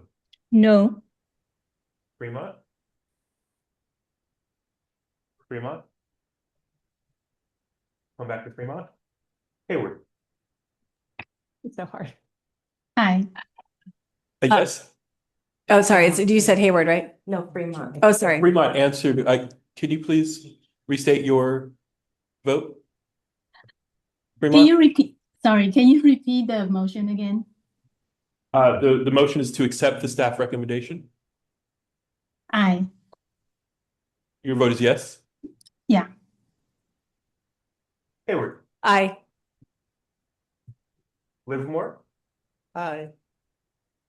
Newark. Nay. Oakland. No.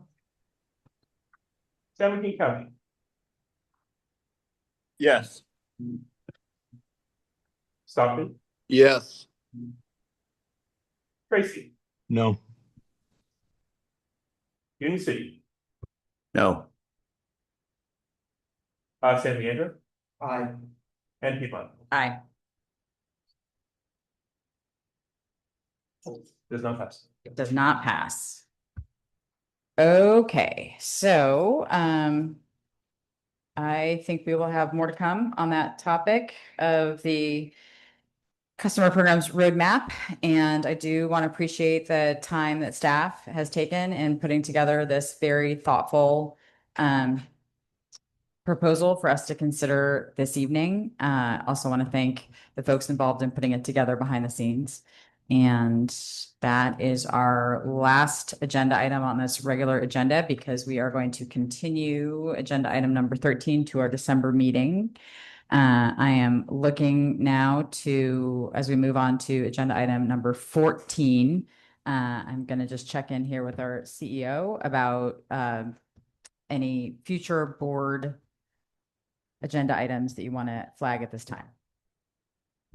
I do plan to, in December, we're going to bring forward an item related to the on-bill credits allocation based off of feedback here. We will also follow up on measures related to the 26 financial deficit. So we'll bring that back for further consideration. And I'll just flag that we'll have an item related to JPA amendments that was already previewed with XCOM. Okay, great. Do we have any board member or staff announcements at this time? Looking online, I don't see any hands raised. Looking in the room, I don't see any hands raised. Okay, I just want to state my appreciation for the engagement of this board. This is a really impressive group of people, and I know you all have incredibly busy schedules representing your constituents, and I appreciate the extra time and effort that you're spending here with us at Ava Community Energy. Obviously, I believe this is a very important agency, and I believe in the work that we're doing for our communities. And we will also all need to show up and be engaged in December, because we have these very important agenda items coming back to us. And I know that it gets tougher and tougher as we head into the holiday season, but I appreciate in advance everyone's engagement and attention. And I just want to wish everyone a safe and healthy Thanksgiving. Thank you all. Meeting is now adjourned. Oh, wait. You asked for announcements. I but did. You I didn't ask for future agenda requests. I want to be respectful. Oh, yes. Thank Also- you. I really appreciate that. Thank you so much. Do you have a future agenda request? I Yes. do. Great. Thank you. Just again, thank you, everyone. Echo the comments of our chair. And thank you for leading us. You're an excellent chair. So I'm gonna not ask that we bring an item back in December, since the agenda is already packed, but perhaps for January or February, we can explore a policy to look at how we develop a policy moving forward to mitigate. I respect everyone's comments, so maybe the policy could be like a threshold. I mean, I don't know. I don't want to try to even entertain that conversation right now, but I think staff heard the feedback. So if they could prepare a draft, some ideas for policy direction in January, so that way we could revisit this contract, but obviously doing our best to not support any activity that basically is kidnapping people. And also it's really messed up, but the Supreme Court is also allowing for us, people that are non-white, to be picked up. So just, it's obviously a very sensitive topic, but and I'm happy to talk to staff online as well. And I encourage others to do the same. They have ideas about the policy development, but if that can please come back in January or February. I want to respect the calendar and everything that's occurring. Thank you. Yes, thank you so much for that request. And I do think that staff, my expectation from our attorney and her comments is that they will be coming back to us with some ideas about a potential future policy. Okay, any other agenda items? Thank you again. Any other future agenda items? Don't see any hands raised. Okay, so our meeting is adjourned. Thank you again for hanging in there. Adjourned at 10:16 p.m.